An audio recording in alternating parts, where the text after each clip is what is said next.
gentlemen, from parts unknown, we have an interracial, intermingled, intersexual group of Caucasian men and wife beaters and black men of questionable melanin. Put your hands together, make some noise for Guns and Butter! Whether you're chasing the bag or just trying to be a man, get ready to have your wallets, your mind, and your views on life challenged with Reckless Ray De Niro.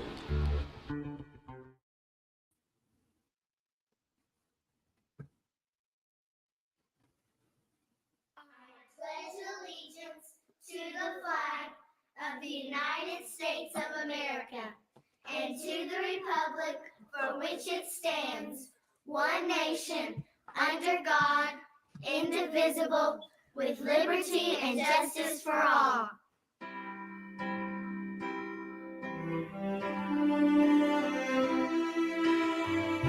I pledge allegiance to the flag of the United States of America, to the republic for which it stands, one nation, under God, indivisible, with liberty and justice for all. The Pledge of Allegiance to the flag is a pledge to the ideals of our forefathers, men who fought and died in the building of this great nation. It's a pledge to fulfill our duties and obligations as citizens of the United States and to uphold the principles of our Constitution. And last but not least, it's a pledge to maintain the four great freedoms cherished by all Americans: freedom of speech, freedom of religion, freedom from want, and freedom from fear. I pledge allegiance to the flag of the United States of America and to the republic for which it stands, one nation under God, indivisible, with liberty and justice for all.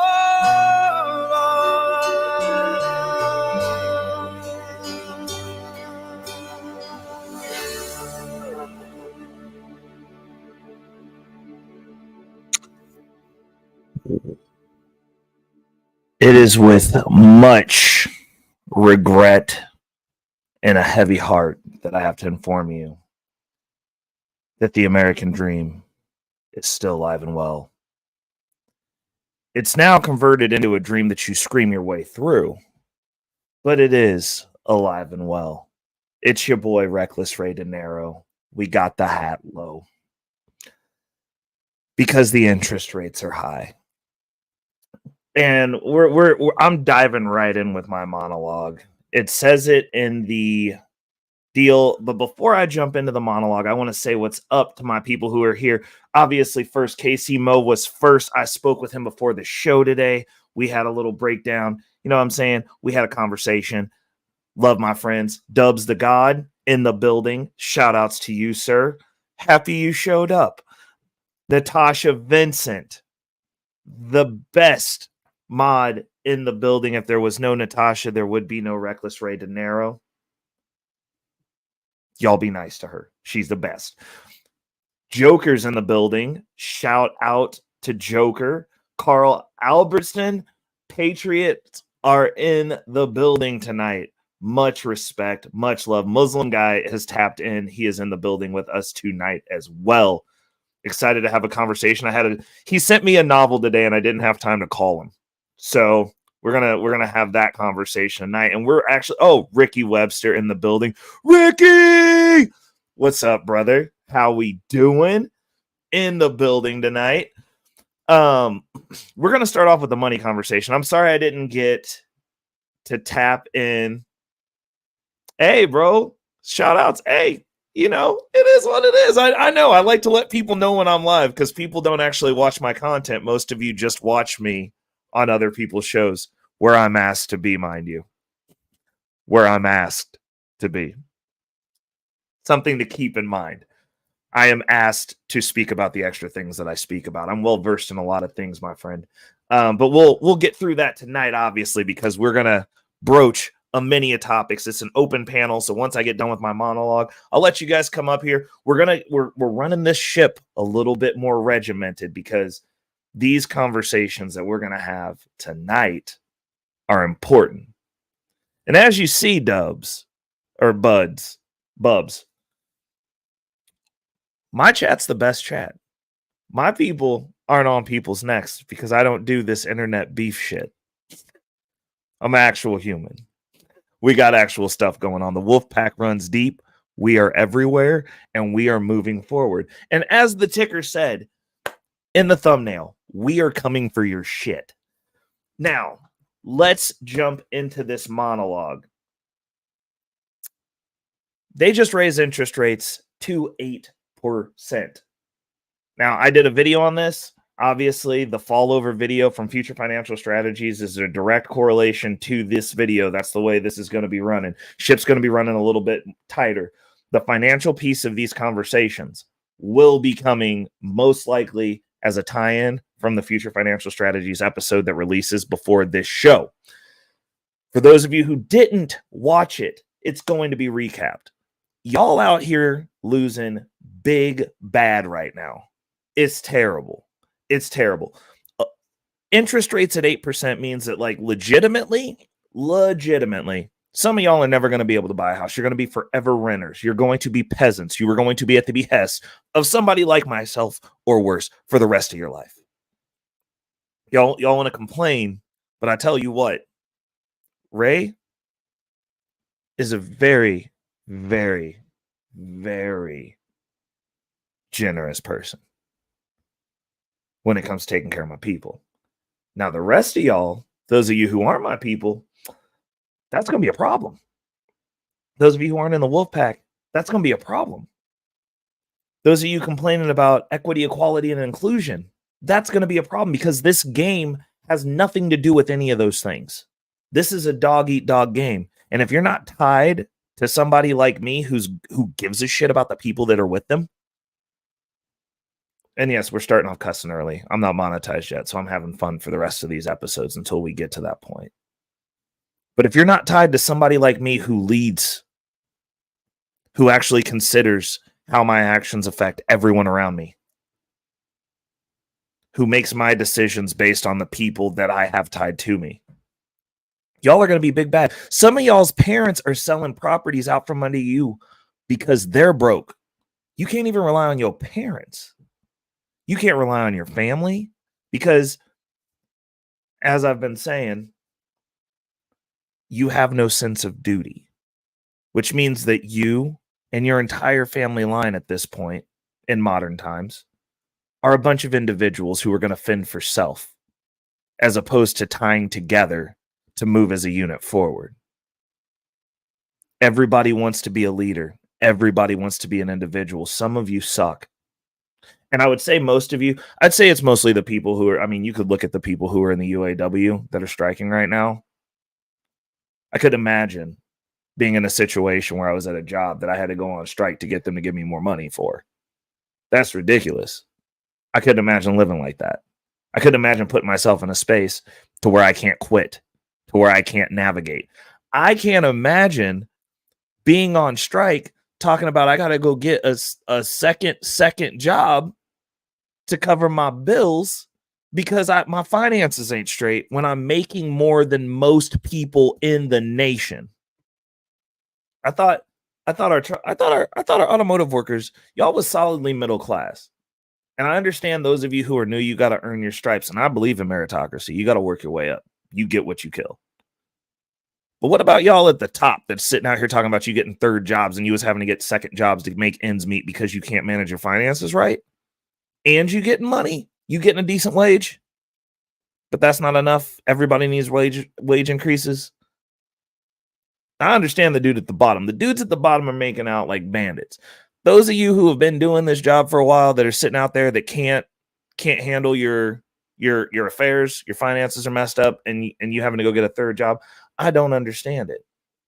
But more importantly, further down the line, since you guys are all functioning as individuals about to work yourselves out of jobs, you don't realize how many of your jobs you're allowed to have. You don't, I mean, y'all think this is a joke, but like, you notice that Biden done turned off the spigot on the border, right? Your replacements are here. I've been saying this since we've been talking about the border. Your replacements are already here. What does that leave you? I mean, they got robots that can do your job. They brought in a bunch of cheap labor from over the border, about 100,000 people a month for over a year. That are going to do your job. They're also going to vote. They're going to let them vote. They're going to be your police officers. I mean, those of you that are worthless, they might be your executioners. We don't even know. We don't know what they'll get them to do, but they'll do basically anything because they get to be in America, and it's better than where they came from, at least for now. But the important thing here is they have raised interest rates. There's a couple of other really interesting metrics that we're talking about that are affecting you all. Now, I've been advocating, and I said this on the show. We're going to go over the wins too before we jump into these reactions and I open up the panel, but the household debt in America broke $17 trillion, record high. The mortgage debt in America has broken $12 trillion, record high. Auto loans have broken $1.6 trillion, record high.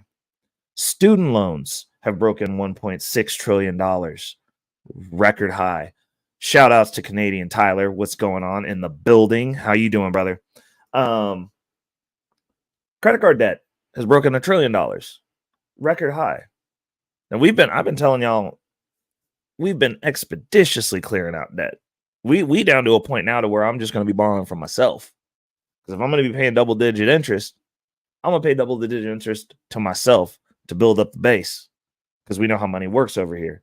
You all apparently do not know how money works at all. Because you're going the exact opposite direction. You're going into a direction of perpetual slavery, of perpetual servitude, of perpetual housing instability, of perpetual exclusion. No one's going to wipe this out. What's going on, America First Rifleman? How are we doing in the building? Nobody's going to wipe this out for you. No one's going to forgive these debts for you. No one's going to equity and inclusion for you to make this better. When I tell you communism's coming, that's what's at the end of this road. When your life gets so bad that you don't care about the rest of the country because you have no sense of duty, you have no sense of loyalty as it is.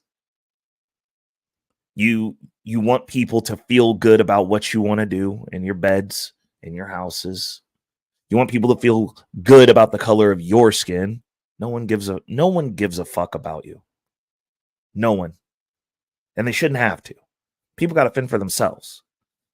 People have to take care of their tribe, their people. No one has to take care of you.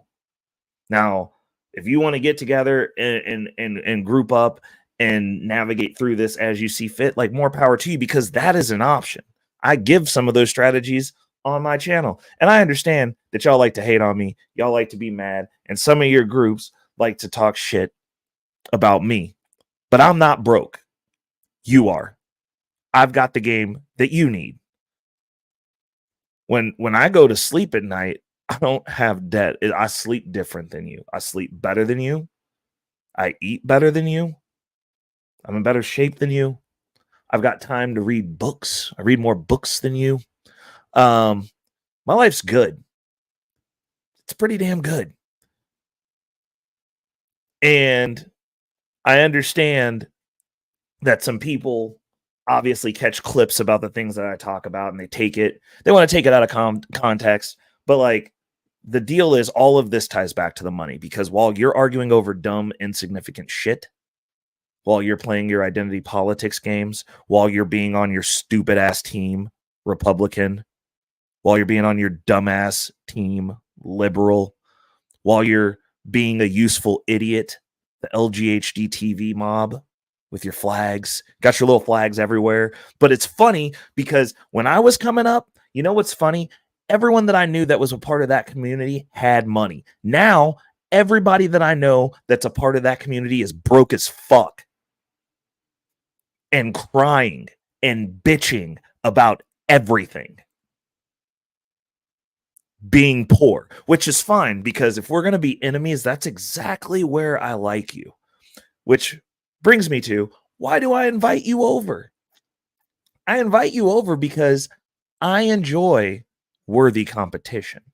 I want you to get the exact game that I have. I'm not keeping anything from you losers, because most of you won't out. Actually, I would say, firstly, I know you're not going to outwork me. That's the first thing. But I'll give you every single strategy that I have that I know that works, and I'll let you watch me do it. I'm not sitting up here like an Anton Daniels at the top of the mountain telling you that I'm wealthier than you are because I'm an order of magnitude ahead of you. I'm telling you I'm wealthier than you are because I'm making moves that you're not. I have verifiable things that you don't. And we're consistently running the bag up every month, and I'm showing you exactly how I'm doing it while I'm doing it. Because I do want you to win. I don't like picking on weaklings. I want you to be as strong as possible because I want to beat you at your best. Unfortunately, where most of you are at, which sucks, with your sucky lives, your sucky existences, running through life with a chip on your shoulder, constantly upset, constantly in a mythological battle with people who don't believe that you even exist when I'm not online looking at you. That's the best that you have. So I got no other choice but to tell the truth, because I'm not going to not tell the truth. I don't like seeing people taken advantage of. When I see people getting taken advantage of and their movements being influenced, and these people who want to argue with me and tell me that that apparently everything that I say is just completely diminished. Shout outs to Jay Fritz. Now I can't not say diminish when I'm online, but completely dismissive of other people. It's not that it's dismissive of other people. I speak to people the way that I speak to them. If my message isn't for you, that's fine. You're probably already dead. You're a walking body that's just in my way. That's fine.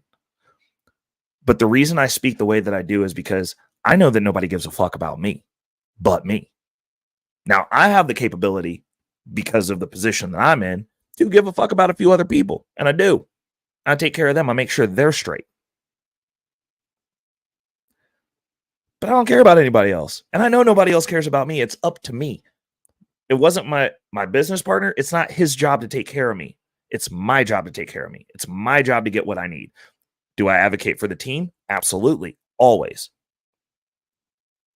Do I lead by example? Absolutely. Always. Do I try to consistently be the first person there and the last person to leave? Even though at this point in the game, I've been doing this for almost 11 years now, I don't have to. Absolutely.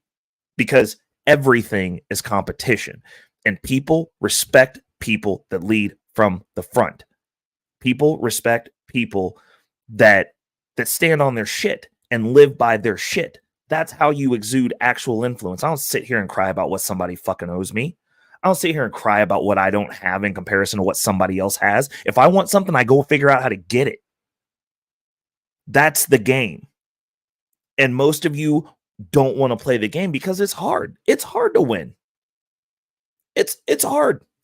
And hold on, I want to catch Bubs' comment here. Ooh, solid point. He said you also need to feel good about. Well, see, Bubs, this is the thing that I don't agree with in this statement, because I like it, because I do feel good about myself before you can contribute to others, so you can be as beneficial as possible. I don't feel anything about myself. I don't gauge how I feel. I don't acknowledge feelings. When I wake up every day, I have people that are relying on me. Like if I fumble the bag and screw this house up, there's people who don't have a house. If I go screw up at my job, there's people that won't have a job. I don't get to feel anything. You don't get to feel if you're leading, man. Like, and I'm sorry to tell you this, but like, yo, what's going on, Nunya? How we doing in the building? But you don't get to, if you're, and I understand that most average people do get to feel some stuff, but the only people whose feelings really matter are women and children. It's only people who get to be happy. So like, those are the only two people that get to feel shit. If you're a man on this planet, however you identify, you are still a man at the end of the day. No one's going to give a shit. No one's going to care.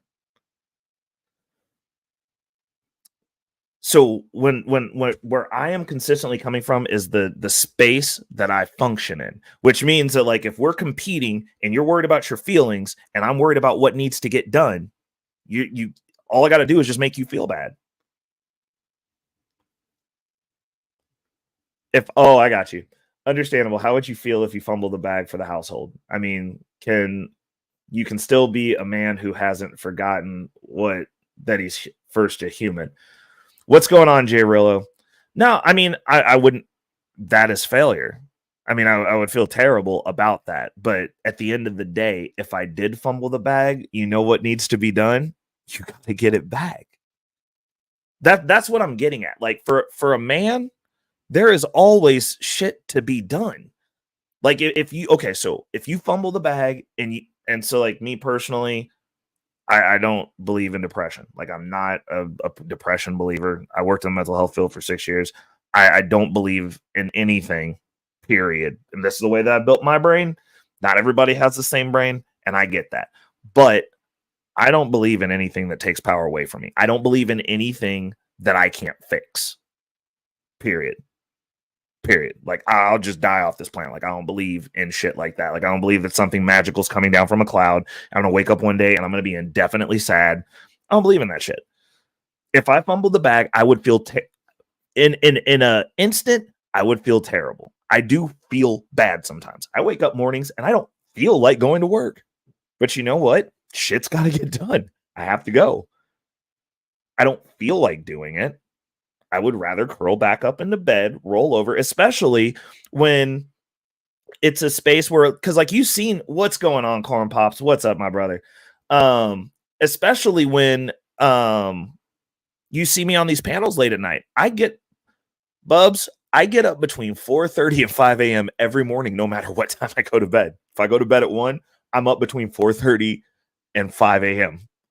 every morning so I can work out. So not only do I have to get up, I have to get up and start doing stuff before I get dressed.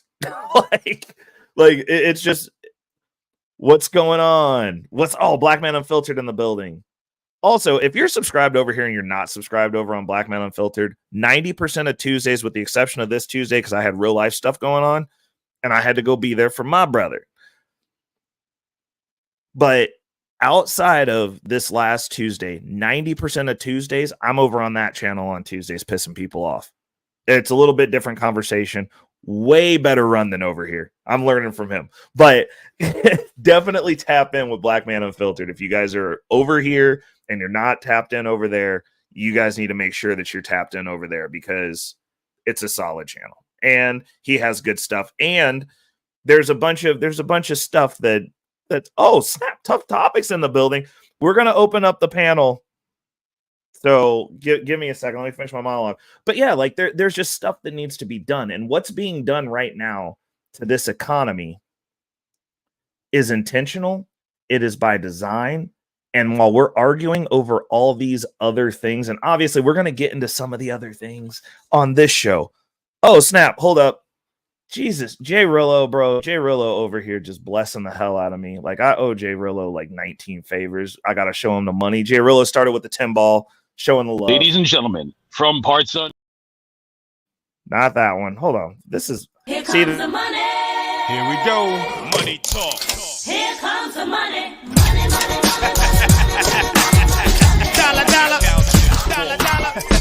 Cheating, bling, bling. Cut the chatter. You ain't talking money. But anyways, as I was saying, Jay Rillo, shout outs to you, brother. Thank you. What's happening right now is intentional. All the arguments and the divisiveness right now is intentional. The end goal, and the reason I say that a lot of things are communism, is to make everything so markedly terrible that you beg them to take all of your rights and just handle it.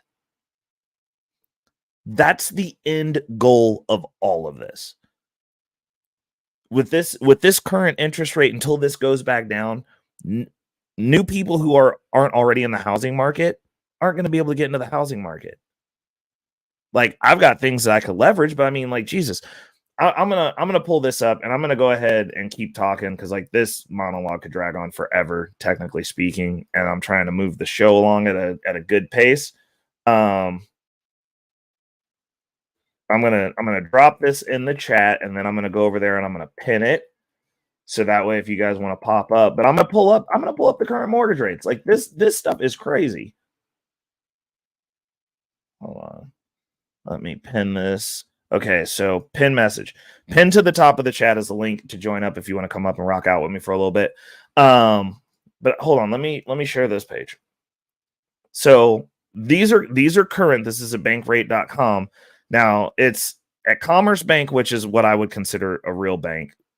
Actually, Bank of America is a real bank too. These are market survey rates. 8.375%. That's insane. 7.875%. Also insane. Like this is wild. Hold on, we got a regular coming up to tap in with me early because I sent him a text message and remember to invite him to the show. So give a shout out. Some might think he's extreme. No one can deny that he's passionate. Whether you're gonna be in a holy war or some form of inquisition, either way, you probably want him on your side. Say hello to Orthodox John.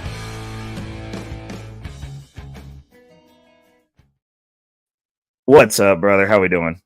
Doing well. How about yourself? Bro, wilding out. So I was gonna pull this up so y'all can see it. It's community. So I'm not making this up. I like to get my receipts. But like if we scroll up here, you can find some of these like nondescript, I don't know if you're gonna have a loan next year banks. And they're like the rate's like 7.25. They're still at 7.25. But like if Bank of America is shifted up, all these numbers are going up. Like 7.625. Also, in order to get these rates, you have to have credit over like in an excellent range. Like you got to have credit like I got credit. And then all the numbers got to line up too, because not only does the credit matter, but when you're buying a home, your debt to income matters. And they're getting real strict on those. Real strict. So they're making it harder to get the loan to begin with. So now people can't buy houses. like that. Well, it's that funny boils to me. down. What? It's fun. Am I interrupting your monologue? I apologize. No, I'm kind of done. Well, it's asinine to me, right? Because the whole reason they're raising the interest rates is to fight inflation, and I don't think people understand. And I don't know if you've talked about this, but we've printed so much money because of the vid, right? Mm-hmm. That we've printed like 75 to 78% of paper dollars in the past 3 years. Yeah. And that's going to it. Like this here in the words of my favorite TV character, Uncle Ruckus, this here just the tip of this old iceberg. Right. It's just starting. Shout out Youngblood City in the building. I know he at work. But yeah, no, and it's and you said it in the text message, and I have talked about that. They still need like over 1 million people to not have jobs. I think they said total they need like 20 million people unemployed. Right. That's up, crazy. Simon. What's up, Simon? How you doing?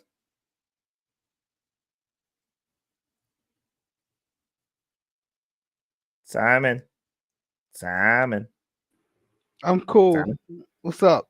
Hey, man. What's up, man? Hey, bro. I heard you've been making waves in these YouTube streets. Mm-hmm.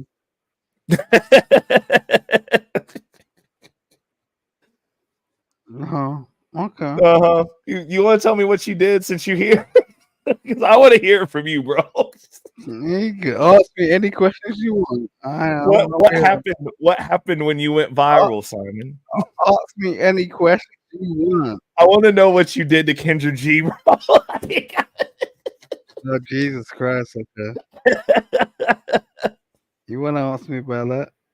Yo, Yes, because I heard in passing about it, and it sounded like yeah. it I was the mean, funniest thing me, and ever. Kendrick G are cool. Yeah. There's a lot of YouTubers out here. YouTubers out here. I'm cool with them, and Yeah. we're a bit silent about it right now because like the way it's going down, I'm just like, yeah, okay, cool. But yo, I'm having that personal conversation with them, and I'll drop it when it goes down. Kendra is I like Kendra, you know, Yeah. but the thing is like I was the funny thing is I was astounded at these niggas. Bro, you know they big mad, right?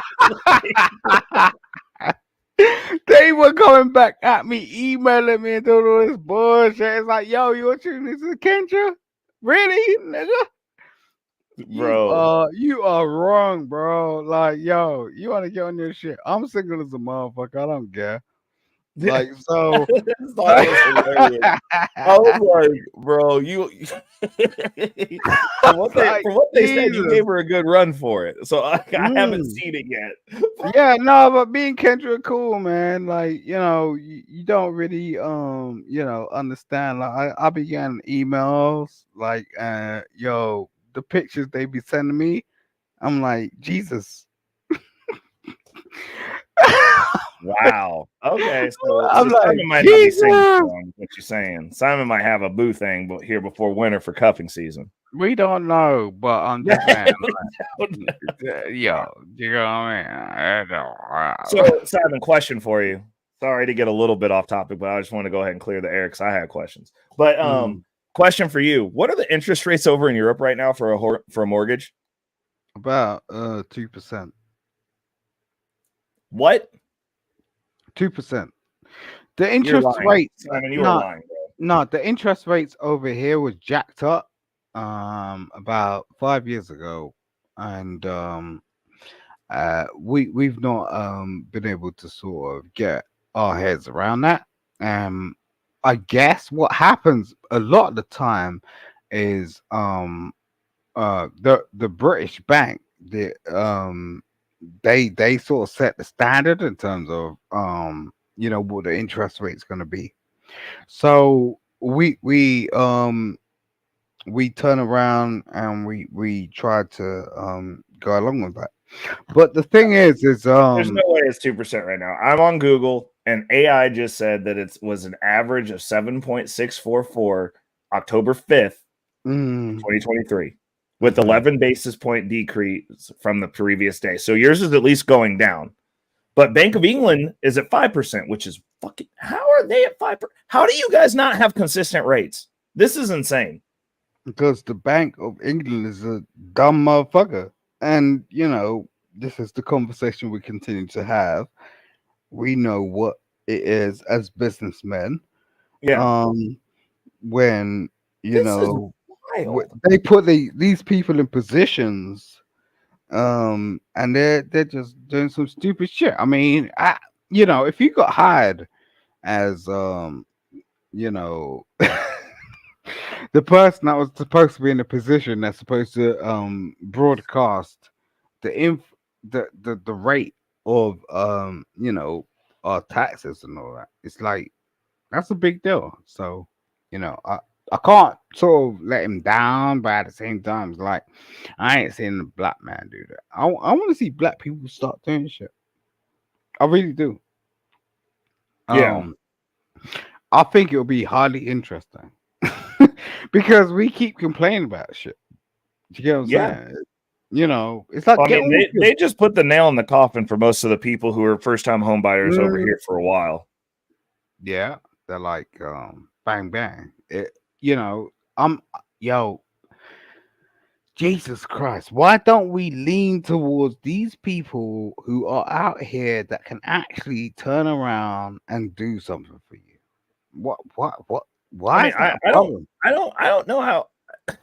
Literally, if everybody just turned around and got financially literate and got their finances in order in their house, so like in order for, so I always tell people, and I said in my video earlier, I don't normally give a crap about the economy. I give a crap about my economy. As long as the economics in my house are good, you can weather the rest of this shit.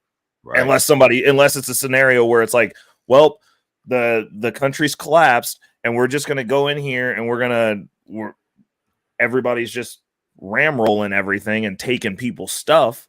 Then you just got to defend your stuff, which is fine. But if your economics in your house are solid, and see, this is the issue. Most people don't run their houses like a business.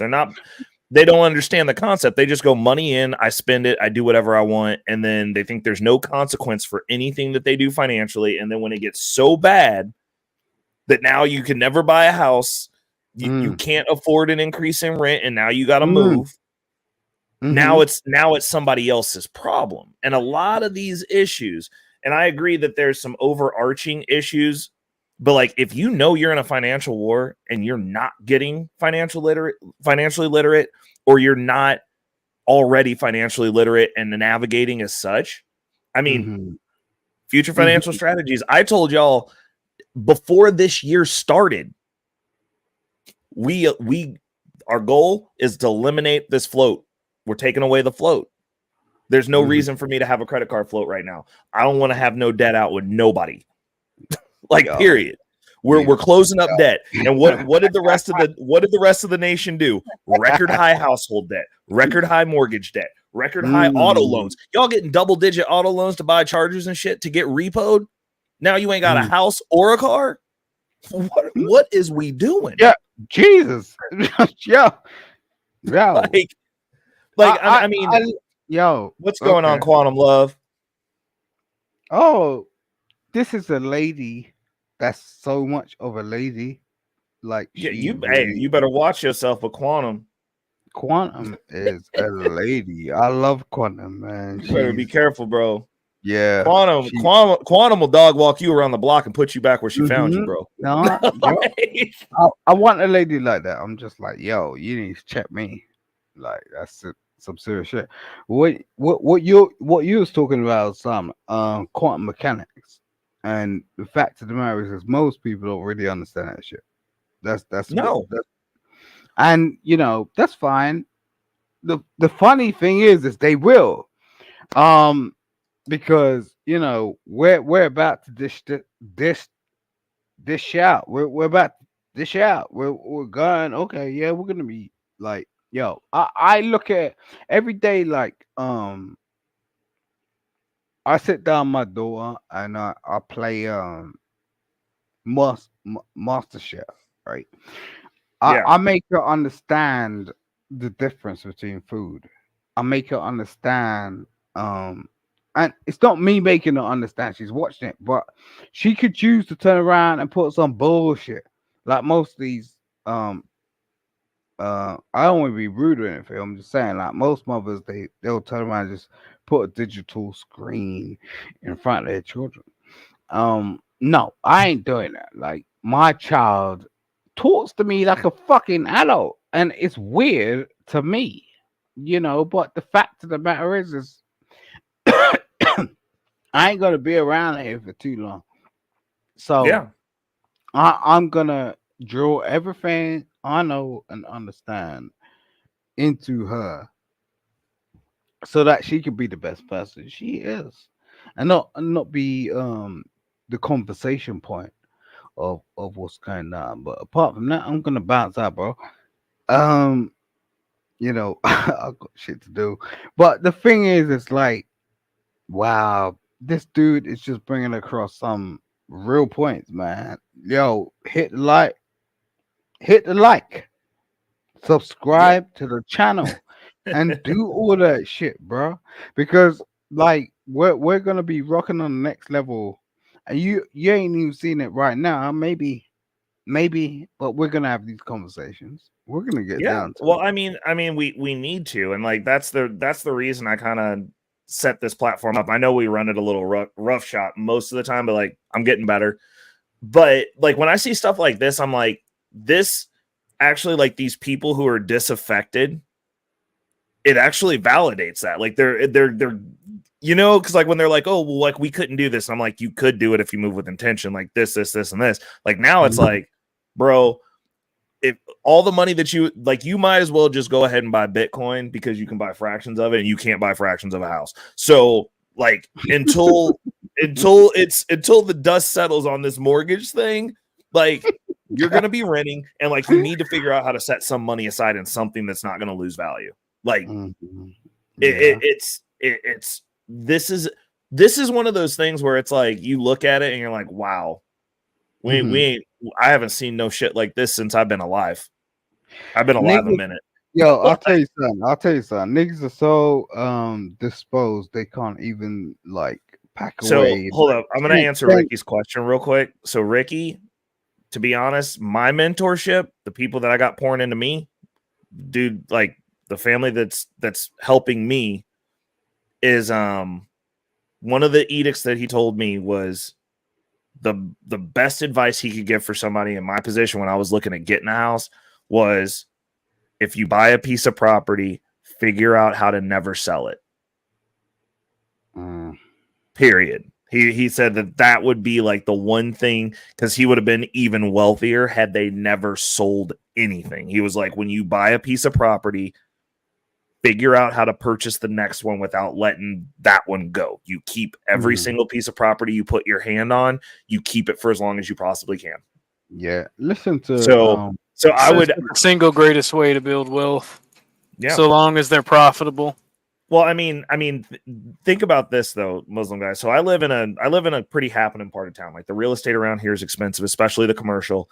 And this dude, the family that the dude's mentoring me, owned an entire block.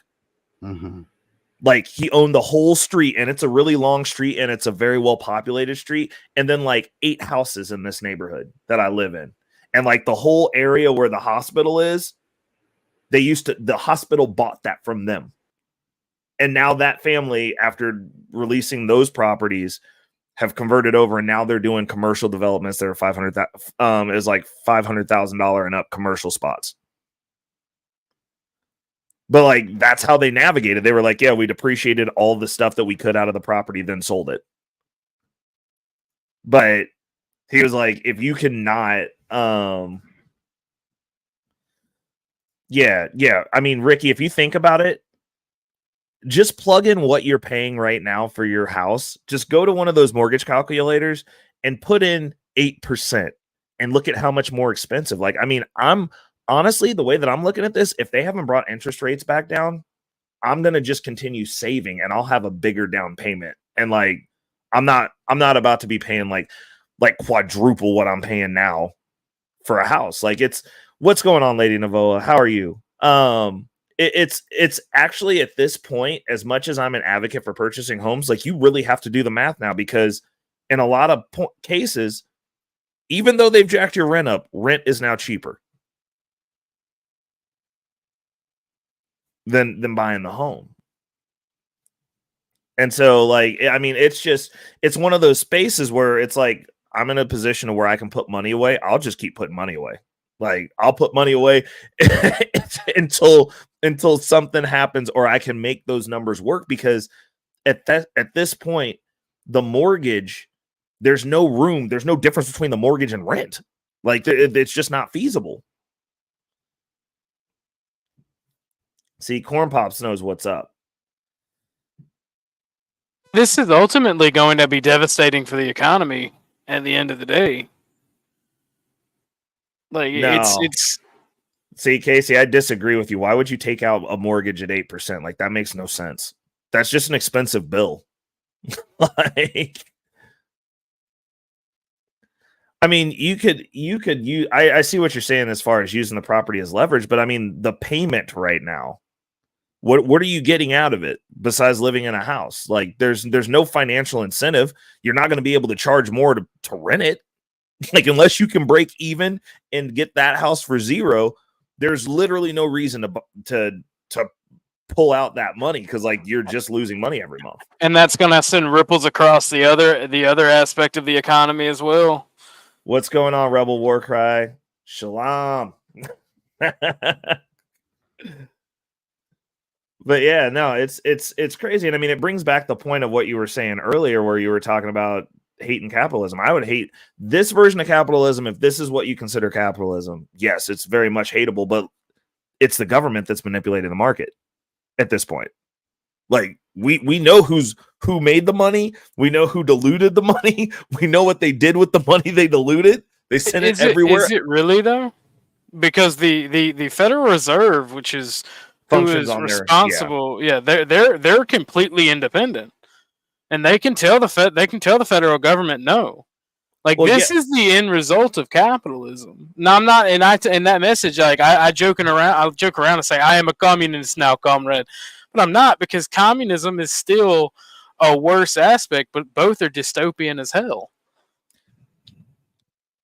I don't think it'd be dystopian if they weren't manipulating the money supply and the money. Like, if you have sound money and you have to do things within the rules of capitalism and you're not manipulating markets, then it's not really dystopian. It's dystopian for people who don't want to work or don't want to be at the front.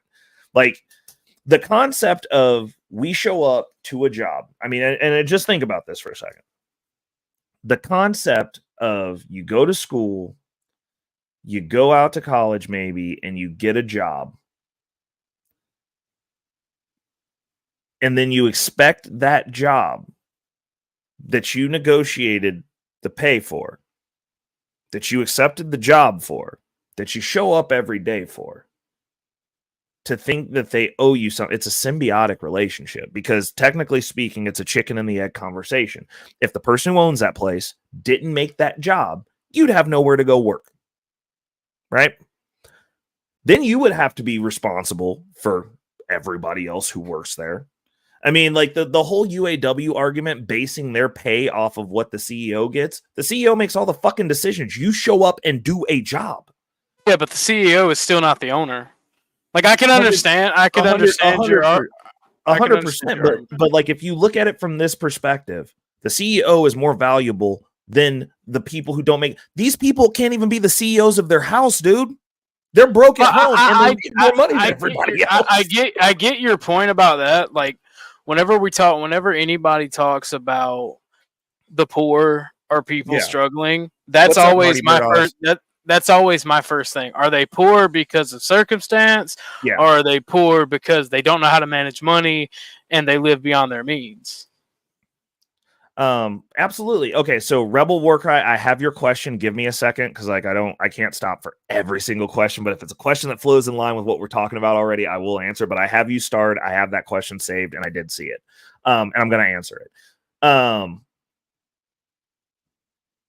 In exactly, but it's like if we're looking at everyone else's situation and not our own, it's like that concept in and of itself, that's like, okay, so you need employees. Absolutely. You're 100% right. But the person who built the business, if that doesn't exist, there's no employees to begin with. Right? And I agree. The person who runs the business, if they run it badly, you all lose your jobs. There's no business. If you put a CEO in place, and it's not me, and I have a business, I own the business, but I put a CEO in place and they suck, nobody at that business gets to work now. No one. There's no job. Like if Ford, if the UAW went, we're going to go on strike, and Ford said, fuck you, we're pulling out, we'll build all of our shit in Mexico. They need jobs. And then told those million people that just walked over our fucking border to walk their asses back and they got a job for them. What would they say then? That's not fair. That's not right. That also shouldn't be allowed to be done, but it is quite frequently done. But my question is this. Then how do you are we also just forcing people to make businesses now? Like how does that work? Right? Come on, that's not fair. Like, people make a business to make profit. That's not a fair argument. If they're making profit and they're able to advance their situation in society, that's fine. But that's the thing. It's not just about profit here. They're trying to. They're sitting here because these corporations, they have seen record profit after record profit after record profit in the middle of economic slowdowns and economic crush. Like, the argument is, if you're going to make that argument, though, then why? This is a legitimate question. then why aren't isn't the UAW and the big three, why aren't they fighting if they gave a fuck about these people to get them an interest in the company versus just going, give us more fucking money? Why aren't they going, hey, we want a profit share, so that way you get paid every time the company gets paid. No, they should do that, but you know what corporations do when unions push for that? They shut down and go to foreign countries. No, they don't. Yes, they do. They would have a much better time giving them stock and a buy-in to the company, so that way if you left, you still own a piece of Ford. You get your Ford dividend checks. They're fighting for more bonuses, less work time, and just more straight money. That's how poor people look at money. I just need more of it. There's people on the picket line right now bitching about I got to go get a second job because I can't. Your finances, you was making more than most people in the fucking nation, and your finances are so shitty that 30 days, you ain't got 30 days? What is you doing? Talking about I need more money. That's why they are poverty-minded individuals that are just chasing the bag. That has historically been the issue. You can throw money at a peasant and the peasant will shut the fuck up for a while till the next time they need that cash infusion, because people don't know how money works. And as soon as they get more cash, they burn that. And then they go, I'm still broke. I don't understand. Because they have no concept of how, oh, snap, Robbie Privilege in the building? Okay, look, we got some hitters in here tonight. Shout outs, Robbie.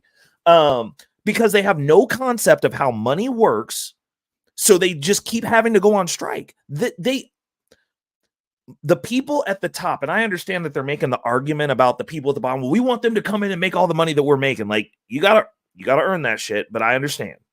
Whatever. But the people at the top that are going, I got to go get a third job. I'm like, how are you making damn near 6 figures and you got to go get a third? You can't. What are you doing? What are you doing? Like, it just doesn't, like, the argument and the concept and the angle that we're running at here is there's more stupid people than smart people. But since they've started fucking with the money, the people that are not necessarily as valuable and aren't going to work their way out of their situation are going, oh shit's tight for me. And I don't know how to navigate this. Like, they don't know how to navigate the space that they're in because they were financially illiterate to begin with. And they went, because everybody knows in most jobs, if you got a plant, you got a Ford plant, that's the job. That's a solid job. It's a solid job here. We have a Ford plant here. That's the job you want.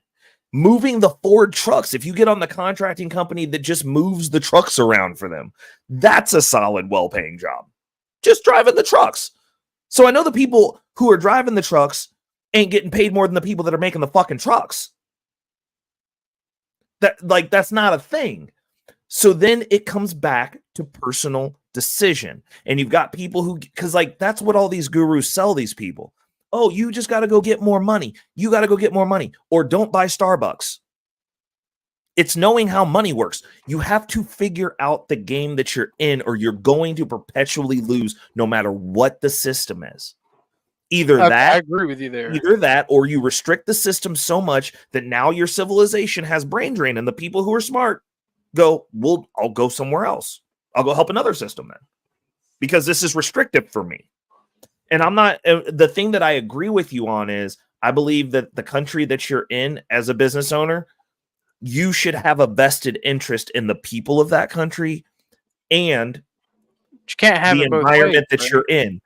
But with that said, the Amazon example, you got people there, Amazon slave drivers. I hate that place. They don't treat us right. They pay for you to go to college, even if it doesn't benefit for them. They will get you a ride to work if your car breaks. They have all sorts of incentive structures and ways to finesse that system to make the most out of it. They give profit sharing. And people are mad about that. These motherfuckers are complaining about that.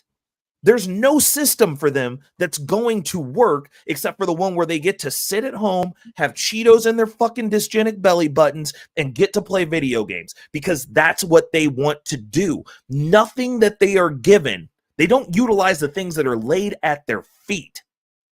Hey, come into the system. I got to work too hard here. The job's hard.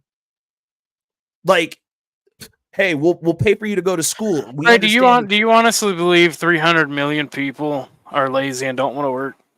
Is that an honest opinion I you hold? believe that 300 million people are financially illiterate, and they're having a game played against them that they don't even want to acknowledge that they're in, because the situations that they're in.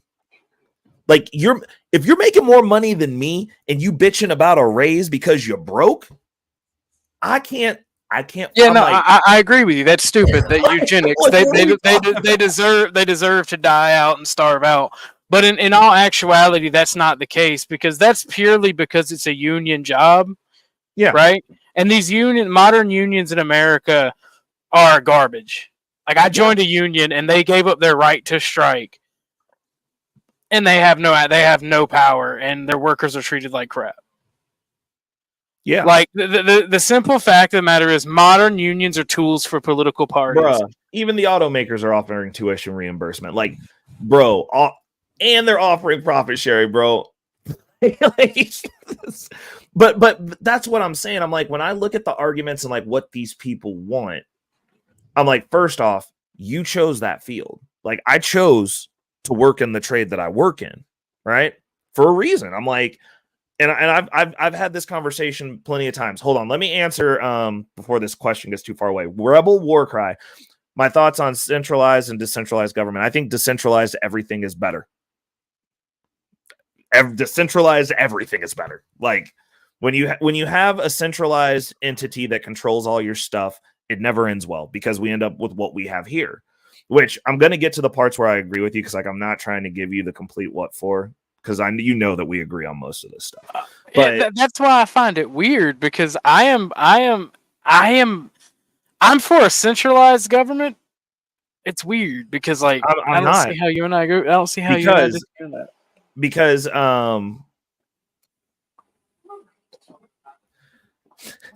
so this is the deal, buds. It's not about, I mean, I understand what you're saying, but like, they don't want to. Like, I mean, I understand that. They absolutely don't. We at New I Frontiers try to do so. Right. Okay, so this, they didn't even have a contact page. Orthodox is part of a political group, so they actually try to reach out to them. They said they don't want to learn shit from nobody. Yeah, they don't want it. They don't want it. If you're not a mainstream news organization, because like I'm secretary, it's my job to reach out to people, right? Right. They said that if you're not a mainstream organization, they're not taking interviews, they're not taking advice, they're not listening to anything. That it's and you know, I respect that. You know, it's only for the union. They're only going to listen to the union members. But they didn't want to do interviews. They didn't want to have a discussion. They didn't want to do anything. And you know what? Honestly, fuck them. Yeah. Well, I because, mean, and that's what I'm saying. Okay, so and that's supposed to be the team that's for the people. Because they're not, but they're not for the people. They're not for the people. That's how they market themselves, and people believe it. That's what I'm saying. So, like, when you ask if I think 300 million people are, I think 300 million people are stupid. That's what I think. I agree. I think most people have very little gray matter going on upstairs. So when it comes to conversations like this, the context gets taken out. They get their emotions. They do these emotional pleas to oh, well, you're not getting treated well. You're not doing this. Like, people don't even take jobs with intention. Like, I can tell you exactly why I got into this field. I got into this field because I was going to learn a trade. You can never take a skill away from somebody, which meant that I was going to be able to go produce work for myself, regardless of whether I was with this business or not. The second reason I got into this field, I was in the process of getting my finances together. I'm like, I need to understand how the people that are where I'm trying to get, I need to know how they live. I need to know how they think. I want to know what books you got in your fucking room. All I'm around is millionaires all day. All day. That's my day, is dealing with people that run shit, people that can make decisions, people that are leading other people that are building multiple different size organizations, surgeons, doctors, hedge fund people, you name it. That's what I'm around all day. That's how I know the shit that I know. Because, like, I was able to get a mentorship circle out of the deal. So it doesn't matter what I got fucking paid. I made more. I've been given game that's going to make multiple times over whatever I get paid the entire time that I'm in this field. Also, was able to work myself into a partnership position at the company because I'm good at my fucking job. Like, But most people, why'd you get there? Well, I'm trying to get more money. I'm gonna switch jobs in 3 years and just get another raise on top of that. And I'm just gonna keep moving around. You're just chasing a fucking check with no intent. There's no planning. There's no foresight. Why do you work here? It's the best paying job in town. And it's the best paying job in town. That's why I work here. You're just a fucking slave. Your head is not up. You are looking at the ground and going, what's the check say? And that's as far as your thought process goes. Not like, hey, this is a means to get to here. They're going, the best paying job in town. I'm going to do this for 30 years and die. That's the reason this game is being played the way that it is. If you have most people, and they sold us that. This country sold us that. The American dream. That's what was sold to us. The reason it was sold to us and marketed as heavy as it was because it's a means to control you. If your eyes are down looking at the check, you're not looking up to see what's going on around you because you're chasing a check. That's the same reason that they sold college the way that they did. If you are in debt indefinitely, you're easier to control. If you need Daddy Biden to forgive your student loans, you're easy to control. Like, they're I mean, hey, bro, we thousandaires. I'm running the bag up, though. I'm tracking my shit. Most people ain't tracking their shit. Most people, I mean, they're getting advice from people that are at the top of the fucking mountain. If you're getting it, this is the issue. And this is the thing that they're not going to tell you. Because, like, if you got actual mentors that actually got money, the first thing they're going to tell you, if you ask them, hey, how do I get rich? You can't do it how I did it.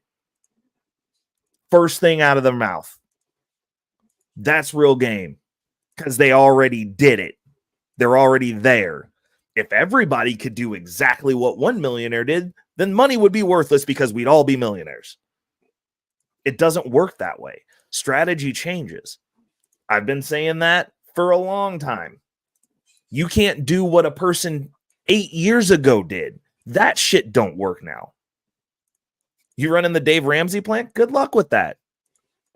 Good luck with that. Good luck with holding cash indefinitely because that shit don't work now. It's good to get the discipline, but get out of that game as quick as you can because cash is going down in value. You can buy less shit. Having $10,000 in your bank account really don't mean shit if you can only buy $3,000 worth of goods for $10,000. It just ain't working. You're going to hustle backwards. The issue is people don't think. I don't think you should implicitly listen to anybody. You shouldn't listen to anybody that you hear on the internet, including my ass. You should go back and do your research and do the math. Finance is just math. It's just math. This is nothing to feel any type of way about. We're talking math. People are arguing and upset about math. You don't have to argue math. You can look at the chart. I can show you the Bitcoin chart and be like, dude, outside of a couple of buying times, you're in the green right now. Nope, Bitcoin's a scam and it's going to zero. We can look at the chart. We got 14 years of data. It's just math. Like, back check the shit that people are talking about. Like when I'm going through the strategies of like some of the stuff that I use, leveraging debt to buy assets, buying all my stuff with cash. If I got to pull debt and hold it, it needs to be to buy an asset. This shit isn't rocket science. You can go do the math and be like, okay, well, like if I can borrow money, which I can most of the time, at under 5%, and I can go get 10% and it's growing, I can just front load my investments. You pay the debt back. You came out 5% ahead. You have more money that way. Instead of buying Gucci belts. It's not hard. But people want to argue about this, and it's the wildest thing ever to me. But like this whole time, you're in a worse spot. You can also, if you track your net worth, you'll know. You'll know if you're doing well or not. You'll know what you're doing. I mean, anybody can get on here and say anything. I mean, obviously, we gave the metrics from last month. You know what I'm saying? If you watch Future Financial Strategies, I increased my net worth $2,530. I saved out of the salary a total of $2,160 last month. The dividend income was $45. The income from the DeFi space was $146. The stretch goal during the bear market is $150 because everything drops astronomically. These are not, I can give my metrics at any time. Anytime I have it on a spreadsheet, I can compare this to this same month last year. That's how long I've been doing it for over a year. I've been tracking these things. And guess what? Consistently moving in the right direction. These are things that people are not doing. You're not playing the game. You're not finding the people to pour into you that have the information you want. You're not putting yourself in the spaces to be around these people so that you can understand like how these things work. Because the game's not going to change. This is a global game and it's everywhere. If you took America completely out of that game, the global financial system, people are still going to trade. People are still going to be buying stuff from each other. They're still going to have to exchange in something. It doesn't matter what it is. The medium doesn't matter. It's being able to understand the game. And you have to start within your house. You got to get your finances right. Because the global deal, the stuff that we're going through right now, unless we're going to set this shit on fire, like we're stuck in this game.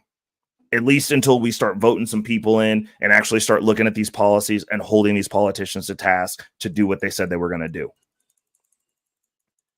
And forcing these companies. I mean, honestly, if the companies are that bad, we need to have people that are in position to quit and actually just leave. Be like, cool, take this shit to Mexico. Go get somebody who will fucking deal with you to build this shit. And then we won't buy your product. But we don't do that either. The biggest issue is people aren't willing to do without. Exactly. Because these could be like, I say capitalism is a self-cannibalizing system, right? Because with automation and all that jazz, and then taking businesses out or taking industry out and going to foreign nations with it, it makes it to where your market share or people aren't able to buy as many goods from you within that market. And it is self-cannibalizing, and that's kind of the issue with this, because they're trying to play a very dangerous game, and I'm gonna be honest, I don't understand it. Well, I do, but I don't. Well, no, it's how they're extracting wealth from us and taking it to other people. Like that's 100%. That's all it is. It's not even self-cannibalizing. It's what happens when you get to the end of a monetary system where it's getting ready to shift. When those monetary systems collapse, the way that works is the people closest to the closer you are to the printer, the better off you are. That's basically how that works. So like the everyday Joe is, if he's sitting in that paper and they're going to tell, I mean, look at what they did during the 60s when they took all the gold back and said you couldn't own gold here. They've already done this. They had sound money. They said, we're not going to do that anymore. Matter of fact, give us the thing that makes it sound. No, you can't come cash these dollars in for gold. Also, it's illegal. We'll put you in prison if you're holding something that's going to increase in value. And then they bought it back at a different rate than what they made the rate for gold the next day to cover themselves. This system's been fucked up. And like I'm 100% a financial anarchist. I don't like centralized entities. Like the Fed's the worst thing that ever happened to this planet. I mean, AI doesn't even like the Fed. You say that until the stock market crashes again, bruh. I mean, it's just what it is. Like, but the game's being played against the people, because we're the furthest from the printer. Well, I mean, I agree. That's the thing. I agree with you. Nothing you're saying is wrong. Right? Me and you are in agreement. I don't know that there's I mean, I guess the only fix is like retconning the system and being like, we're going to have sound money and like, y'all can't do this. But literally, I mean, I guess you're kind of right. You have to have government involvement. But the issue that we have is we do have government involvement, but it's like the people who are doing the bad stuff with the money are involved with the government. Well, yeah, that's because, okay, it's not even that, right? It's the people who are interested, like has an interest in what happens with the monetary policy, right? Enriching themselves are the ones that have position. It's like we're gonna have all right. This is what they're telling Americans, right? We're gonna have a system in which the state controls and regulates the economy for the sake of the people and the corporations, so that people who are just throwing money around willy nilly can't screw anything up. Okay, well, who's going to be those people in charge of those divisions and offices doing that? The people throwing around money willy nilly and manipulating money. Oh, so that fundamentally does nothing because they get to dictate the policies on money. You know what I'm saying? The people that screwed up the economy during the Great Depression were then in turn the very people who got to rewrite the system. Right. So that's the problem with America, and people always go, "That's because the government did that." No, libertarianism did that. The ability of not having regulations and state and standard laws and practices, letting people privatization, letting people with a vested interest run for political office, did that. Yeah. Private ownership and like these things are great, and it's and I'm not against private ownership, right? People should be able to go to and start a business, right? What they shouldn't be able to do is then leverage that business to basically become a modern monarch, and instill neo-feudalism. Right.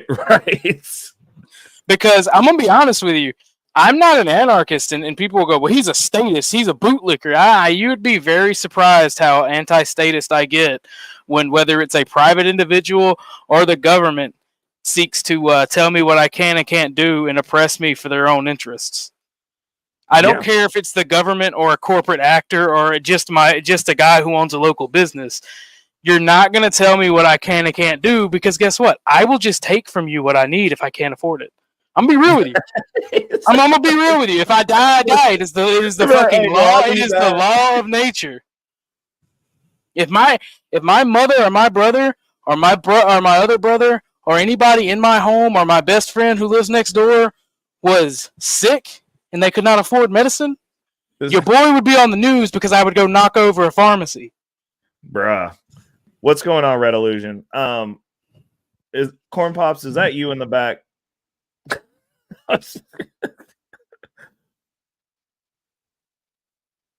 Hey, if you're in the back, can I get a peace sign from you? I just need a proof of humanity here, because this is wild. There's like wild stuff happening in the back chat right now.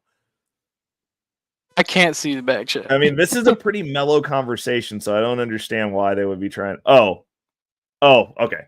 All right, it is. All right, I'll bring you up, man. I'm just making sure, bro. I'm not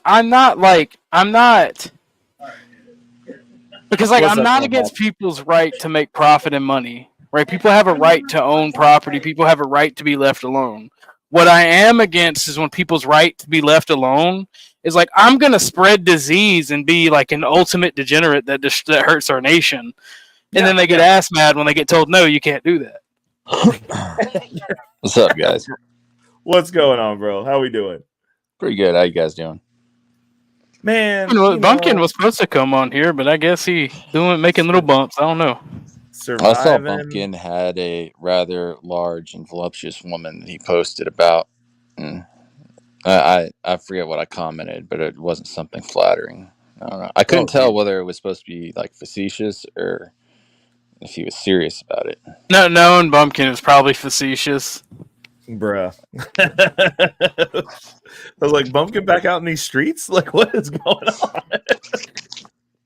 on? Like, Jesus. No, I mean, better than I deserve, but I'm just like feeling bad for America. Actually, you know what?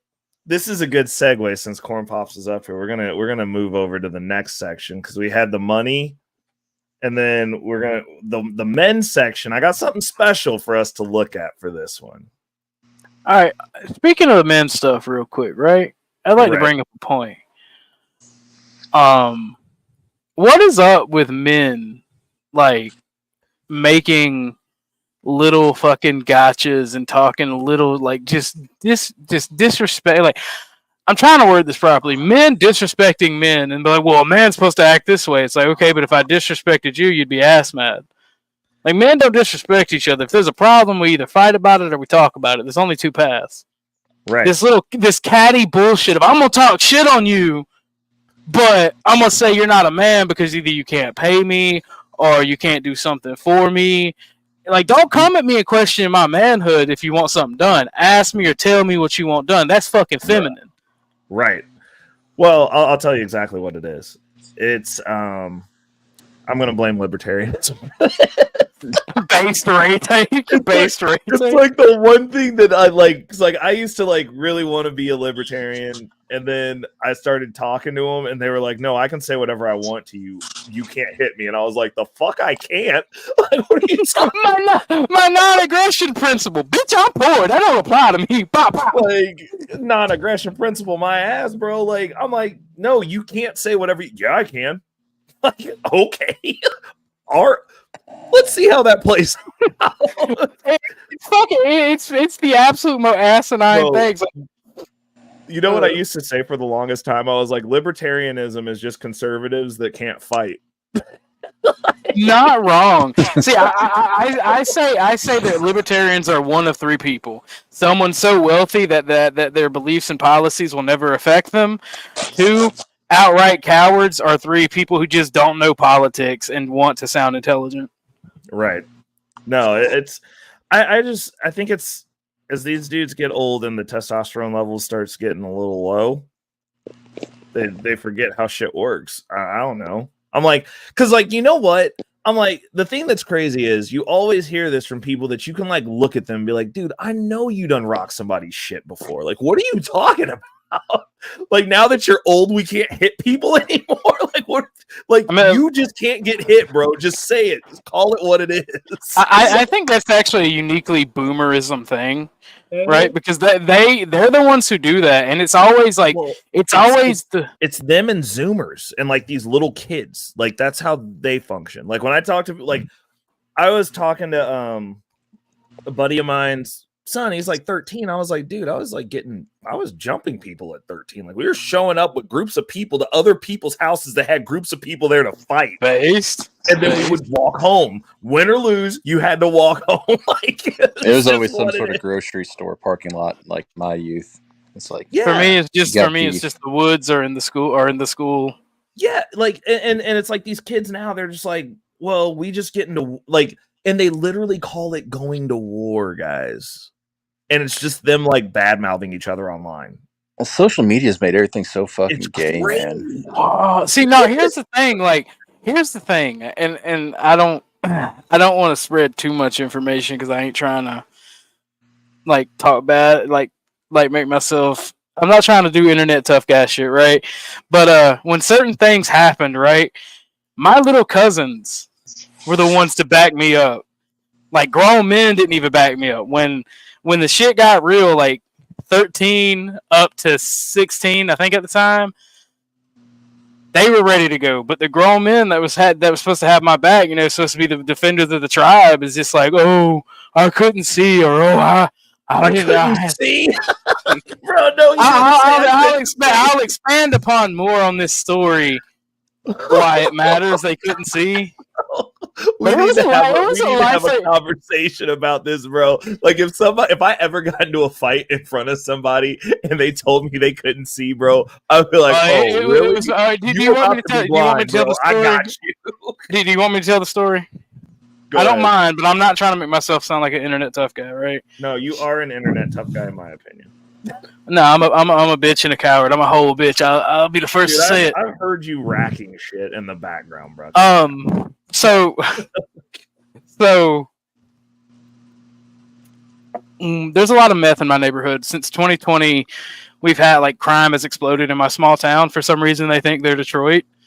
Oh, that's and we've had a death like a week every week since 2020, and I'm in the town of like 5,000.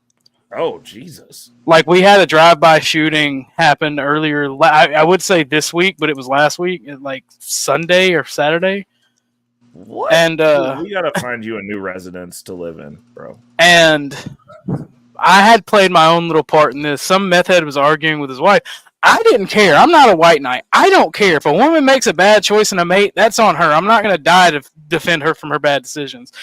But when you start shooting at me, you're muted, Ray. Oh, shit. I said, oh, shit. When you start shooting at me, I'm going to slam the rifle and, like, shoot back. Well, before I could, my 13-year-old cousin was looking out the window, and he heard the pops, and he come running out with a break action 12 gauge. Boom! I gotta go get more ammo. He ran back in the house.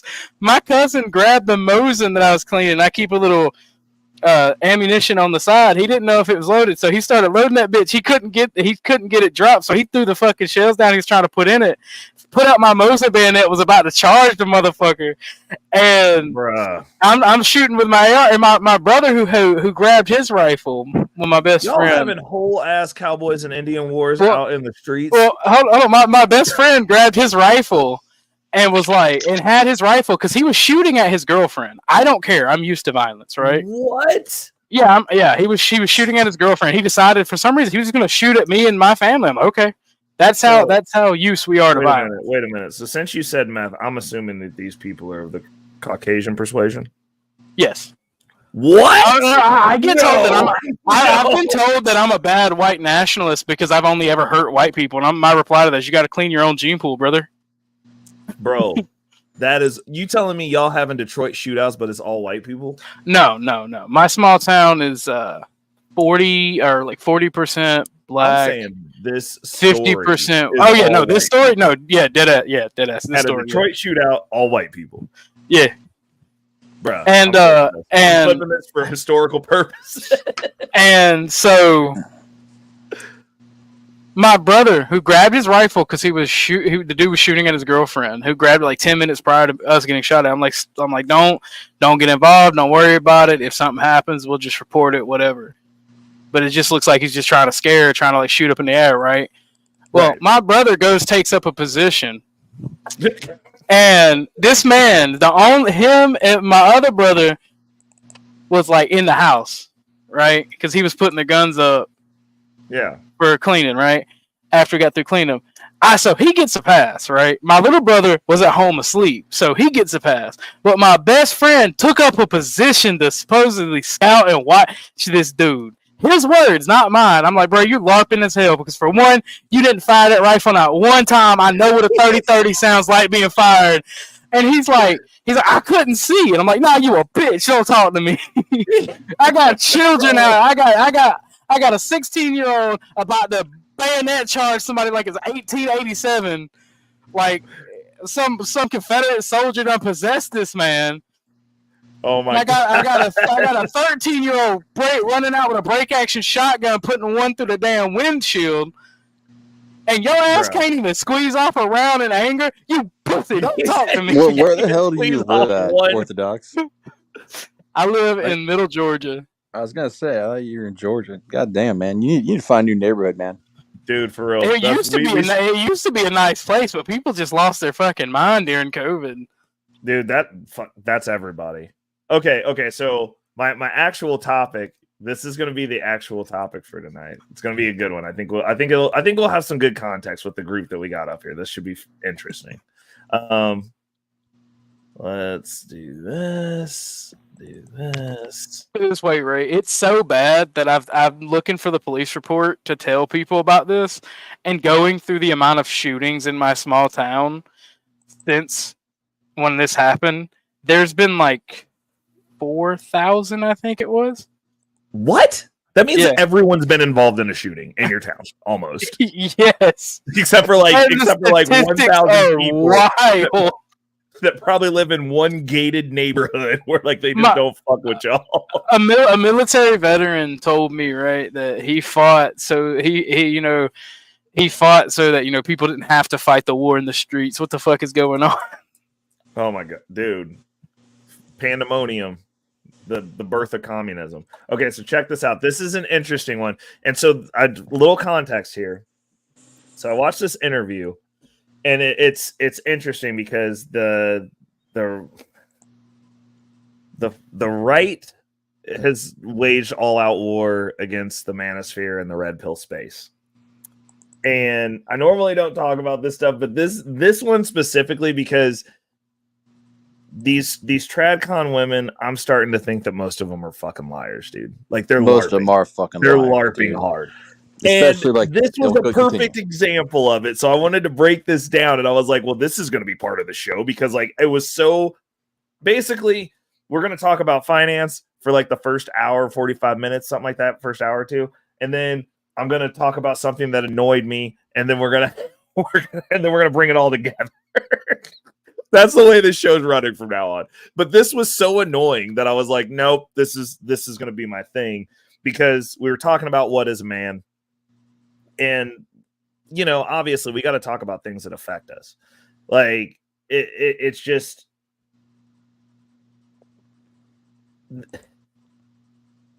I almost feel like they've succeeded in breaking the majority of us. Like it's so sad to see some of the states and some of the BS that men go through. Obviously, being a man's a thankless job, so I don't need anybody to thank me for what I'm already doing. But it would be nice if they could make it like a hair less hell. You know, like if you get married, you just want to come home and have someone smile at you and be pleasant. I remember those days when people smiled and were pleasant. You know, it'd be nice if when you're out and you made eye contact with a chick that's blatantly looking at you, and you catch her looking at you and you smile, just being polite, little head nod, you get a little smile back. Like just anything, just a smile, something.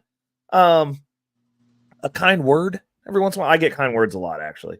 Can't complain about that. But I'm just saying, like, it seems like a lot of these guys out here are just being dragged over the coals, put through hell, and then hung up wet. Like, and now they're not motivated. The women are upset that there's no real men left, and they've created the scenario where these men exist because they decided to raise them themselves. And then wondered why they couldn't make or mass produce men. And, you know, then you look at the tradcons, they're like, we're not like that, and we're different, and we get it. And they don't. They get that acting a certain way benefits them more often than not, and that's what they go with. But nothing has to do with what men want. It benefits them. All of their talking points are like, this needs to benefit me. I'm speaking because we need good men because I need one. We need good men because I need to feel safe. We don't need good men because you should just be the best version of yourself. Like, no, you need to benefit me in some type of way. You are doing this for me. And no talk about what they're going to do for you, or like, no. Yeah. Look, I'm gonna continue to live my shitty, selfish life. Part of the winning process, a stepping stone to greater, especially since emotions are not seen as beneficial to men. Just asking. You're right. But the issue is this, because I don't have problems with women. But these guys who have become invisible, that do have problems with women, that do become feminized, that do feed into their emotions, they lash out at a certain point. And when they do, we call that toxic masculinity. But when we call it's not cops, just. Go ahead, my bad. Oh no, I was going to say, but when we call the cops, I don't think these chicks are wanting a strong, empowered woman to come fix their situation. They want a big ass, angry, toxically masculine, hopefully on steroids and upset motherfucker to come fix whatever the hell is broken, because they're in a situation where they need saving, and that's who they need to save them. If I'm in a fire, not going to lie, it's great that there's women firefighters. Cool. You want to do that? You want to run into buildings and get burned up like men? You have at it with your dumb ass. Fine about it. But I don't, if you kick the door down and I look over and I need somebody to get me out of this fucking building because I've fallen and I can't get up and the house is on fire, bro, and I see a chick walk in, I'm assuming I'm dying. You just have to deal with the female cop. You should assume you're dying. She's going to accidentally pull her gun. We're thinking it's a taser.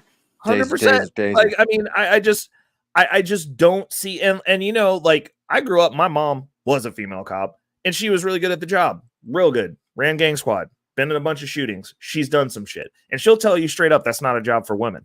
And she did it because she was like, it changes you. The only way that you survive at this job is to function like a man. And once you turn that on, it never turns off. She'll tell you that. She did the job successfully, very successfully. It's amazing because she's a good woman. That makes her a good woman. She's an outlier. She's a strong person. 100%. But she'll tell you straight up. She was like, you know, like it, and she'll like it isolated who she could marry. It isolated who she could date because she's like, I could fucking kill you, and could like. And so like it made the dynamics of everything that she did post doing that for a career. It like it took her a long time to fucking come off that edge because like she didn't just get mad. Like if you made her mad, she'd be like, I'm just gonna fucking kill you then.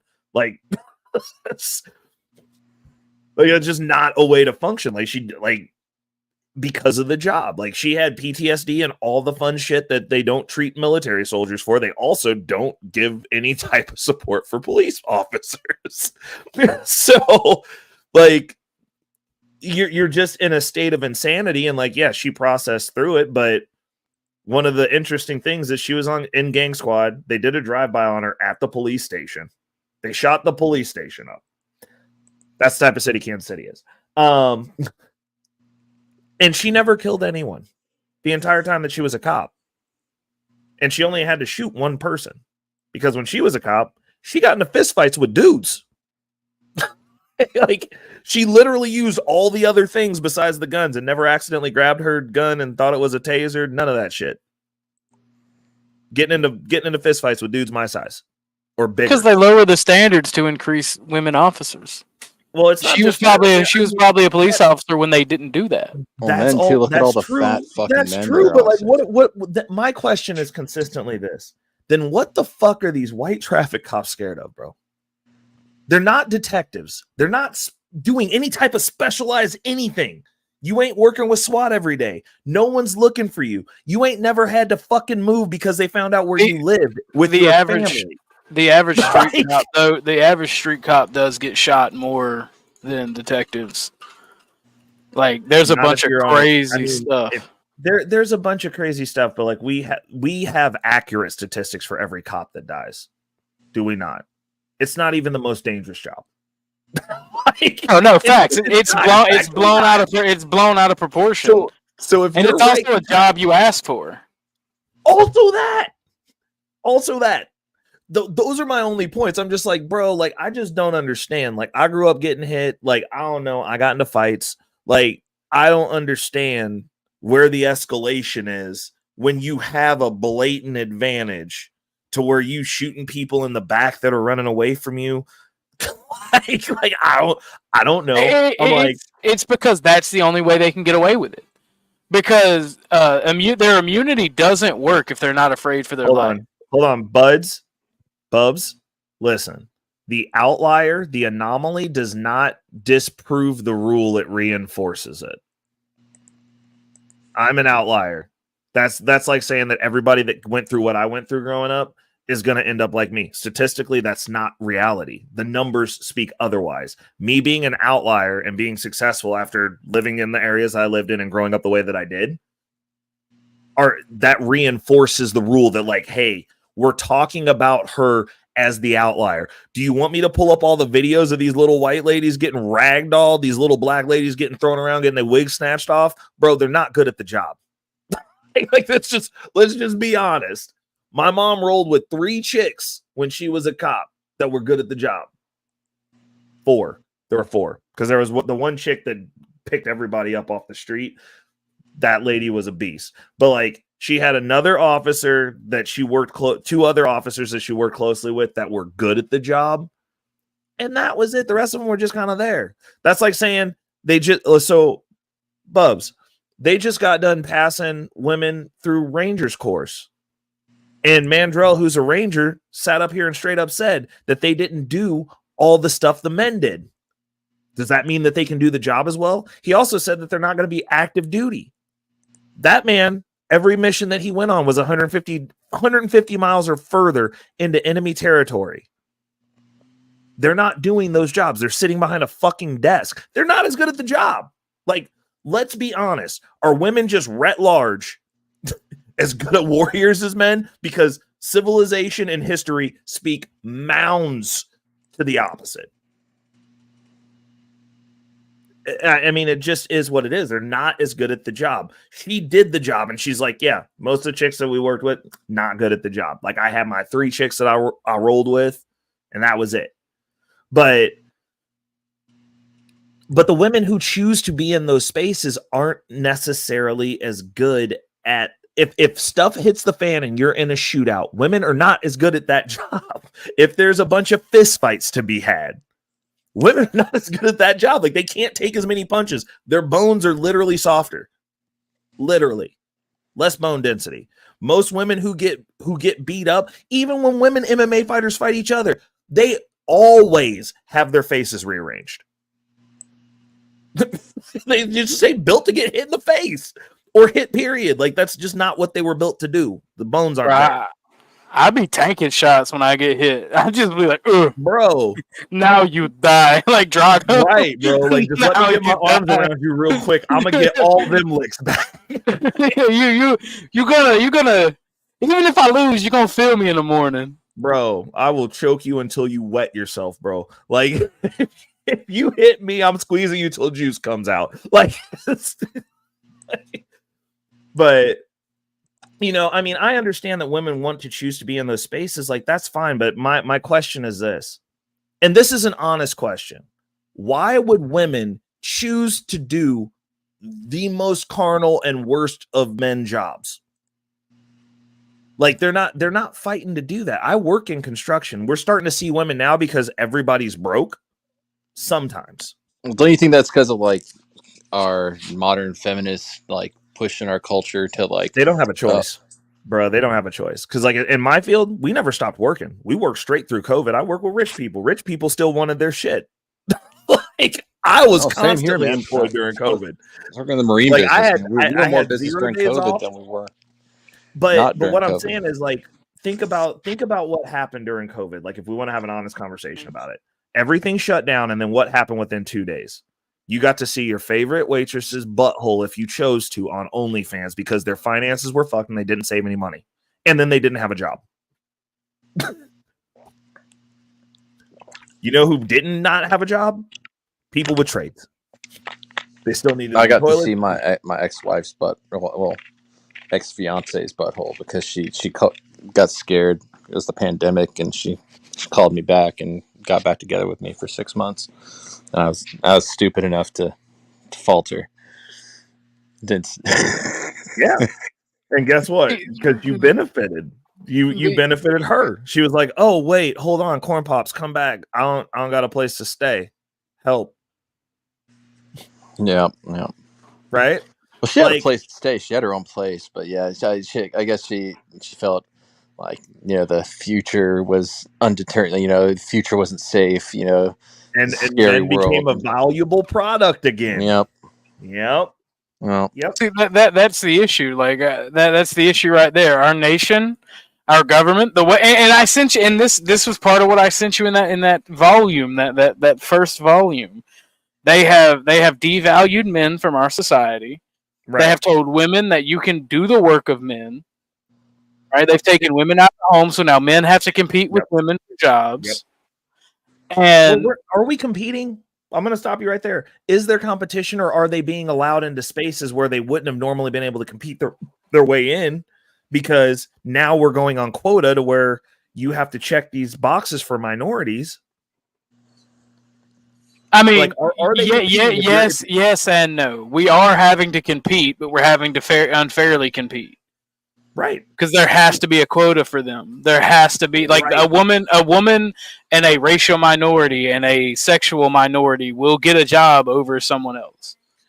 I mean, 100%. And not only that, one of my techs, he tried to get a job at, where was it? It was at IKEA in their IT department.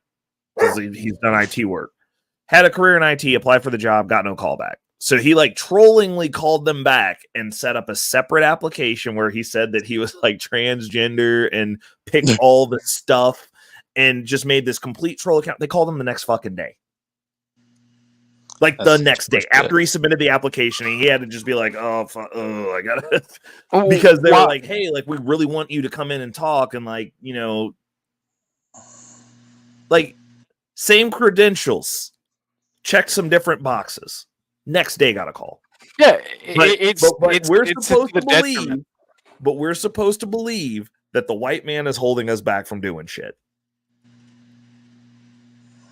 Make it make sense. That was he's the whitest, most surfer California time living dude I've ever met in the Midwest. He should have like followed through and like got like the biggest set of like those strap-on titties like that one woodshop teacher did. And, yeah, went in like there. It's just messed up that like and that's what I'm saying. Like this whole identity politics things, it's making it out to where it's like, oh well, white man bad, and it's like, no, fucked up shit's happening to everybody. Like, look, who's actually benefiting from this? Like. Who's actually benefiting? Like, if you got to be out here in the job market and like you don't have a trade and you got to go apply for a job right now, it's not men. Period. You know who else isn't getting jobs in those positions? Black men. You know why? Because the same checkbox that you could check for a black man, you could check it for a white woman. Oh no! Not only that, but it stacks. It stacks. Yeah. Because there's multiple boxes. See, I don't know how many of you have had filled out a job application in recent memory, but the first thing they have you do as part of the process, right, is you have to fill out a credit score. And I'm not talking about like a credit card or something like that for banking. I'm talking about a the diversity stuff where you have to tell them if you're white, a man, what race you are. And you get different sets of points based on who you are. Yep. Yeah. And if you're a black felon, that's 2 points right there. If you're a black felon that's a female, 3 points. If you're gay, 4 points. Yep. And that's how they hire. Whoever gets them the most tax credits, they will hire you. No matter how good you are. Shitty acronym for that. God, I've heard of that. I've never experienced it personally. That victim credit score, basically. I forget what the official like government wording is. But yeah, no, like they're incentivized to do this. Yeah. Well, I hate like as a white man trying to act like some sort of victim, but there definitely is like a lot of anti-whiteism, like even like Ray said. Like, it's just, but I think the anti-whiteism part of it is we're trying to blame y'all for shit that people for shit that they didn't take part in. Neither one of you had ever owned a fucking slave in your fucking life. Yeah, well, this white boy looks at it like this. Look, I want to bring all that shit back because I've been accused of something. I have a bill of sale, a receipt, if you will, but I do not have goods rendered. Right. That's what I'm. Then you want your reparations. Well, it's the vitriol of it. 100,000 acres and 50 slaves. Yeah, 100,000 acres. So, but I was told we took everything from everybody and enslaved everyone. Oh my God! I mean, I think that would just give you your state and the current inhabitants, then basically. But I mean, it's.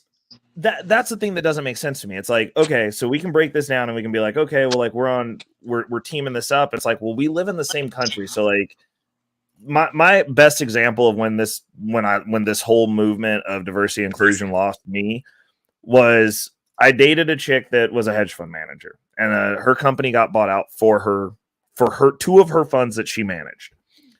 And she straight up told me, she was like, yeah, so the way that this is working now with the managers, she was like, they're checking the diversity and inclusion for the people that work within the office. It has nothing to do with how much money you make. They want to know if you have people from the LGBTQ community, how many black people you have, how many women you have, how many people that are of other colors that you have there. Those are the metrics, or they won't give you money to invest, regardless of how good you are at the job. You could make 100% return every year. And if it's a bunch of old white dudes or it's just all white dudes, they're just like, yeah, we can't fund that. Because it's profitable to do that. If it wasn't profitable, they wouldn't be doing it. But you're not necessarily the best anymore. That was the issue for me, because I was like, this is money. Money is just math. And she was like, yeah, I know. And I was like, I don't think you do. I don't think this is good. Like if this isn't about making money, I don't care who it is. It could be the Klan. If the Klan was in there and they was making 100% a year, I didn't have to go to the meeting. I want them investing my money, bro. I just don't understand, because like it's no longer about the performance. And I mean, obviously this is extrapolated out since I dated her, but like you look at the ESG stuff. It's not about the companies being profitable. They're like, are you about equity and inclusion? Did you put a person of color who also identifies as something else in your video? We need 2 of these and 1 of these. Like, this is stupid. And they're creating unreal scenarios. Like when I go out with my friends, it's generally speaking, usually white people and black people. And that's it. There's no special extras. Sometimes there's some Mexicans. Every once in a while, there's an Asian person or Vietnamese, you know? Like it's not what they're putting on TV that is completely unrealistic that they're doing to get funding. I'm like, people don't run around in groups like this except for a certain group of people that is not a big group of people. Like, this is not real, the real world or real life for most people. But they get paid, so they do it. In order to get your fund funded, you've got to have these people. They do the same thing in law. You know how hard it is for black people in law because there's an assumption that you just got passed through the system and you don't know how to do your fucking job? Well, I mean, that begs to question, is that true, though? No, it is. 100%. Because they come out without the skills. And so, like, I know someone who owned a law firm. That was a patent lawyer. And he was like, they'll pass them through for their diversity and include. Hold up, we got another person coming to the panel, and I'm going to finish my story after we welcome old Bumpkin. Are you tired of the socialist and liberal creep that's Hello, happening in Bumpkin. our society today? Are you tired of people saying stuff but not doing anything? Well, this guy is, and he's doing it at New Frontier USA. Go check him out there. Until then, say hello to Bumpkin.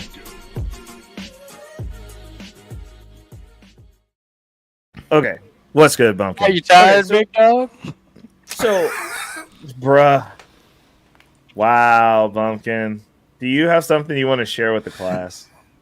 No, I'm Gucci. I'm good. Yeah, you look real relaxed, Bumpkin. Yeah. It's been a good day. Oh, shit. You know, every day's a good Oh day. my! You just get some thick booty, Bumpkin. No. What's up, Bruh. chat? What's up, Casey? I'm changing the subject. But You don't realize he still had that disoriented, hi, how are you? that feels so good. Like, how do you put a sweater on? It's so hot down here. It's supposed to be cooled off tomorrow. This isn't even a sweater. This is like a lounge under the shirt. It is currently 45 degrees. Oh god, that feels so good. I hate you. 45 degree. Oh yeah, you're in like Washington or something, aren't you? No. Well, you're somewhere in that like northeast, right, or northwest. North Dakota. No. Oh well, shit.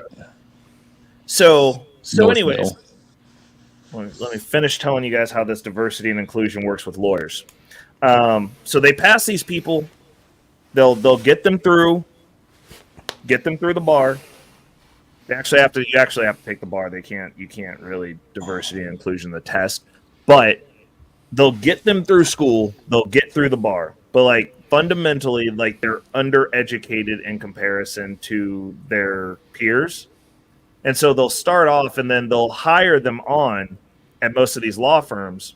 And the way the law firm is set up, they just kind of float through their first year. They don't actually get trained on the job, right? So then they get into their second year and they get their second year raise. So he was like, generally speaking, he'll hire people that are black to come into his company, and they're third years, but they basically have a first year's level of ability to do the job. So the way that he did his business model, and this was like a nice thing for him to do as a business owner, it's based on the work you complete is how they get paid because they're patent lawyers. So you can come in and train with somebody, but they get paid to train you because they're completing the work and you'll get like a small cut of it so that they can train them up to where they're supposed to be. But he was like, unless you have a business model like that, like they just kind of sit around the office and don't do shit. And they just continually get passed over. And he was like, it makes it like really a pain in the ass because like they can't make partner. They're languishing around there. And like, you can't rely on them to do their year's level worth of work. But he was like, he set his business up. So he was like, I like bringing those people in because I can get them trained up and they can get paid while they're getting trained. So that way they can get some income coming and then we can get them up to where they're supposed to be and then they're fine. But he was like, they're just not getting trained because like the basic stuff, they don't know it coming through the bar, and they're just lawyers in name basically. They don't even have the basic background stuff they need to know. You have to teach them like from, Yeah. Yes. You're basically teaching somebody who's been in the field for 3 years as though they just got out of college. And then you're teaching them some of the shit that they should have known in college. Yeah, that's shitty. Yeah, and I mean, and the way that he broke it down for me, and I was like, dude, like that's really messed up. And he was like, no, he was like, honestly, it is. But he was like, the messed up part is the disservice that they're doing to those lawyers. That's the issue. He was like, they're actually doing those people a disservice by releasing them into the workforce, basically crippled. Well, you're a smaller firm or something too. That's got to be, huge pain in the ass of like, you're expecting to get someone that knows what they're doing and they're having to shovel all that money out for all that time. It's not even that. So now there's a racist stereotype that black lawyers that are coming in really don't know what the fuck they're doing. So now you are a diversity hire. So like even the guy who does know what he's doing, there's an assumption that like you show up, they're like, you don't know what the fuck you're doing. Yeah, because they took all meritocracy out of it. Yep. Yeah. And so, like it's like when you look at stuff like that, when you look at stuff like what the hedge funds are doing now with those funds, when you look at the businesses that these hedge funds are funding, like you don't even have to have money. We'll give you 40, like, they will give you millions of dollars to just like put a dude in a leotard that's not on your magazine cover in a onesie. Like, yeah. Get your money, and then they'll do that. Then they get the backlash from the public, but like they're getting paid from the hedge fund. Like they're doing it for money. They're not doing it. And the thing is, people think that these companies are doing this because they care. And like, that's the thing that I don't like. I'm like, you are actually being manipulated here. Adidas doesn't give a shit. Nike doesn't give a shit. They're making money.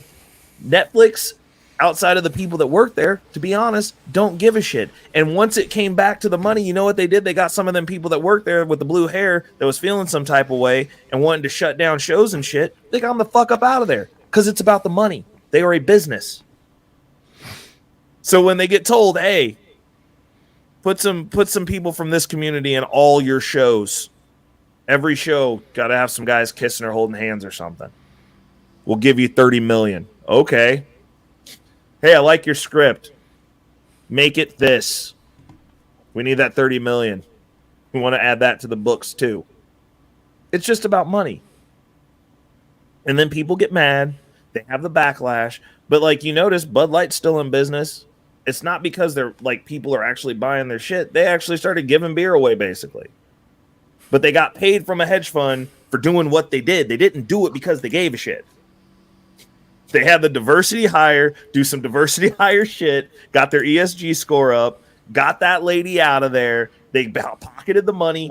They still in business, bro. Well, part of me wonders, like, if the people that like push all that shit knew all that stuff coming up front. So, they sold their stock beforehand, waited for the price to drop. And it's just good. It's crazy, man. I wouldn't be surprised, but I mean, like, but that's the thing. But like, people were like, oh, Bud Light's for us now. And I'm like, dude, you know how many people in the LGBTQ community I seen drinking Bud Light? Zero. Y'all still ain't drinking the beer. Dude, nothing pissed me off more when I saw like all these fucking boomers and stuff that were like, remember when like Kid Rock went out and bought like 2 Yeah. cases of Bud Light? It was all over Fox News and all like social media, and he's like, brr, brr, brr, and he had like an MP5 and he shot like cases of Bud Light, and they're like, Yep. yeah, that'll show them. It's like, I hate you guys so fucking much, like fucking boomers. Like they also went and it's like, bought yeah, Yeti you really showed them. and set them on fire too. Like, they're just like, we don't like Yeti anymore, and I'm just like, you bought it. Like, yeah, you do. I can understand if they like stole that stuff. Yes, there you go. Yeah, Like that, and then boomers went look out at and me bought like it, I'm a though. villain, and I'm like, bro, you went out and spent your money. They still gained profit. You're retarded. Right. I'll be right back. I'm gonna start the video though, because I've already watched this part of it. But here, okay. So this is what I was getting into with these pretend tradcon women, and I'll be right back, and then I'm gonna pause and we're gonna talk about the beginning part, because we're not doing all 20 minutes of this. We just need to get to the parts where she's freaking out, but you need the context of why she's freaking out. Tristan Tate, August 8th, 2 months ago, he said the following. Liz Wheeler claims Tristan Tate teaching young men how to deceive women and take their virginity. A conservative political commentator, this girl named Liz Wheeler, Liz, I think you would like this lady, and podcast host recently criticized Tristan Tate, brother of Andrew Tate, allegedly promoting deceptive tactics towards women. Wheeler shared a video where Tate discussed dating and said Tristan Tate teaches young men how to lie to innocent women to take their virginity. I'll do 2 or 3 virgins per year.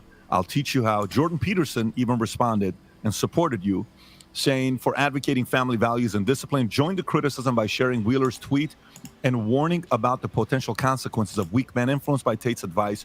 Peterson wrote, if you think strong men are dangerous, wait until you see what weak men are capable of. Sincerely, someone a while ago. If you want to play the clip, I don't know if you have the video or not, or is it just a tweet? No, I put the video on the tweet. Okay, so go back to that tweet and see if it goes. Oh, is she gonna get angry? Yeah, listen to this. Oh, dude, it's about to let's get watch great. this, and then let's get your take, and then we'll give our feedback here. Like me and meet the women who I meet and roll in the circles I meet, you meet beautiful virgins sometimes. Me, I'll do 2 or 3 virgins a year. Now, how do you date a virgin when you're an ice cold player? There is a tactic which I'm going to share with you on how to date a virgin and how to take a girl's virginity. Now, the recipe hasn't changed, but the tactics and the implementation has certainly changed. Be their boyfriend for 3 months and be in a nice relationship with them. That is the recipe. I'm sorry, guys. You want to run into a virgin and fuck her the next day? Don't ask me how. I don't know. I don't think anyone knows. I don't even think it's possible. You have to be their boyfriend for an extended period of time. You then have to take her virginity on the 2nd month anniversary or something along those lines. And I'm going to teach you how to do it while still being. You can pause it here. You can pause it here. Okay, so let's, guys.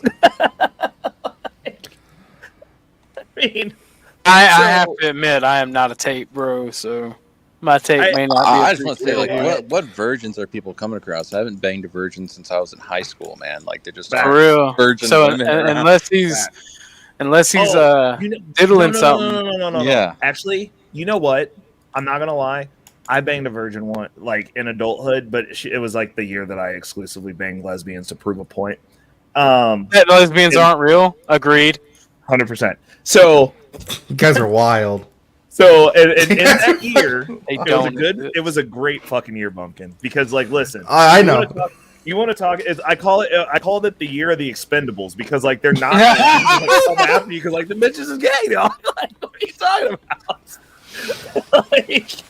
like I was like, but during that year, I did hook up with a chick that was like, I've never hooked up with a guy before. I was like, dope. Let's go.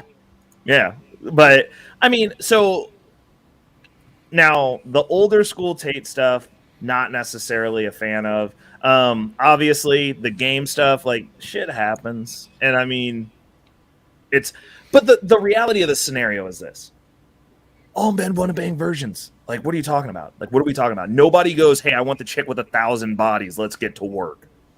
Yeah, that Like- part's retarded if they're mad about that. But well, no. I'm gonna go ahead and unpause it, but I just wanted to get everybody's thoughts because I'm like, that's basically just dating chicks. I don't, and being nice to them. He didn't say like, "Hey, bro, like beat this bitch into submission and take it." Like, Space. Did he even specify break up with them after that? What? I said, did he even specify break up with them after that? I didn't even hear him say that. No, and the reality of this, let's be honest. Guys are lazy. Even the guys that want to pretend to be super playboys. lazy. Anyone who's watching this shit, if they hook up with the chick and they meet a really pretty virgin, even if they're trying to be a playboy, we're lazy as fuck. And if you're actually on your grind, you don't have time. So if you get into a relationship with this chick, take her virginity, and you do a good job, right? She ain't going nowhere. And you're going to have regular sex. Mm-hmm. You're going to end up just dating this chick until you don't date anymore or get married. Like, this is the reality of what's going to happen for 90% of the guys who follow this playbook. You'll have a special 2% that are sociopaths that are like, you know what? This chick that'll do anything I fucking tell her.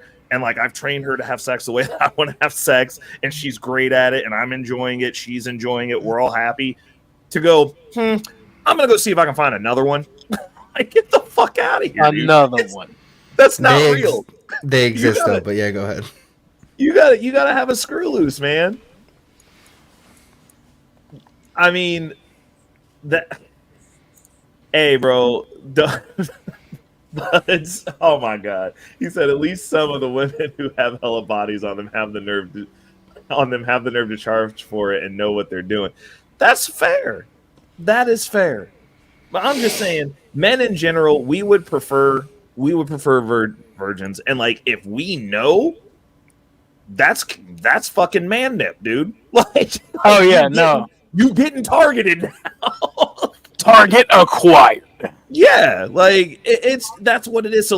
So the rest of this part of her melting down, I just want that as a premise. So like as a premise, we can all agree that men would prefer virgins, and we are instinctually, unless you're dysgenic and ugly, drawn to, like, if you're hot and you got no bodies, bro, like, to be honest, at this point, if you're hot and a virgin, bro, I'm trying to fucking marry you. Like, I'm not even gonna The lie, less bro. different penises have been in a woman, the more her value goes up. Like, and women hate that. They hate that, like, you know, oh, well, a guy can fuck a bunch of girls, but you know, the more people I have sex with, my value goes down. It's like, yep, that's the way it is.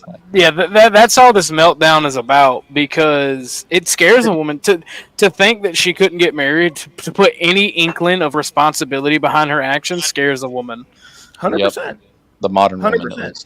is. It's accountability, and also it's because it is counter their mating strategy. Like, it just is. It doesn't benefit them, and I mean, I don't even think that inherently they know, but they just won't say it. But they know. That's the reason they get upset. They're just like, this doesn't fucking benefit me. That'd be like if when women tell us, you got to accept me as I am. Lizzo's beautiful. No, she's fucking not, and I don't have to accept that shit. Oh, you're fat phobic, because it doesn't benefit them, because they want to. They're like, well, what if I decide I want to be fat? And I'm like, you can decide to be somewhere else besides my fucking house. What about women who say, if you don't deserve me at my worst, you don't deserve me at my best? It's like, why do I have to put up with your bullshit just in general? Well, no. So, Buds, it's not that. It's it is. Well, it's Uncharted, but like, I mean, in all honesty, like, I'm an adult, bro. Like, if I had the opportunity and there was a chick that I was attracted to and she was a virgin and like there was nothing wrong with her, she was just like, cool, I was just saving myself for marriage, and I'd be like, cool. Like, do you clean? Can you get into like the 70 percentile range and be a virgin? Bet, let's go. Because she's not going to have the trauma. She's not going to have the baggage. And see, this is the other thing that women don't want to be accountable for. They will bring problems to your door with them because of the amount of dick that's been through them. Yep.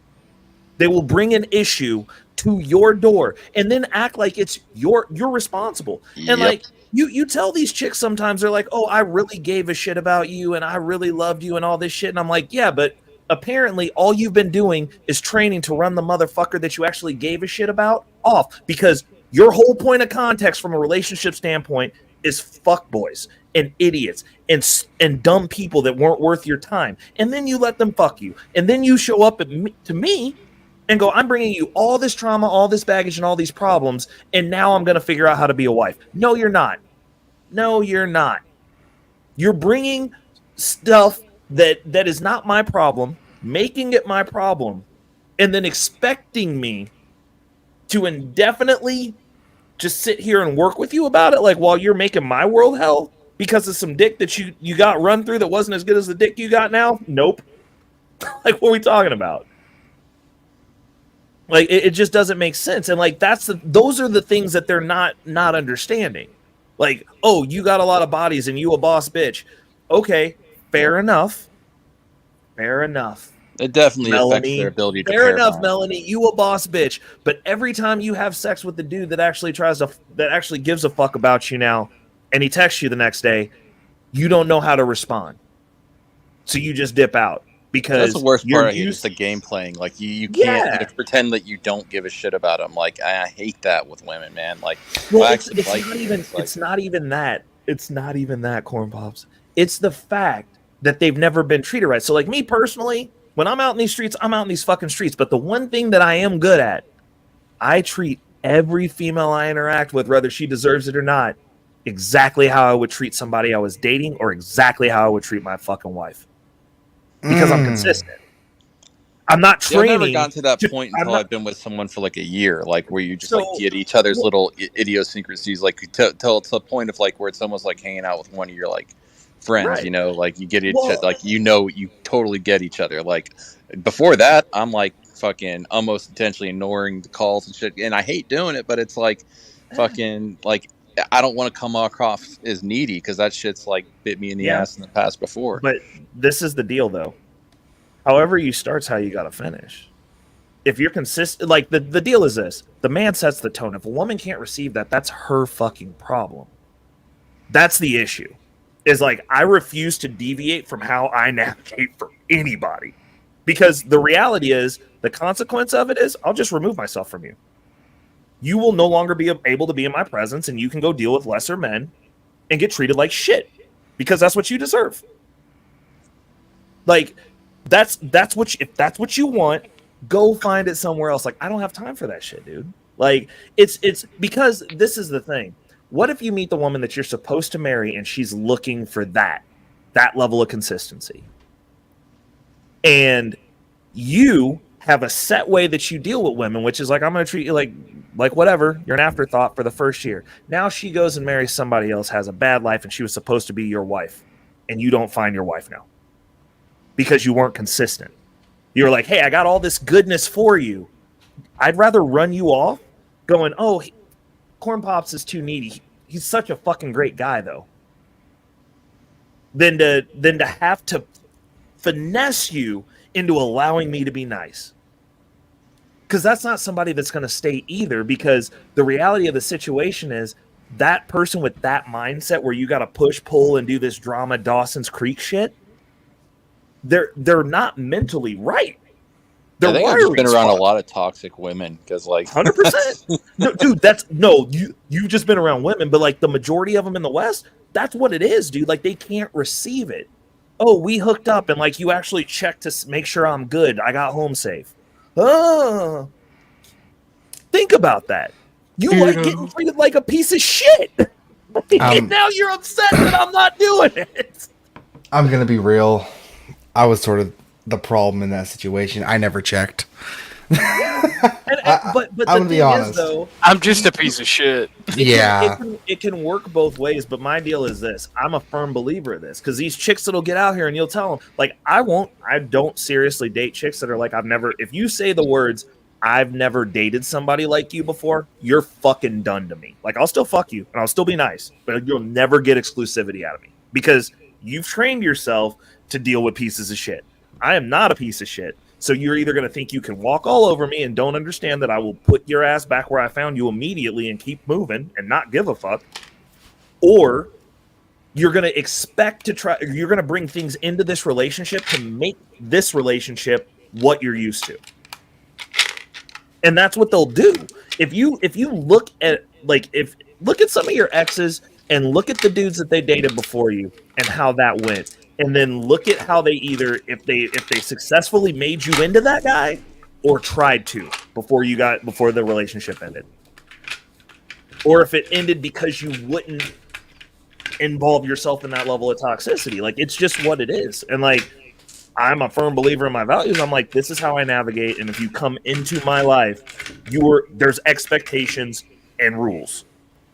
And if you can't meet them, then I will just leave you and go find the person I'm supposed to be with. Because like, obviously you ain't it.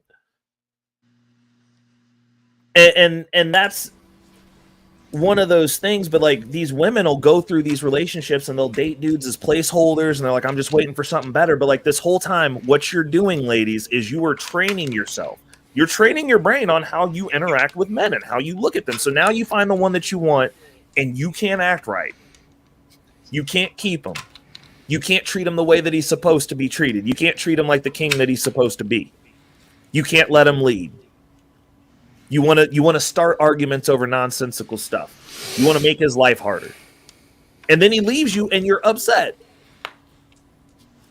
Like it's just one of those things. Let's be real. Hold on, no, that's still also not even how it works. Men don't initiate divorce in this country. That is almost uniquely a female thing. Women initiated 98% of divorces. Men will put up with women because until it's not safe for their kids. Yeah, like basically, it's crazy. Men, honestly, I'm gonna be real with you. I'm surprised that we haven't had the only reason I buy into the point that people say people are lazy, people are weak, people are this, that, and the third, because had this been any other point in history, the men between the ages of 16 and 40 would be beheading motherfuckers right now in leadership. Right. Had this been any other time, and it would not matter your race, your ethnicity, or your religion, it would be on site. Oh, that motherfucker even used to be a contractor for the government. All right, we killed everybody else. Let's get them too because they're part of the shit that we are dealing with. Well, the shit that we are dealing with. Yeah. And I don't buy that it's the internet or it's the technology. No, we are getting weaker. We are becoming more cowardly. Well, that's because of the internet. We have ways to pacify ourselves. We have ways to be distracted, and food is still plentiful. That last one is the only thing I buy at this point. because they don't have the appropriate plumbing. I'm sorry. I'm not trying to see a set of nuts dangle there, bro. I'm gonna be real with you. Yeah, I mean, it's just... I mean, the issue is it's not a matter of dating. It's just you're going to see a lot of men who are cashed out and tapped out on getting married. Like, yeah, because a woman can decide she's bored and take half your shit. Facts. I mean, I'm going to be honest with you. Yeah, like, honestly, I hate to say it, right? Because I am a traditionalist at heart, but looking at all the statistics, why would you get married? Speaking of someone that's about to get married, but why would you get married? I mean, you gotta find the right one and tax write-offs. Honestly, like you get that head of household. There is no benefit. There is no benefit as a man to getting married. If you're trying to get rich, there is tax write-offs. Yep. You can do a bunch of shit strategically with taxes. But does the tax write-off matter if she takes half your shit? Because no. But think about this. Think about this, though, guys. Think about this. I understand what you're saying. Just do the math. Like, if you're trying to get wealthy, so like me personally, I'm shooting for decamillionaire status. If I can get to 10, and I know I can get to 10 married, and she takes half, I'll have $5 million. I have $0 million now. That's a win. Yeah. I mean, that's good and all. That's a win. You're right. But then when she winds up with slightly more than half and all the money making assets. Oh no, because listen. No. If you get prenups do not fucking matter, Ray. Judges can decide if prenups matter. A judge can go, that prenup does not matter. Goodbye. Judges have done. Yeah. No, they can and they do. Look it up. Do you especially if you get a Especially if you female make judge? more money after the marriage. Well, no. But what I'm saying is, I actually like. So most people don't own shit, right? So my prenup is literally just to cover. Like, I'll have a set standard. I'm not saying this is the deal. I'm not going to argue over shit that we made together. Now, if you try to take my shit that I had when you showed up, that's a different set of circumstances. I have quite a bit of assets. That's what I'm. Yeah, that's what I'm saying. And like, that's what prenups are for. You go, hey, this is listed out. This is what I had when you showed up. You're not entitled to this. And that female judge will laugh at you and then order you to give her hat. Yes, they do. No, like, they I don't. watched what Most of happened the with my people that dad, have had man, prenups that the women have gotten around it. They've null and voided the prenups after a certain amount of time because the chick, before she filed divorce, was like, "You just don't love me, or you would get rid of the prenup." And they're like, "Okay, baby, the coochie's nice, and you've been here a while. I'm gonna tear this shit up," and then they lose half the shit they had to begin with. That's how that works. You need to look. You need to look it up before Are you. Are any of y'all familiar with that car tuber, like YouTuber Hoovie's Garage, like Tyler Hoover? He like, I don't know if I'm a gearhead, so I watch a lot of car channels. Well, he like met some. I guess she was working. His parents owned like a chain of like restaurants, and she was working at some like Chinese buffet restaurant. And she's like this Vietnamese girl. Anyway, this dumbass married this chick. And then his YouTube channel blew up, and the kid has like Ferraris, all this kind of stuff, and she just divorced him, and they just had a kid, and like he's like selling all of his shit off for everything. I just watched that, and I'm like, oh man, like I shouldn't have fucking married her. Like, I mean, I guess with a kid doesn't really matter. Like, still would have fucking He's selling everything off because he's got to take care of that kid. Also, like that. I mean, obviously that's a kicker, but like. You also have postnuptials that you guys can put out. Like, I mean, honestly, I'm not gonna probably be marrying a waitress. So yeah, that was like, a dumb fucking at this idea. point Obviously, in the game, I'm like, I'm most likely like, I'm like, if I was gonna do something like that, like if I was to get married, it would be like I would get a recommendation from somebody in my mentorship circle that's like, hey, here's somebody of the same ilk that you're now in. Married. Like, whenever I want to have kids, I don't want like my future wife or partner working. However, it's very important to me that like she has class and some sort of like ambition in her life, not someone that just is like fucking was a waitress. Like arranged marriages now. Hey, bro, or like some. If she looked good and she a virgin, bro, sign me up. Well, for banging them, yeah. Like, but for something you're gonna like move in and fucking like live with for a while, like, dude. I tell you what, I think the biggest mistake I ever made was when I didn't agree to marry my best friend's uncle's sister. So my best friend's aunt, because her mom was trying to arrange a marriage and she was really cute. And I was like, damn. Yeah, I think I fucked myself in my younger years. No. Like, I was just fucking everything. No, I'm not fucking married. anything that moved when I was Bro, younger. you see any rings? No rings. I got specifically my Aura ring. see, yeah.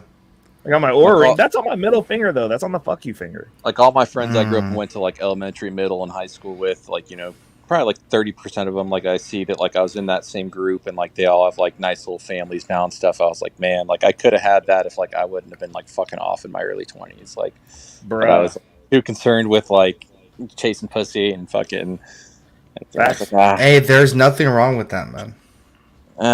It's important to fucking like have a family and carry on, man. No, like that's what I think. You're right, Corn Pop. You're right. But okay. So I'm gonna continue with this. Let's keep this going. So it's a 2-minute video. Commentary, thoughts on this? Why you have a problem with this? Well, I mean, the words that he used make it pretty clear. He said, "I'm going to teach you a strategy. I'm going to teach you a tactic, how to manipulate a girl into sleeping with her." That's literally all sex. Well, he didn't even say manipulate her. No, but I mean, but literally what she just said, that's exactly how men get laid, period. Look at her face right now. Like, I want to know what type of sex she is involved in. Like, he didn't say hi. He wasn't nice to you. Very plain and boring, probably missionary. I mean, shit, you got to manipulate your way into missionary at this point in the game, boys. Like, what are we talking about? Like, I'm just like, she couldn't be on this show because like my first question would be like, okay, so what does it look like when a dude fucks you? Like, how does that work, start to finish? Like, how does it? Don't even tell me like the actual copulation part. I want to know the part from where did he see you? Were you in the front row at church and then y'all held hands and prayed really hard and then he glanced over at you and then you ended up catching his dick? Or was it like you were at Walmart, you were reaching for the shelf you couldn't reach, dude came over, Chad Thunderclap, reached up, grabbed it before he handed it to you, and then like literally, are you with every man?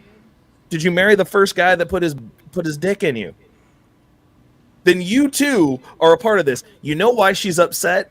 Because this shit triggers bitches because these are the chicks that are like, he never called back.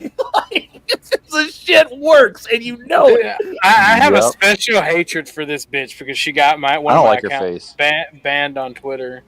Oh, are you serious? Yeah. This exact one? Wait. Who is it? Who is it? Fucking Wiki or some shit. I can't say her name. Oh no, she's a freak. But real fast, I would like you guys to point out behind her, right behind her, is that Alex Jones's signature? Yes, sir. Yes, he's been in there. Oh, good eye. That's wild. Yeah. Yeah. But okay, yeah, no. I'm gonna let her keep rocking out. But I'm just like, this whole conversation. But usually women that act like this to this type of information Mega are freaks. Mega sluts. No. They're freaks, but like they also don't get called back. Like there's like, why are they get why would they? They get the 1 year corn pops fun, and he's like, yeah, I don't like you anymore. Now she's telling all the guys in the manosphere that we're not allowed to use gay because Corn Pop's a dickhead, and she had to watch him be nice to somebody else in a year and 1 month, and she only made it a year. Now she's not mad. Always a year. It varies depending on one, but roughly, yeah. There's some hoes in this house. Corn Pops is mass producing. I just want to put it out there, folks. Corn Pops is mass producing this tradcon bitch right here. That's all. I actually discovered that on accident because I was just kind of annoyed with this one, but she was super hot, and like I was just like, she showed up at my house. Like I pretended to be out of town one week. My God. Told her I was down in Miami, and I hear like I guess she saw a light on her side. She walked around. She was like banging on the back of the house.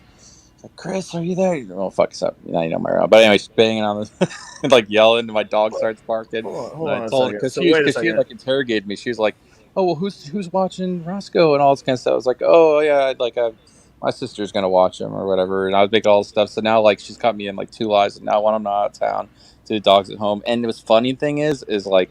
So I eventually, I was like, oh, yeah, I got back in town early, came in, told her all this bullshit. I came back in. She wasn't even, mad. It was just I'm just glad he wasn't with somebody else. But, man, it's funny. They want what they can't have, man, or, or what, turns them down. Women's minds are fucked, man. Yeah, no, 100%. Hold on. Bub said, I think it would be much easier if, what is it? Oh, Jesus, hold up a second. Before we read this, freaking Jay Rillo got me again. Jesus Christ. Jay Rillo's over here loving on me, bro. Jay Rillo, you the homie. I gotta drop the bombs because it was truth bombs. So we gotta hit you with some truth too, Jay Rillo. I got something a little different for you. You smart. You very smart. We the best. You a genius. Shout outs to Jay Rillo for the support of the channel. Surprised he ain't up here. He usually loves talking about Manosphere stuff. Well, he might be working in every show. It's just I actually read the chat actively, so people can actually just talk in the chat. So you guys, you know what I'm saying? I'll be reading the comments. But hold on, Bub said, I think it would be better if they were just honest about wanting to smash. You might get what you want easier. I think it's when both parties aren't reaching a common goal. Sex is a common goal for both parties. It's how the issue is men can be direct and be like, I just want to smash. Women don't want to feel bad or slutty or any type of way about anything they do because of accountability. So there has to be this I want to do this, but I need you to act like you want to date me. Yep. But it That's needs what to be it is. your fault if we do it. Yes. I can't believe- need some way to word this to my girlfriends to make it seem like I'm not a slut. Like, you know. Exactly. I can't believe you did that to me. Be like, what? You mean when you took your pants off and jumped on my dick? I did that to you. Like, okay. Like, yeah. Like, I mean, it's not. J Rilla's in the back. Oh snap! Jay's coming up to hang out. What's up, Rillo? What's going on, y'all? Well, since you How's said it my going? name, I was like, What's oh, up? no, I definitely gotta come up. Hey, everybody. I just didn't want to Dude, eat while I Jay was on camera. Rillo. Jay What's up, Rillo y'all? out What's up? here looking small in the camera. I can see so much more of your background now. The dude out here getting cut up and shit. He about to steal all your girls, bro. Well, to see, I I found know some this beans. guy. I Okay, found sorry, I some. didn't recognize your name. I know Yeah, you. come on, What's up, Quampa. man? You know who I am. I found some beans in the subscribe. fridge and I couldn't help. Thank you, appreciate you. But I found some beans in the fridge and I couldn't help but make some rice. I just felt the compulsion, so I wanted to make dinner. And I threw some jalapenos on. I'm telling you the truth, by the way. This is actually what's in there. And I had some jalapenos and I dude. threw that bitch on there. And I was like, oh man, and I didn't want to eat on camera. I didn't want to. Extra Mexican right now. Did you throw some Tabasco on there too, Jay? I have some in the fridge. I just didn't know. I know you do. I knew you did. And by the way, and actually, I use Cholula, by the way. All right. Oh, yeah, my bad. Yeah, Hey, I don't Cholula even is the know. best. It's the best. You want to know how white I am? Sriracha green bottle is the best. Dude, How white are you, Pumpkin? no. Listen. Yeah, I don't even know what that is. I don't even hot know sauce. what that Jesus is. Christ, bro. When It's hot when sauce.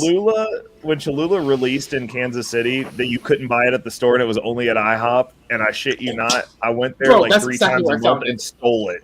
Like, That's I would just exactly take where the I whole found bottle it. and be like, I don't have any more. Bro, I did the same shit actually before it was in stores. I'm not even gonna lie. 'Cause it's so Honestly, good. did IHOP even care? Did IHOP even care? They didn't know. Well, I was just well, like, I went there one stop time and I was like, "What's this?" And they were like, "It's this new hot sauce." I put it on there. I was like, "This is fire." Went to the store. They Yeah. didn't have it. I went back the next day. I was like, "Yeah, give me some hash browns." I was like, "This going with me." I don't know Right, about you guys. if you aren't stealing in the 2020s, you just ain't a man, dog. Oh yeah, I don't know about you guys, but like, at least Ray in that situation, I would always make sure to tip the waitress extra and give a wink as she saw me slide it into my pocket. And usually See, they I let don't, that I don't tip waitresses, and well, I tip waitresses, but not with monetary compassion. I want to talk about how pissed I am right now.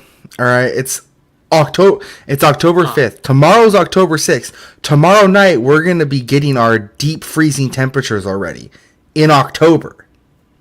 Yeah, remember we went from the hottest days of the year to like the coldest days because like we're frosting tomorrow night. We're supposed to get our first frost, which is early. Way early. It's gonna be 80 degrees in 2 days. And shut up! I'm probably sweating now with no air conditioning. Yeah. And this is Oh God, though. and this killing frost is supposed to be like way before schedule. It's going to be 91 degrees here tomorrow.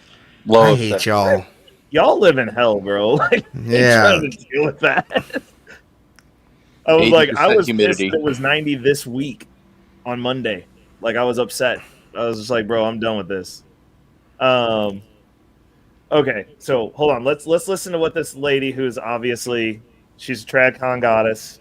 Corn Pops didn't call her back, and now she has to wear extra makeup because she's hit the wall. Deceive her into thinking that little she is hard. loved by me in order to exploit her objective. Bro, this chick literally thinks that everyone who's ever put their dick in her loved her. I'm sorry, bro. She's And trying that's her really fault. hard. And that's her fault. This dude, like literally, Not really. She sounds No, like it that is chick- exactly her fault. Because you know why? You know Here's what the this thing. sounds like? This sounds like those girls that, like, I have a few of them that are on my Facebook that I had run-ins with back in the day, or tried to have run-ins with, and they're the girls who are like, my new boyfriend's the best ever, and we're in love, and we're gonna get married, we're gonna have a fucking star thing, and then like the next boyfriend that she has is the best ever. Like, it's just like, bro. And then she hits the wall, and these dudes stop like showing up to give her the Corn Pops 1 year of fun treatment, and then she's mad because she's like, well, you've already dated like 20 of the best. And now you're hitting the wall. You got the extra makeup on, and It's and actually upset. really sad. This is super. I kind of was agreeing with Bumpkin there. I like she still watches like Cinderella and believes it as an adult. I bet you she watches Fresh and Fit. Bruh. Out of spite. You don't think she's like a real housewives of like LA kind of girl? Like she seems kind of annoying like that. The thing about it is, right, it's really easy to be jaded and angry at these women because they are actively destroying society because the majority of women act this way. Yeah. But the simple fact of the matter is this is not very productive a belief set of having to fixing the issue. Well, that's why I don't like talk politics like at Well, least in depth with women or anything like that, because it's like it's counterproductive. It's like that's a man's like role. Like, I'm And just we into as that, men like- are actually at fault for the reason they act this way because we aren't out here beheading simps. Well, we it's we not have even- men it's not we even have that, men because- that act retard. We have men, and this argument I got in with my little brother while taking him somewhere to Atlanta. He was defending Andrew Tate, and I said Andrew Tate tells you the right things for the wrong reasons. He doesn't tell you to act like men and tell them no, their behavior is shitty. He says no, you as a man need to engage in their behavior, act even more feminine, act even more womanly, and that's just how I feel about Andrew Tate and his brother. They don't want you to be men. They want you to act feminine. They want you to in turn become weak so then they can manipulate you themselves to get money off of you. Well, my question is, what part of what their talking points that they expound do you believe is in They telling make them to- they make for one, and telling them to tell it instead like it's all about sex, right? Sometimes abstinence is the best way forward. I hate to say it, like sometimes if you have a dumb bitch and you just play into this shit and you let her get away with her attitudes, not fucking her is the best situation you can be in. 100%. But I don't think that you're saying anything that they don't say right now. No, they absolutely tell you should still smash because that's what men do. Men do these things. I disagree with you. I would need you to reference me at an exact point where he was like, if a chick's acting like an asshole, fuck her anyway. Okay. And just cry until she lets you hit it. Although why would you, All right. why would you deny that? Right, I got you. They purposely tell men to worship assets. That is a very womanly thing to do. Men that have money do not flaunt their money like the Tates do. The Tates purposely flaunt their money. Well, yeah, 100%. But like, you're also in an online medium. Like, if you're going for that level, people, the way that this works, that's how this works. Yes, but they are purposely putting that message forward, and their followers are going to mimic that behavior. Well, not only I think that. there's a word for that, Bumpkin, where you flaunt your money like that. Flexing, dog. No, there's a different word. Never mind. Then what is it? Corn Pop, chill. Never mind. Corn Pop, chill. Wait. What space of YouTube you are in right now. I can't say it on here anyway. Oh, never mind. I got you. But no, like the thing is, even and this is something that I think I got through my brother's head. Even if they actively don't say it, the outcome that they push by acting the way they do is the outcome that I'm saying. And the thing is, they sit there, they've scammed, they want to complain because they're being quote unquote persecuted for like human trafficking right now. Yeah, they're absolutely guilty if you look at the evidence, but that's beside the point. Look at the scams they ran on weak-minded, retarded men that they've manipulated and gaslit into thinking that they can turn them into alpha males. Being an alpha male is not some dude bro culture. It's literally your genetics. Either you are or you're not.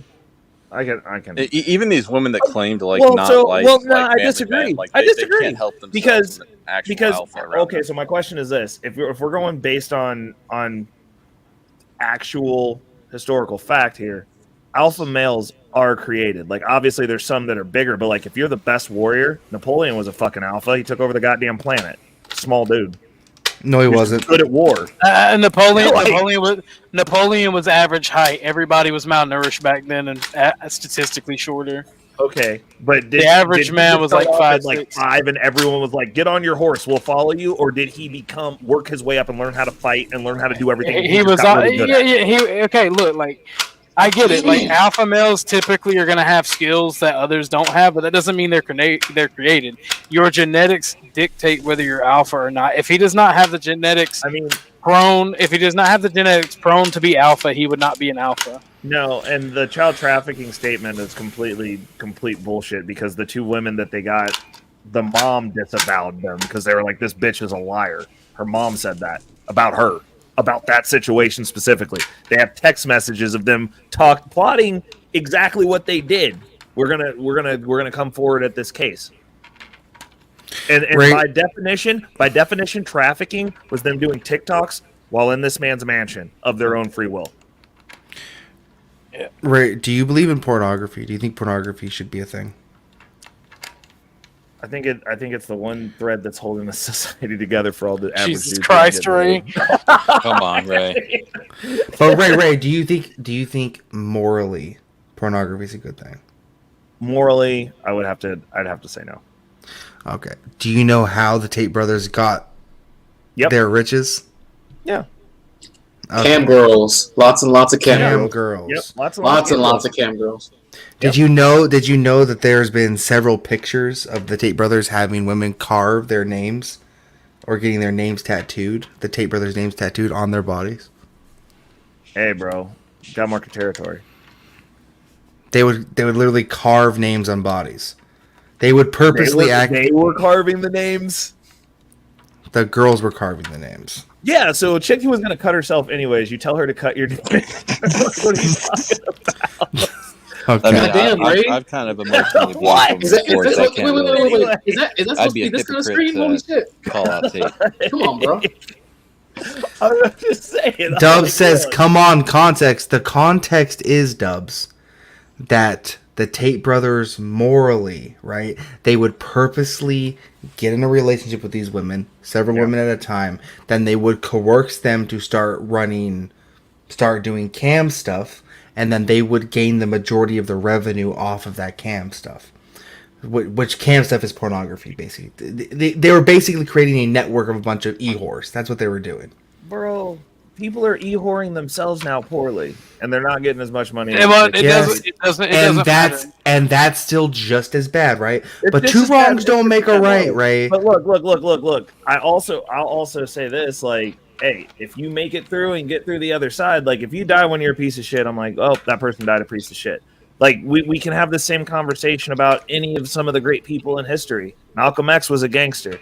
And then look at what he turned into. If he would have died as a gangster, he would have died a piece of shit. Instead, he died a leader of men. Whoa. Wait a minute. Wait a minute. Yeah, Malcolm X. I take umbrage with that. Ain't nothing wrong with not following the law. The law is gay. All right? The law is for weak men. See, Bumpkin, I can't with you, bro. What did I do? Or not Bumpkin. Orthodox Muslim. Am I wrong? Offense only keeps an honest man honest. I am a good man, not because I fear repercussions of the law. Fuck the law. Fuck the police. I've told them on my front porch they were cowards. Aren't you in your early 20s? I remember when I felt like that too, Orthodox. There's. I will never be a coward. I would rather die before I become a coward. And if anybody tells me that that's part of growing up, that you think that the law is necessary. Here's the deal. Here's the deal, Bubs. Is anything that he says currently wrong? Because I'm 100% sure that a certain person who was in charge over in Germany knew that 2 + 2 was 4. That's not wrong either if he said it. He wasn't wrong about a lot. But see, this is the issue, and this is the problem that I have is like people in society who want to just pick and choose, like these people have to be saints. Like, what are you talking about? Your Queen Lizzo ain't no fucking saint. She's getting sued. Ain't nobody perfect. Right. I think the main issue is normalizing degeneracy. But at what point, if we're gonna talk about morally, at what point does going, hey, get your shit together, don't be dysgenic, and have the ability to navigate from a financial perspective? They're not saying that. They're not being like you. They're intentionally trying to set up that so that they can rip people off. Everything that they've ever done has been a scam. Well, I'm not familiar with Tate, but from what I understand, he did give like some good financial advice and stuff. But the whole e-girl thing, Yeah. and like that I'm whole not. part Like I is said, I'm not going fucked to up. argue that because I'm like, that's not how I would make my money. I'm like, okay. Well, no. whatever. But The thing is, but also, I was never in a space where I was just trapped in the hood. I mean, he could have also done a bunch of other worse shit. Technically speaking, from the upbringing that he had, he could have sold crack. That's another way that people get out of the hood sometimes. It's not about what you do, it's why you do it. The ends justify the means. The simple fact of the matter is his end goal is to enrich himself and fuck everybody else. He has no real ideology, he has no real belief. He's a Muslim who peddles in porn. Goals at the end of the day. I mean, I wish you guys the best, but my main goal is to enrich myself. Peddled. No, he still peddles in porn. He still does that. How? Where's the proof? Where's the? Well, he's not doing much of anything right now. But before he was caught, he still ran cam shows. He still did that shit. That shit was so Wait. He's not detained right now, though. Hold on. He's not detained right now, as far as I know. He's before he got detained, is what I said. He was not still doing it before he got There's detained. no way. Yeah. He was scamming people at that point. Same principle. Oh my god. Okay, you have an opinion, and I'm gonna let you have it. I'm not trying to change your opinion. I just don't agree with you. Also, but I'm right. No, I'm right. No, that's the thing. I'm right, bro. Look up the fucking school that he ran, the fucking hustler school shit that he did. It still exists. Yeah, it's a straight pyramid scheme too. No, it's not. I know what you're talking about. That was how he got out in the algorithm. I know that specific piece of what you're talking about. I know what you're talking about.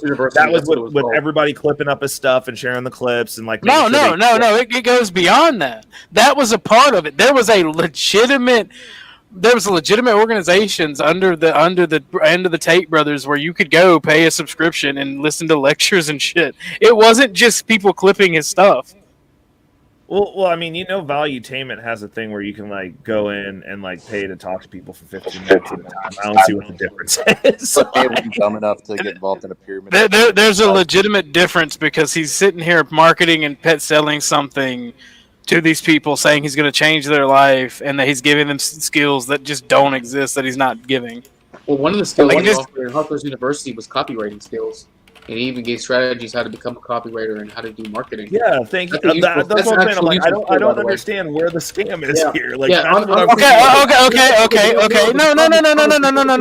Oh, okay. No. We can do this because we're gonna understand that Orthodox guys never wrong. All right, we can go through this. So wrong right now. At what time could he give you a degree or any certificate in copywriting? You don't.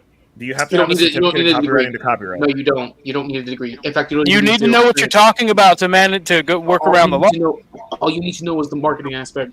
All you need to know is the market that you're trying to sell something to. You do not need a communications degree. You do not need an English degree. You do not need a humanities degree in order to do copywriting. You can literally. You're gonna have to source that to me, homie.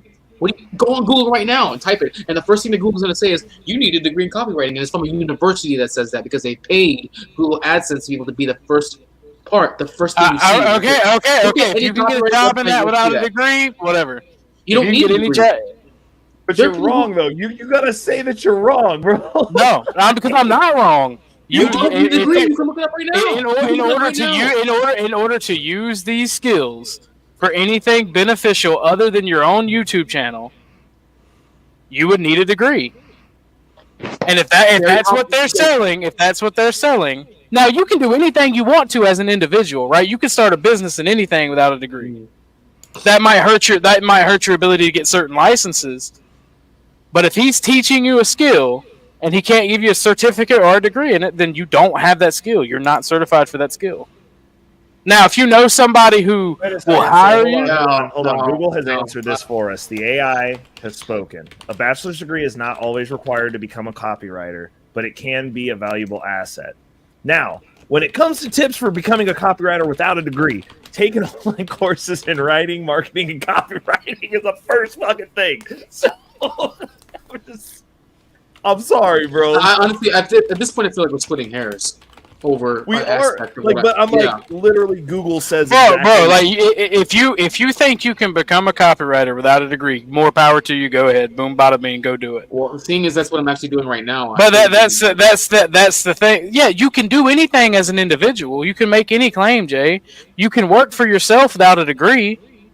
You can start a business without a degree that if you worked for somebody they would require a degree for.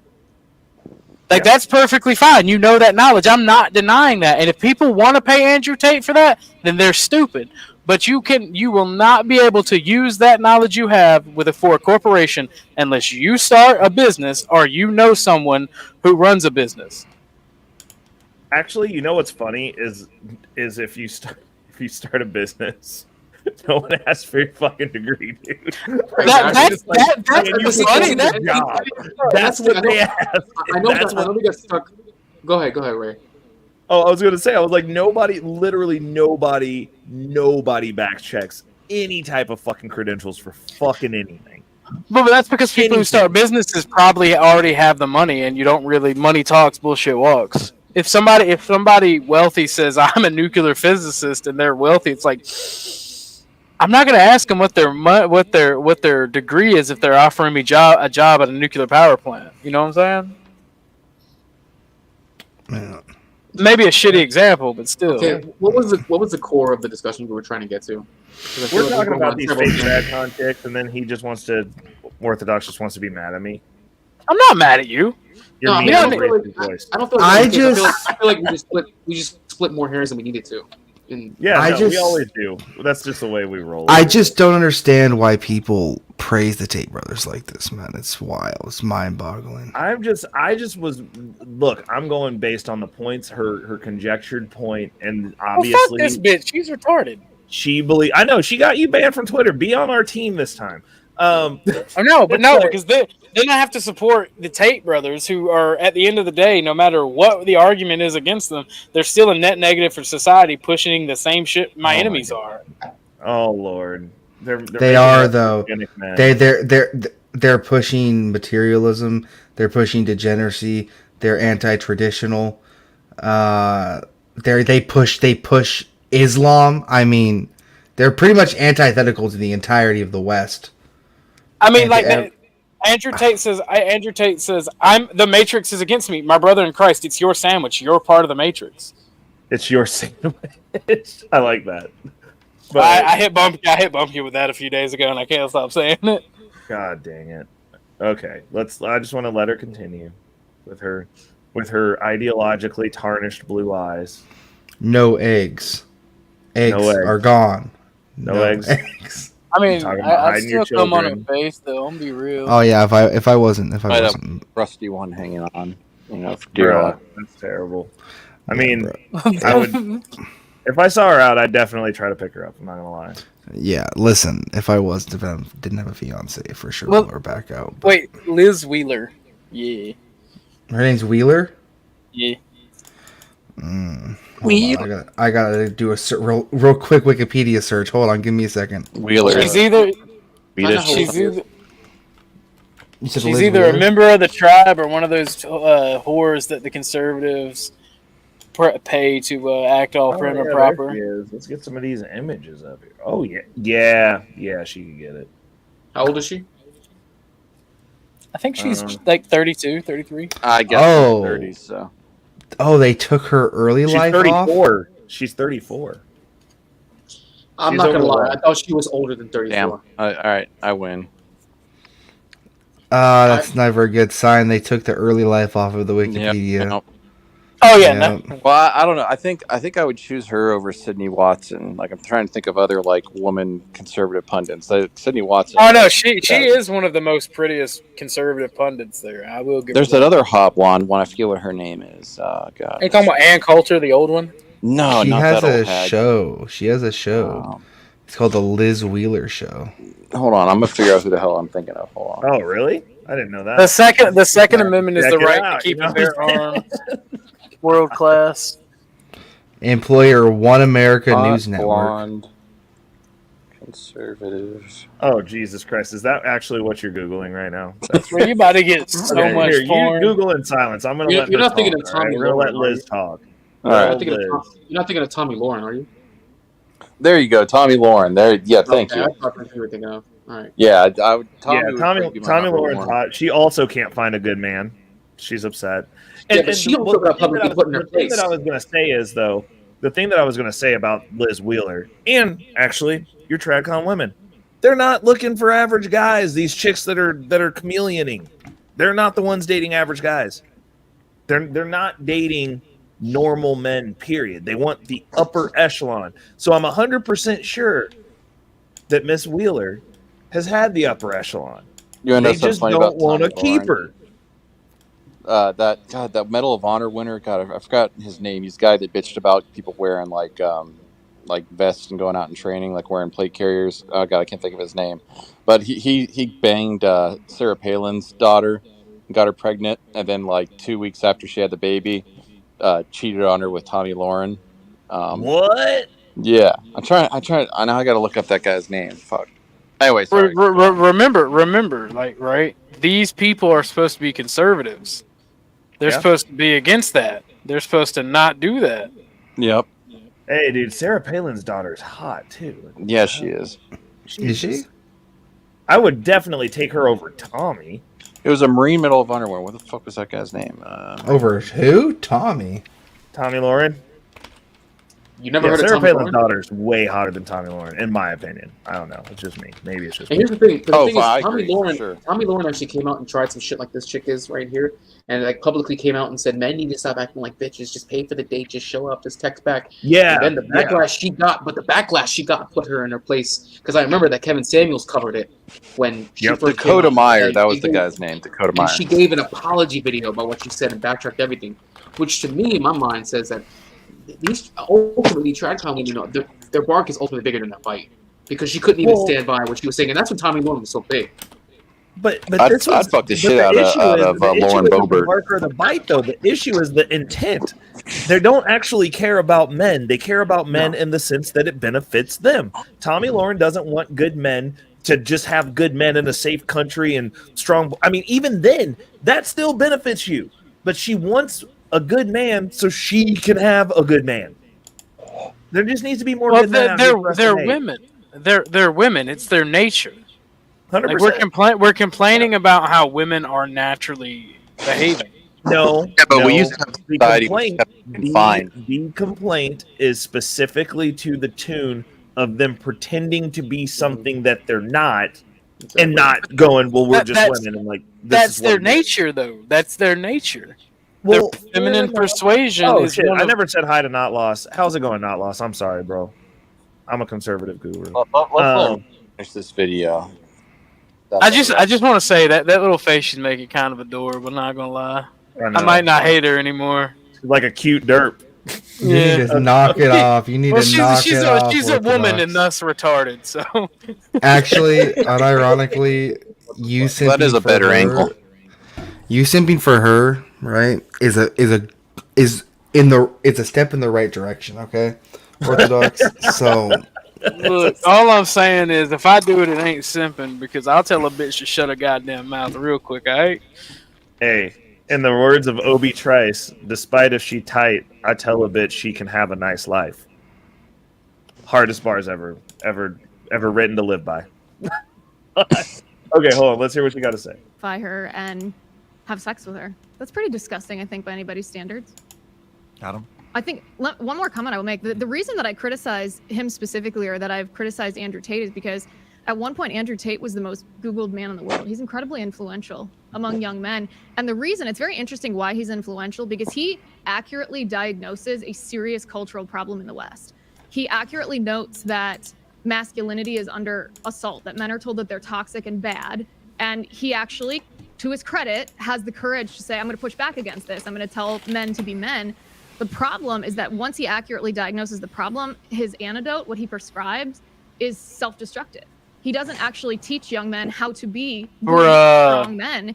He instead leads them towards pornography and materialism and exploitation of women and worship of self. Do I So I really think that makes him more believe? Do I dangerous really because agree he does with her? accurately diagnose Shut the That's your problem scary. than his prescription Shut for it up. is to lead young men astray. My wife? Is your biggest issue with Andrew and Tristan that virgin video, or is there sort of a symptom of a larger problem that you have with them overall? I mean, that video is an example of the point that I make when people say that Andrew and Tristan Tate are good role models for young men. I don't think that's a good role model for young men to learn how to manipulate and lie and deceive women into having sex. I actually want to address that, but I just Yeah. actually want to understand your perspective. Wrong, Genuinely. but okay. You think that the Tate brothers, for men specifically, are a positive net value, positive net role model, or negative? Negative. I think they You lead think young that- men towards self-destruction.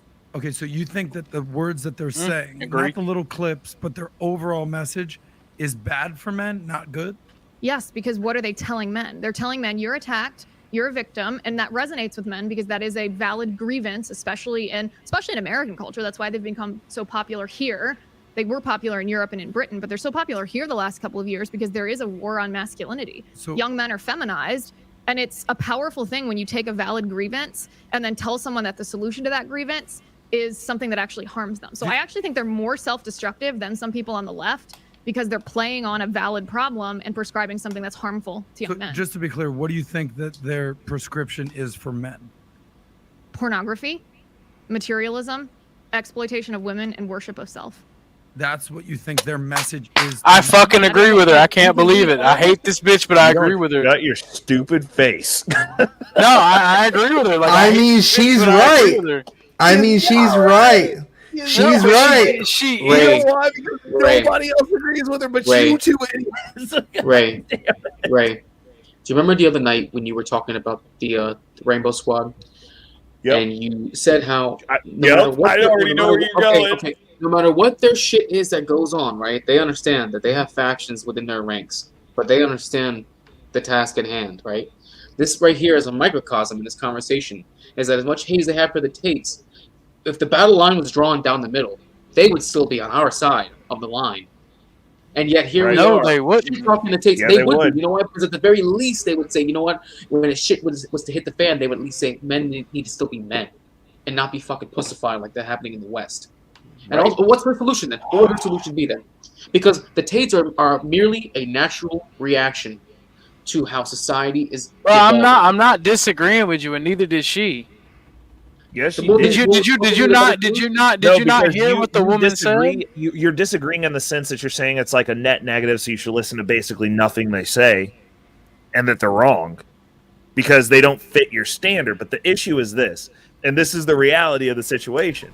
What you guys are wanting to do is build a world that you're not going to fit in on the other side of it, and you have to. You guys don't want to accept that. You think you're going to make it through this shit somehow unscathed, and that there's going to be no dirt. Dude, I'm fine being a dirty, filthy bastard in a fucking Okay, covered in then, mud, you but I shouldn't don't be want my judging other kids. I don't dirty, want my filthy kids and bastards, future then. generations having to deal with it.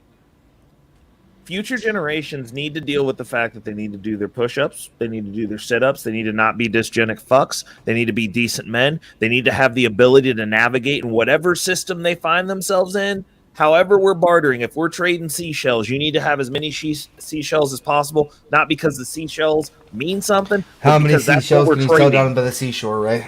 Exactly. We'll see there. No, Thank you. well, But what I'm saying is, so to say that they're a net negative with everything that they've expounded, because none of the modern things from when they were within the past 5 years has been that content. Ray, They're if you- taking Ray, if you old had a- videos and being like, you said this, which is fine. I'm not saying that they don't have to be brought to the front of the congregation for what they said, but for you to go, we're going to completely dismiss every fucking thing you said, and even though you've been, based on the example that you gave, proven wrong, I still don't fucking like them because of this, and like, okay, well, like, that's fine, but again, how do you move the needle forward if everyone who's supposed to be on your fucking team isn't good enough? You're literally making it sound like the only person. So who where can should we move draw the line? forward is yourselves, because everyone else has a fucking problem. So where should we draw the line? I don't say that about you. No, hold on though. Where should we draw the line then? I mean, Because there has to be a line drawn in the sand. You can't just let anyone in that you want. Conservative men in dresses wanting to read to school children. That's where the fucking line is. I agree. Right. Okay, yeah, I agree with that actually. That's where the line Yeah, is. but they're still on your side, though. No, dude. Right? No, they're still that's on your the line. side. Well, if we're gonna draw a line, I said you No, asked I where, think we should gave you draw. the I line. think we should draw the line at parasites. What if they're a libertarian, right? That just is that they're just transgender. No. Why not? Economically, Okay, they align with okay, probably a lot of okay. people. See, this is where you actually have to use your common sense in this. This is exactly where you see. I hate these facetious ass arguments, yo, because this is when No, you it's split not. hairs It's not so many times. facetious. And that's when you have to realize, It's man, that your legitimate. common sense has to come into play. If you look at some shit and you're like, ugh, that should be the sign right there. And when I look at Andrew Tate, I go, ugh, legitimately. Yeah, it's Because- it's parasitic. Because it's materialism, right? But the enemy is fighting dirty. You can't come with the mindset of they go low, we go high. Is that what we're gonna do? They go low, we go high? Because you can only go so high. Nobody's saying that at all. Like nobody's saying that at all, right? I am saying that things that are net negatives that are literally the same thing that we're fighting against in the system, that maybe we don't fucking side with people that push for that shit. Oh, but that's what we're getting at. I'm telling you, you're talking about something that they've said previously. You said a bunch of things previously that would make They people haven't not align changed, with you. Ray. Even if they're not peddling in porn, right? Even if I'm wrong about the Hustler University. How much of his long form interviews have you talked about? Because he brought this up. Candace Owens just grilled him about this. Yes, it was 8 to 9 years ago. I dropped that subject Thank really you. fast. So 5 years before he hit anyone else's radar, I'm with you. And I'm like I said, I'm not saying that you don't have to be accountable for every single thing that you've ever said. But what I'm saying is that is not what they're pushing now. And that's all that Jay Rill is saying. I'm like, you are not familiar beyond the talking points at this point. Because you're talking about I ain't gonna lie to you. Two years ago, I tuned out. it now. He's still doing it now. And they're like, no, he doesn't. He's blatant. Said multiple times, I don't own any of those businesses anymore. That was what I needed to do to get to where I'm at. I'm not saying that we have to be like, oh, it's okay that you own. So we just don't have to hold him accountable for that, right? What do you want him to do? Are you going to go burn down Vegas? Last time I checked, I didn't see your ass drive from Georgia with tiki torches to fucking Vegas to start burning brothels, bruh. People are selling actual pussy in this country. You mad about a computer screen, man? Like where do you go? Ultimately, what I'm mad about. Is zero lack of accountability, and the fact that I'm being told that we have to side with parasites. Well, they are being held accountable because they're locked up in Romanian prison right now. So how are they not being held accountable? In all reality, we don't have to side with anything. I mean, I'm gonna be real. Right. But I'm just saying, like, this is the reason that we have, just like I said, this is the reason that there's a specific group that's getting results and we are not. Exactly, and they're winning. That's all me and Jay are trying to say is like, this is a okay, but that specific group doesn't have any standards. That specific group fucks each other in the ass and spreads diseases. Okay, fair enough. But they're getting results. And you know what? The table's turning because people are being exposed to their filth. And be like, morally, I feel better about this, and I'm going to just go ahead and lose this shit because I think my history lets you know that is not truth.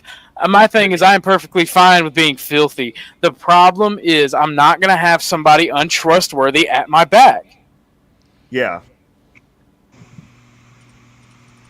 If I stabbed you in the back over and over and over again and said I'm a changed person and have done nothing to prove that I'm a changed person, would you trust me with anything?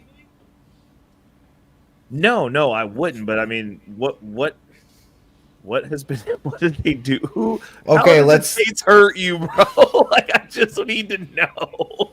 The Tates have done nothing to me specifically, man. You're like, they came to my house and ransacked the place. I'd be like, okay, I'm with you. Fuck those guys. But like, if you're going, if they're pushing the same empty-headed materialism and the same bullshit as the people who have made the world it is what it is today, then they are part of the problem. They are not our friends. I just want to know how many of these like empty cults of the personalities we have to go through, man. I'm feeling like I'm going through the different layers of hell at this point. We're gonna go through all of them because people are dumb and they need to follow somebody. But I'd rather have them follow the guy that says do some fucking sit-ups, so at least I don't like they're improving in something. Like the deal is this: nobody is gonna look. If you're actually helping people, people ain't following you for fucking ever. The deal is, if you're actually helping people and you're what he's expounding, you're going to sort your shit out yourself because those opportunities are going to open up to you. You're going to have better interactions with women. You're going to not look like a dysgenic fuck. You're going to have opportunity and money to navigate how you see fit. After a certain point, you can start thinking for yourself. But the reality of the situation is what you're saying and what you're disseminating this down to. You like they can do it with like the flash and glitz and like, you know what, once I can afford it, I'm gonna do that shit too because motherfuckers need to see some results. It's just fan, reality. But I agree with you on that much, Ray. Like these incels that are sitting at home jacking off to anime, like that are like fucking losers. Like you know, I think he has probably for given a net positive to individuals like that. Like you know, I certainly don't agree with like fucking. I mean. Dude, I can take his motivational clips and he gives me a net positive every fucking morning when I get up and don't want to do shit. And he's like, you fucking suck, you dysgenic sack of shit. Do your fucking push-ups. People had the same kind of smoke. People had the same kind of smoke for Rollo Tomasi before, when the Rational Male series first started coming out back in the back around 2016, 17, right? But these were the same people who either A, never bothered reading the books. I've read all 4, by the way, or B, went online, found just the fucking cliff notes of the books, took them, read them out of context without the rest of the content of those books, and they said, oh, well, these people just hate women. And then they're just misogynistic assholes who just want to go back to the 1950s and have women barefoot, pregnant in the bed in the kitchen. Without realizing that that wouldn't be bad. Yeah, that would be ideal, actually. Okay, exactly. But it would be. But if you were to take that same kind of concept and you put it mainstream, people would call you Satan herself for that one. Yeah. The media mostly. Most people actually agree with traditional gender roles, even women. And yet look at reality. Yeah, women like the idea of independence until they realize that men and women aren't equal. Like we are. Well, here's the issue. It goes into what I was talking about, Ray. It's all about profit. Yeah, it's all about profit. It benefits corporations for women to be in the workforce. It benefits women. It benefits corporations for feminism. Our feminism benefits corporations because women aren't interested in having families and being traditional wives. It's all about profit. It's about men competing with one another. And you know what? Destroying the nuclear family. Well, yeah, and that's profitable. If you have a bunch of rootless consumers, you benefit. And this isn't communism. This is all capitalism. Capitalism has hurt that was a itself Marxist idea to corrupt to destroy capitalism of sorts. The whole idea that may be true, but capitalists did it to themselves. It wasn't Marxist. Because we were a capitalist society for a long time before these Marxist ideals got into our country, which promoted the things that you speak of. Like the empowering women to go out and get jobs and try to live their own independent lives, and not their main priority be like taking care of the home and raising kids and being the center of the household and whatnot. But right. I'm just confused on what. Yeah, I'm reading that shit too. Ray, I'm just confused. Has he published what his actual goal? Like, what's his actual goal? Is his goal just to get young men laid? Is that his goal, or? I mean, he puts out things for just improvement in general. I mean, I just don't improvement in general. We'll put it this way: if at the end of the road you get yourself taken care of, you get into a state where you're a healthy male and you have some opportunities, you got a couple of shekels in your pocket, you can navigate as you see fit, you get to have some of the nicer things in life, you're gonna get laid. I mean, all roads lead to Rome here. Literally, the male imperative is to get laid. We have air conditioning because somebody wanted pussy during the summer, and the chicks ain't wanting to fuck if they sweating. Okay, we got houses because bitches do not want to fuck when it's raining outside or it's cold outside. What kind of They bitch need to be you safe. with? What the fuck are you talking about, dude? If it was just left to if dudes were just left to their devices, we would all be in fucking tents and we wouldn't have the fucking internet, bro. Like, what are you talking about? Like, none of this shit would be anything near what it is if you took pussy off the table and that wasn't our primary objective. Yeah, I do agree with Ray on that. Like, also, every people group in every original continent would still be exactly what the fuck it was because that was about pussy too at the end of the day. Like everybody Even would be Freud admitted that. Men would literally be like meth heads. We would never move from where we was dropped out at. We'd be like, bloop, like this is where I'm at. Cool. Give me my tent. Like I'm fucking under this tree. I'll figure it out. Like while the drive to breed is strong, I disagree with you guys on that. Yeah, I There's other disagree things. too. Bro. Come on, man. You're telling me if I need that to get across the state to get some pussy before next week, bro. Like, what are you talking about? Well, see, here's the crazy part is that That mentality is why women act the way they act, though, Ray. No, because even Freudian psychology backs that up. Because even Freud's Freud been admitted that disproven all on a things lot in the of world. shit. No, he hasn't been. Because no, he hasn't been. Not completely. It was a fucking coke fiend. Most people in power. Oh no! Okay, no, you really want to do this, Jay? I'll do it with you. All right, bet. Bro, Okay. Fucking question. Freud was a fucking drug addict crackpot. Look. Hey, bro. Listen. If that was the case, then how come every time these dudes is shooting up the school, going in and driving over people with vans and shit, the one common denominator is they ain't getting no pussy, bro? Like, that's all I'm saying. That tends to be quite the coincidence, doesn't it? Mm-hmm. That lack of pussy will drive a man crazy, bro. Like, what are you talking about? Did you know that? Did you know that an influx of pussy actually creates political extremists, though? What? Not only. Here's the thing. There's also another common denominator. They're all on SSRIs. They're all depressed. They're all that's doped true. up. They're all doped Because up. they're not getting pussy. It's Bruh. depressing. Like, are you serious right now? A big part of it. That's not the sole cause, obviously. Why are you so mad, bro? Because there's more to life than this shit's crazy. But the ultimate prime directive for humans is to that ain't getting laid is depressed, bro. That's literally human prime directive. Any human's prime directive is to procreate, is to carry on your seed. Actually, it's first it's survival, then procreation. Well, we're beyond the point of needing survival in our society. So now it's Which only means we only procreation. got one thing left to do, Muslim Exactly. guy. Smash. No, it's survival and then procreation, and we aren't beyond survival. People We have to meet their obese everyday homeless needs. people. No one's starving to death here. You're Yeah, surviving. but you have to have. It's not food's just not the only need you have, guys. Like this mentality, this pussy is everything, is why these women are acting this way. It is self-destructive to men. Because they also they have a the prime pussy. directive. No, they have the pussy. Men are saying, well, all that matters is pussy. They think that they have the golden fucking ticket, and fucking and this simping bullshit is what makes these stupid cunts act that way. I mean, that is the point. That is the point. You're basically point there. You're basically handing them the winning ticket prior to even playing the game. I mean, he does have a point there. Thank you. Like the simple fact of the matter is, yes, sex is important. I think we can all agree with that. But every action a man takes is not about sex. And Freud, you know what? Freud was disproven on a lot of his bullshit.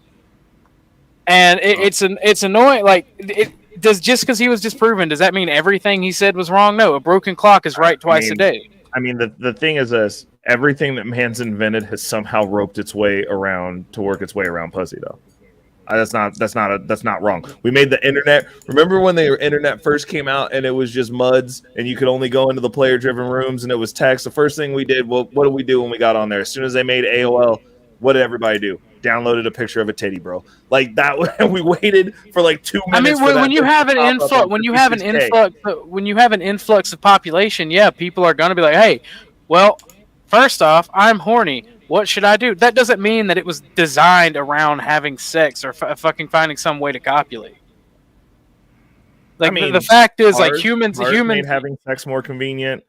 planes made having sex with people. Yeah, but you know what else it made convenient? The internet Survival. made having sex with anyone on the planet more convenient because we have all the other things. I'm just saying. I'm like, you can say that those aren't reasons. Like, it's more efficient, but it was more efficient to go get some pussy. Like, I mean, But yet they invented the internet. If sex was that important, they would be too busy fucking to invent the internet.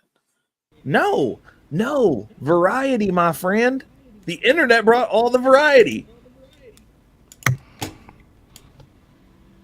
That's all I'm saying. I'm just saying we have a prime directive, but like women also have a prime directive. Like they have the way that they navigate too, and they take advantage of things. Like we build shit, right? They come and take shit.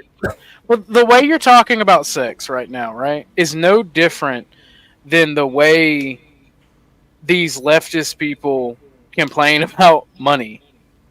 Not that you're complaining. I'm saying like putting the importance on sex is no different than they just having cash. Because like not knowing how to manage money, and somebody said it in chat, we can deal with our own urges. We have a choice. Yeah. Not understanding how to deal with your sexual urges is a modern and unique thing. In part because of people like Freud. It's not just that though. It's these dudes are the dudes that are upset and complaining are invisible. I mean, could you imagine living on a world where like you just want to get some pussy and then like everybody's like you don't even exist? I know a guy. I know a guy who is 3 or 4 times as radical as you and I, who was an actor and gets laid on the regular and is still just as mad, just as disassociated, just as atomized. The problems are not the lack of pussy. The problem is the fact that we are genuinely being oppressed. We are genuinely told our lives do not matter. We are generally told that we will never be able to buy a house, that we will never be able to have a family. Because it's not pussy that's the driving matter. It's the family. The right to procreate doesn't just go, must come. It goes, damn, I have this family. I now have to protect it. I now have to make sure that it grows and prospers. And that's why men are angry, because there is no prospect for a family. And the reason that I don't like the Tates to tie all this together is because they are just a detriment to that family and that nuclear family as the leftist bitch. And the woman that I despise because we disagree. You're literally blaming the Tates for a reaction to a judicial system that the boomers set up. Literally the divorce court, that's disingenuous. Child protective services, those things, the way that the state will just come into your home regardless, like you can't even discipline your kid, you can't talk mean to them anymore. You hurt their feelings, you're getting locked up. Literally, that's disingenuous. I'm not saying the level of risk, because me personally, I could lose some shit. I can afford it. Most dudes can't afford to lose shit. You do that to a fucking mid-range, low-average, low-income person, and then they're just fucking getting more resources extracted from them. That'll destroy those men. There's a reason men aren't trying to get married. Also, women aren't pleasant. You want more good men? How about we have good women? Well, you're not gonna get women by telling them, oh, they got the golden ticket. All that matters is sex. They're going to use that against you. They're going to use that against society. No, 100%, and they have. But like, what have they done now? Now men aren't interested in getting married. Men are kind of fucking off on sex. I mean, honestly, you have a whole MGTOW movement where those dudes are like, if I need sex, I'll just go pay a prostitute because at least she's not going to be fat. Men don't want to marry women anymore. And the MGTOW shit, bro. Hi, Nanya. The MGTOW shit is gay. It is literally just male feminism. Okay, that's fair. But my question is this though. So we're expecting men to go marry subpar women that don't respect them and aren't pleasant. Most men are subpar and take half their shit. That's what you're saying. Most men are subpar and unpleasant themselves. Okay, fair enough. But they also, like Bub said, we have a choice, and so men are choosing not to. If they're miserable because they're not getting pussy, then that's on them. If they're choosing to not, because I have no issue When I want, I have no issue. Ray drops a link in 3, 2, 1. She's about to come up and tell us like she's happily cooking dinner and that we suck. Hey, listen, man. Listen, I didn't know this was a Manosphere stream. I'll be honest with you. I always love tapping in, but there's a reason You why I just don't go tapped on. in at that part because, like, we could talk about whatever. Y'all won't let this poor woman. You guys are being sexist against. I Liz. mean, you won't even listen. let her finish talking. Well, Oh no, yeah, I agree with Miss Wheeler on this particular point. yes, I am a sexist. Listen, listen. There's a reason why I don't go on Fight Club anymore. All right, because the 1800th conversation about Manosphere shit, it's like, No, but we're talking specifically about. I just found it interesting the TradCon women because like they've been going at a bunch of the Manosphere Red Pill dudes, and I'm like, well, and like for me, it's a simple conversation of like, if you're talking about something that benefits you, don't be like, oh, I give so many fucks about men, like you don't care. At the end of the day, you don't care. Like, Well, I mean, Corn Pops just told us the very human nature, right? When I said the Tate brothers just want to enrich themselves, Corn Pops said, "Hey, to be fair, I just want to enrich myself. No one's going to do anything unless it benefits them." so my question is though, if you're talking to men across multiple levels and where you're getting the same feedback, and it's not because Tate said it, it's like these are the experiences that these dudes are actually having. These are the things that you're seeing actually happen. Ray, I agree. I agree that these Okay. things are happening. Okay. Like I'm not. I think that you're overblowing my point on the Tates. Like I don't think that that's kind of the disconnect. I'm not blaming the Tates for anything, right? I'm not blaming them for anything at all because it's not their fault. Well, I mean, hold on, Bubs. Wait a second. So who made all these bandits that these bitches are complaining about? Single mothers. Thank you. Like, I'm like, you're right. The women did raise them. They raised a bad batch of fucking men because they don't like them. Like, they don't even like smiling at them. They made the motherfuckers that they're complaining about raise them all by them damn selves because they can do it all. And now you got a whole generation of men out here that the women don't like that they made. That actually, you set yourself up for that one because like who raised these little assholes? The ones that they're complaining about apparently.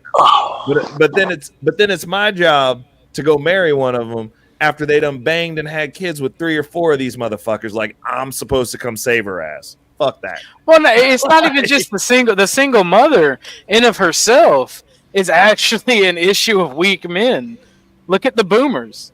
Yeah. Look at the boomers and the destruction of the society that they caused. Yeah. Boomers were by and large weak men for a society. Oh, for sure. They were the spoiled, rotten, pathetic people that they accuse every other generation of being. Oh, their dollar was worth something. Yeah. Are we talking bad about boomers? I'm awake again. Hold on. Yeah. Oh my god. Oh, could you imagine in a world of possibilities where a 3-bedroom house with 5 acres was $1,000? Could you imagine a world of possibility where you could get a pack of cigarettes for 3 cents? Could you imagine? Oh my god. A world of possibility where we've done the math. They were making equivalent to $35 an hour of us on average. Minimum wage was $35 an hour for them. These fucking boomers have no right. They have no fucking right to talk about how we're lazy. Pull yourself up by your bootstraps, motherfucker. By the way, it's physically impossible to pull yourself up by your bootstraps. It's literally in the phrase. You cannot pull yourself up by your bootstraps. Fuck boomers. I can't stand boomers. Day of the pillow. I'm tired of hearing it. I wrote I'm tired of hearing Why it. are you always stealing my shit, Bumpkin? Because it's good shit. See, we must stop creating to destroy the communists like Bumpkin. So listen, Bubs. Okay, so help. That would be the boomer generation, the ones that split up because they weren't happy and lost their sense of duty, and then created the original single moms and angry aunties. That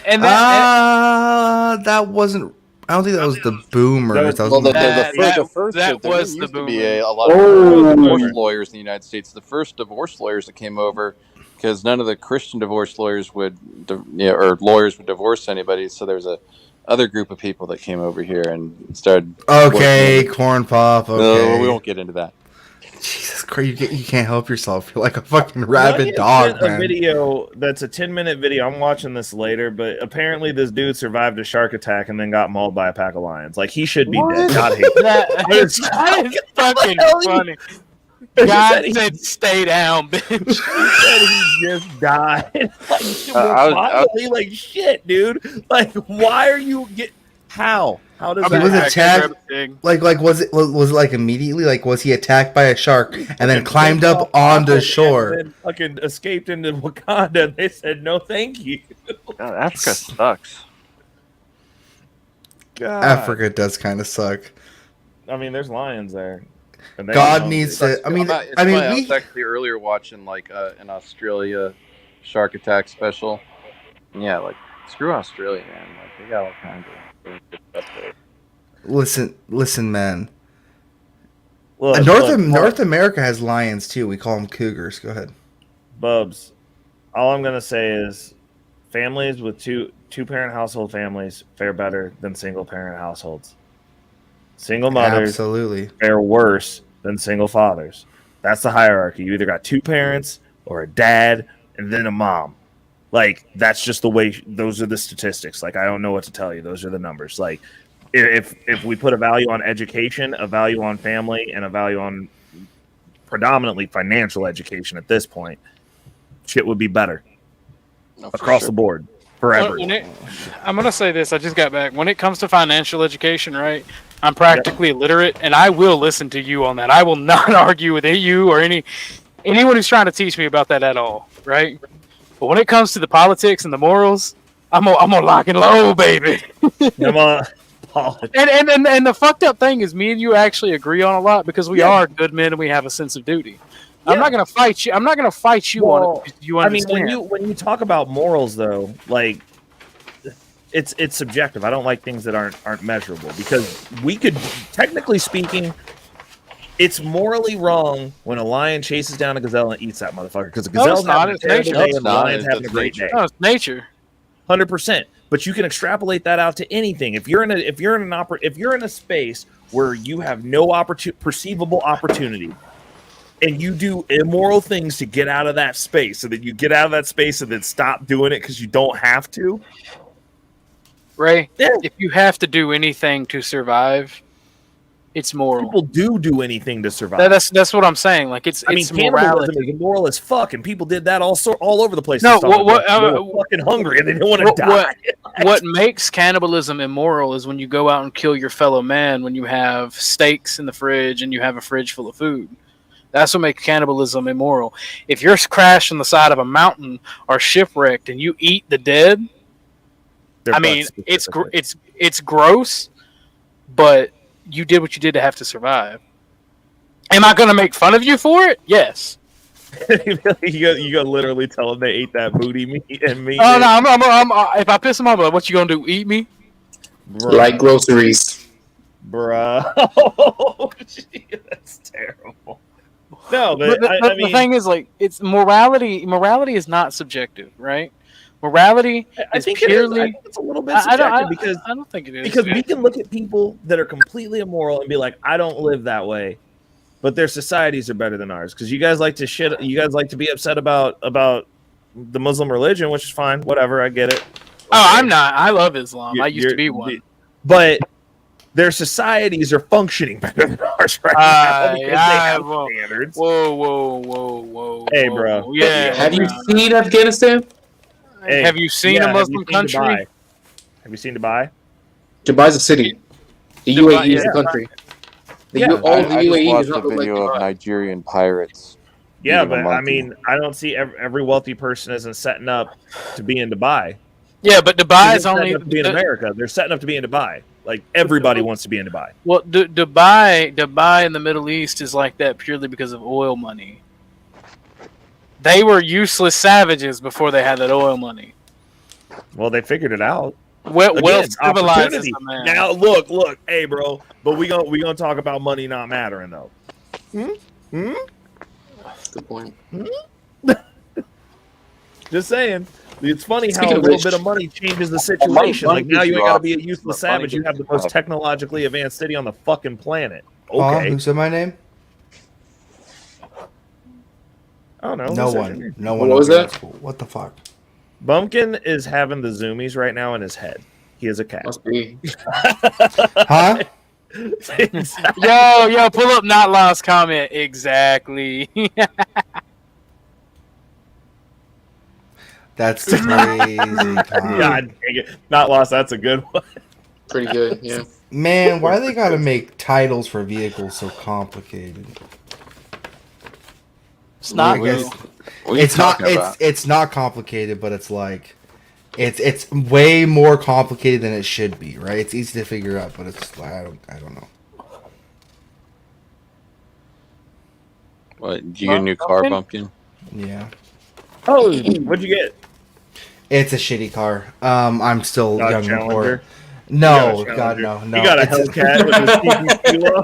No, it's a Hyundai Sonata? No, it's a 2002 Prius.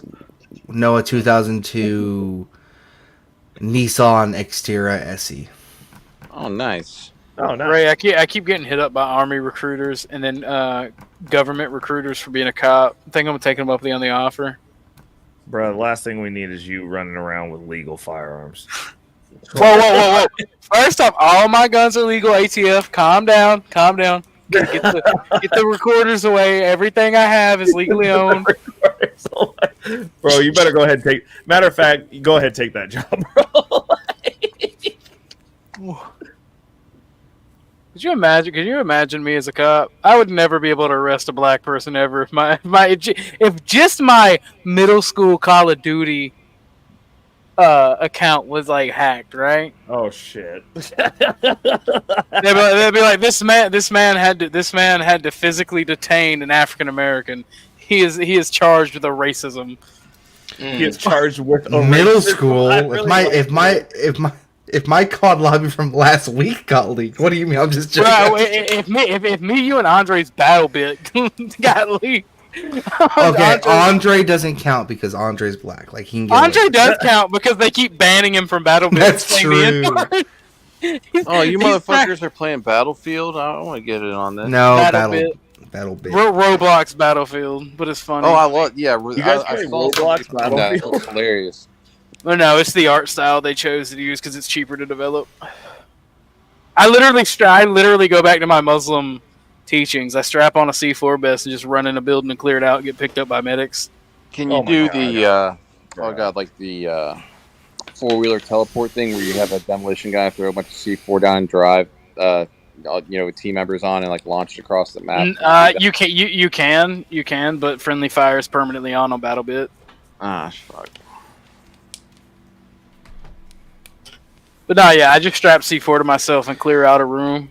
I'm looking up BattleBit now. Ray, we could play. We could play together, Ray. Ray, I need to Hilarious see you, looking. man. Oh, are you serious? This is Roblox. But listen, but Ray, the thing about it is you wouldn't expect it, but it is extremely tactical. Like actually extremely Yeah, tactical. like everything is like super like detailed, like as far as how the weapons work, and like it just looks really funny. That is all. This is so like funny. you can grapple, throw grenades. There's bullet drop. You can lean left to right. You can full crouch. Everything, bro. Like, yeah. Buildings fall apart. Yeah, it's actually. It'd be a triple A better game than normal if it Battlefield. wasn't for it being in Roblox. That's hilarious. Not lost. I'm gonna be real with you. I wish conservatives were as racist as people like you say they are, because we wouldn't be dealing with half the bullshit in our country. Bruh. That is In fact, that is like 90% of why my conservative family hates me, because I'm racist. Yeah, some conservatives definitely aren't racist. No, I think it's less. I think it's more of race was the first thing that broke the camel's back. And I've talked about this several times. Race was the first thing that broke the camel's back, and leftists were pushing the race thing. And that was basically the first stepping stone to many stepping stones for them. You mind if I read the text message I sent you, Ray? Yeah, go ahead. All right, this is what I sent Ray because I was thinking about capitalism and communism, right? And I knew Ray wasn't going to read it all. I gotta go to bed for work, guys. Okay, I was about to say Thanks we're for gonna that. wrap up here in a little bit. I mean, we're kind of rolling into the night. I gotta go getting smoke a sleepy cigarette. myself. So There you go. remember, nicotine and energy drinks are bad for you, but they get you through your job. Stay frosty. Hey, frothy. All right. Stay frothy. Yes. Also, nicotine boosts your testosterone. Keep that in mind. So does having big balls. It's so much cheaper and easier just to drink black coffee and smoke weed. Yeah, it's a great way to Well, start the weed day. actually decreases testosterone. I'm sure it does. Show me the study, bro. And then I'll Oh, read hold it on. and I'll Before believe you read this, we got somebody loading in the background. I gotta drop who we this got? and then you can read it. Y'all ain't messing with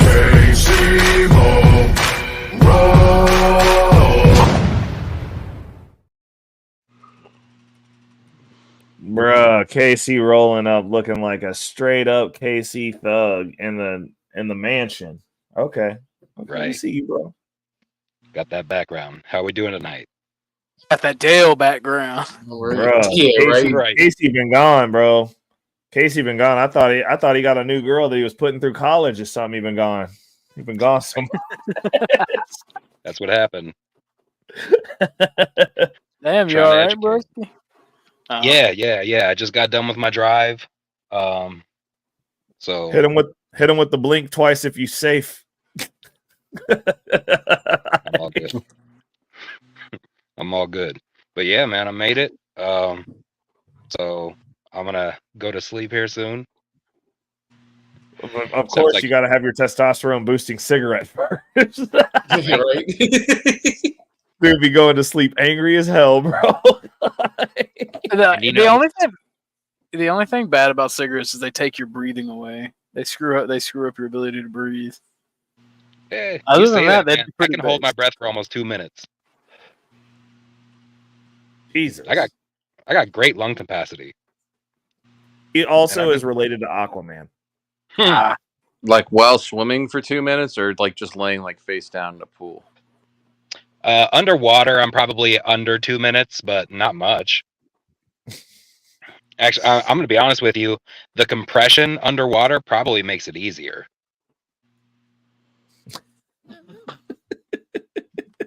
But who knows? Bro, Nunny's a savage, dude.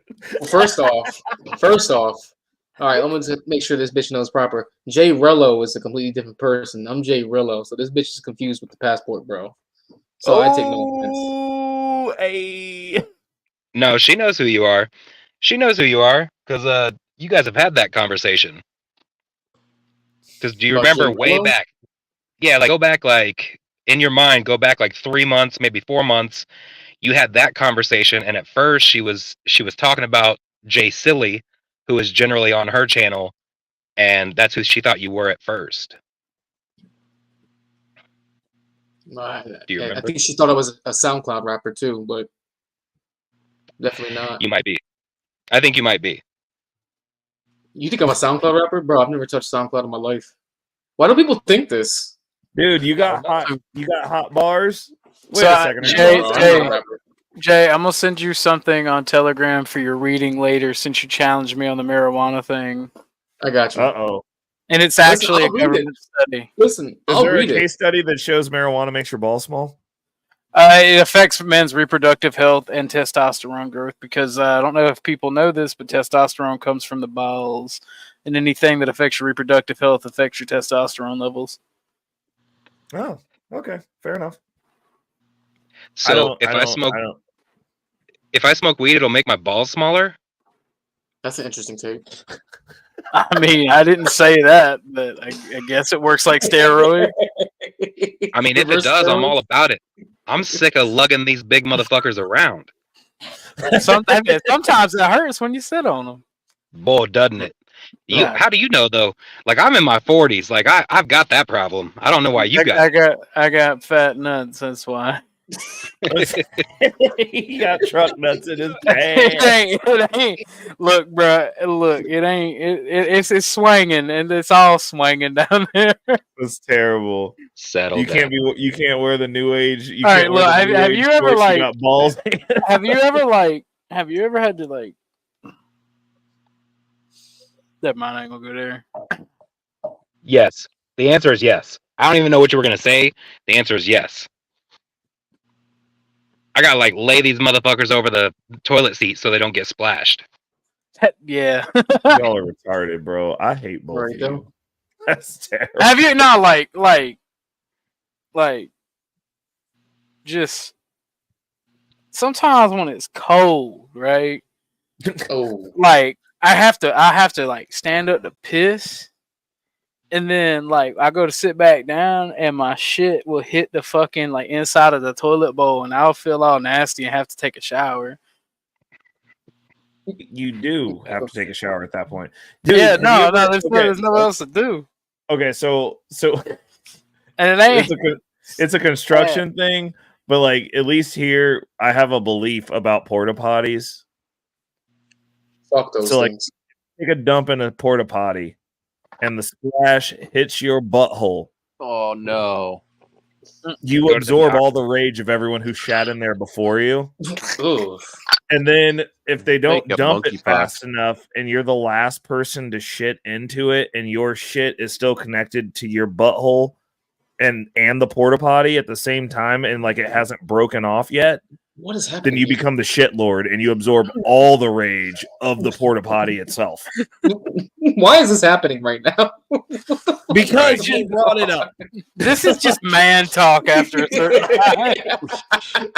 We Bitches Guns and be- Butter bitches locker be- room edition. All the adults are gone. But you took like the most savage way to describe Poseidon's kiss and turn it into something that was unholy. Oh, I mean, dude, no. And then we have the kiss of the winter witch. That's where it's below freezing outside. And like the porta potty has that updraft. So like when you poop, there's like that split second where your butthole's open and the wind blows up into it. Oh no. That must have Kiss of the sucked winter before witch. the days of modern plumbing, like having outhouses, like especially if you live somewhere where it like was snowing, have to go Well, outside. see, my worst fear is like going into an outhouse and there be a like rattlesnake A curled snake, up under there. yeah, or like a black widow up under the toilet seat, or a brown recluse. Imagine like getting bit on the dick tip by a fucking snake or a spider. Oh, That brown would recluse would be suck. almost worse because like that's what makes like your fucking flesh rot, like Yeah, it's from those. So like, flesh eating venom. yeah, so you Oh, lose your sounds like- dick or your ass from like getting bit by that thing. Bro, Sounds like you need to protect your junk. Yeah, facts at all times. well, At it'd all be times. like it'd be such a high anxiety thing. Usually, it's like a, it's Well, private, well, relaxed. you do know. Wait a second. You know how you can only get bit by spiders if you hit them. Oh, They can't bite you on their own. I'm not a spider expert. I don't know, but No, I know this for a fact. One of my coworkers was an exterminator for years. A spider can't bite you unless there's pressure on its back. It doesn't have the ability to sink into human skin. It doesn't have the bite force. So it's like if you hit it, it can bite you as it's dying, or if it gets under your clothes. Like it doesn't take much. But like the fabric of your clothes, like most people who get bit by brown recluses, it's under a blanket or under their clothing. it goes in their shoes or gets in their old surface clothes. level, Yeah. if there's a spider ever on you, you sweep it off. You don't hit it, or you're getting bit. Ray, can you stand up real quick? I need a torso check to make sure you're not a fucking spider. Just stand up real quick. Cause that sounds like some real spidery shit right there. Like, You only have 2 arms, so. Ray turns off the camera. Fucking this face mask splits off another bit of big ass fucking brown recluse. Like skitters up into the corner. And then the real Ray comes out. Time to stream. Where's everybody at? Bruh, that's terrible. But yeah, Hey, that's yo. how spiders get you. that might not be that far from the truth. You know, his break-in name used to be the Gargantua Tarantula. Actually, that's true. I'm That just is saying. true. That's Oh fair. shit, was How that a far does conspiracy in the this? making?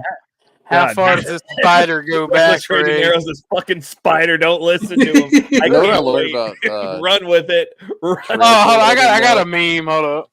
There's You're this not girl I was banging Spider-Man, for a you're while that Man had a Spider. tarantula, and like I didn't know they can shoot those little hairs off them. Like you know, if like you take their lid off their Called cage, flicking. it, like yeah, they like Yeah. and it get all itchy and shit. Like yeah, fuck those things. Those things are wild. I'm not a fan. Not a fan. Oh no. Ah, So Casey, what's going on? How was your trip? You made it? You had a safe space? yeah, it's all good. You're not sleeping in your car, are you? No, I came out here because I don't want to, disturb everybody by jumping on. But I was listening all the whole time, so it's all good. So I'll yeah, tell but you everything you what. talked about was all crazy shit.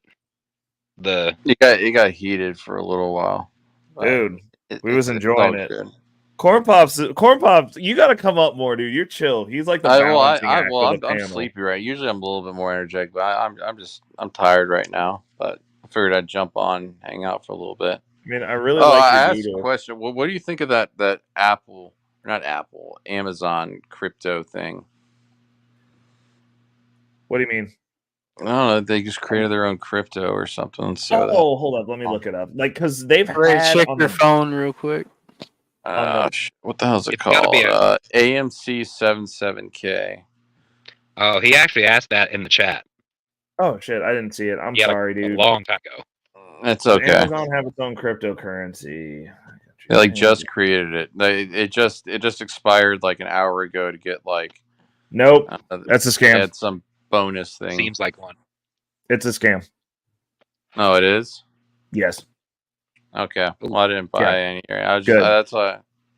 That I'm happy you asked because I was like, I have no idea what the heck you're talking about. But what was interesting was back in 2013, Amazon did run an experiment on its back end for its like Prime members where they had this thing where you could pick up freaking it was like a internal cryptocurrency like point thing where you could like rack up points and like use them for other shit. But yeah, no, they don't. I was like, that doesn't make any sense because like I hadn't heard shit about it. I was gonna say that's a really weird name it had. Like, you think they'd have more like streamlined name than that? You know, they'll have this AM. Yeah. So. Well, no. So the plus side of that though is like when you start seeing shit like that, that's indicative of bull run. Like there's going to be a bazillion of those things, and it's going to be like fucking everything. They'll be like, oh, McDonald's has a coin. Oh, Burger King. Like you have to do like extensive research to figure it out because it's always going to be one website, and that's going to be it. And then like there won't be news about it on any of like in the cryptocurrency space. Like there'll be like one thing that's like, oh look, this thing, and then there'll be like one other website. If it's only two places and one of them's the website that's trying to get you to give them money, don't do it. Like Yeah, the only crypto I have is some Bitcoin. I just don't agree with you. I've never been to the Amazon, bro. Oh my god. Like, I learned about it from my mother. Okay, and I think if you don't agree with me, then just debate me. Come on, man. Let's not take it to that point. Jesus, that's already cringe. Hey, yo, enough. real People, quick, when though. people go in on them, that's already cringe enough as it is. Yo, so what do you guys feel about the deconstruction of Angel, though? That was fucking wild. Honestly, Oh, it that was kind of fucked sickening up. to listen. Yeah, it was sickening to The listen whole to. Chuck E. Cheese shit. Right. Honestly, it's weird the way people have seemed to take a liking to going in on people who have these kind of conditions. I understand it's cringe shit and weird with the whole Chuck E. Cheese bit, but even before that came out, people were lighting into him, like seriously. And honestly, it's kind of weird the way people are getting enjoyment out of this. You know what, I though? saw that and didn't even watch because I'm not going to be participating in like messing with somebody with special needs. I couldn't even make it halfway through. Go Here's ahead, the deal. Go So the reason that's going in on him so hard, though, isn't really. I mean, don't get me wrong. That Chuck E. Cheese shit is It's wild. weird. Yeah. And the shit that he's saying is wild. And I'm going to tell you something. I've watched enough catches to know that there's a lot of people who are quote unquote special needs who end up getting caught up because making connections like that is really difficult for them. You know what I mean? So Yeah. when they make a connection with a child, they're not differentiating the difference between right and wrong. That's why I say he needs to be protected. Like he needs to be taken away from spaces where he's able to contact children. Because That's the thing. Can he? Is someone of his mental capacity even able to make that distinction? Because No, there's a and that's different. what I There's a mean. No, difference. because he is children, dude. Like I don't think that's the thing. It's a grown age That- child. Like he's That's one of the issues I kind of have with people who get caught up in the catching community. They want to catch these evil people at any cost, but it's like he's special needs. Like he's not evil. He just his brain don't work right, fella. right. You can't. I mean, you can't be I don't that think way. it's catching if you just catch somebody who's mentally retarded. Like that, you just. I was trying not to say that. I was trying to be nice, but Like, he's bro, a fucking like- retard. You can't be I'm- mad I'm at him. all for the ones where y'all are getting like you the can. dudes who are just like legitimately evilly out here. Like, should this be allowed? No, but like also, this isn't a nefarious evil person. This is a person who is cognitively whatever age they are, so they're going to gravitate and be towards that age no matter what. So That's the thing. Everyone wants to have families and love. Like that's the thing, but it's not. We have a couple- You can't let that happen. We have a couple of questions in the chat asking about the situation. So just to clarify, if anything nefarious happened, from what we know, the answer is no. The problem was that he was frequenting areas of Chuck E. Cheese's, and his original YouTube channel was getting growth from people who were, as he described it, 15 and below, between 15 to 12-year-old, or no, excuse me, 13 to 17-year-old range. And he was wearing what he said was a Superman hoodie that looked like, a Superman suit, and he was having conversations with them in order to grow his channel.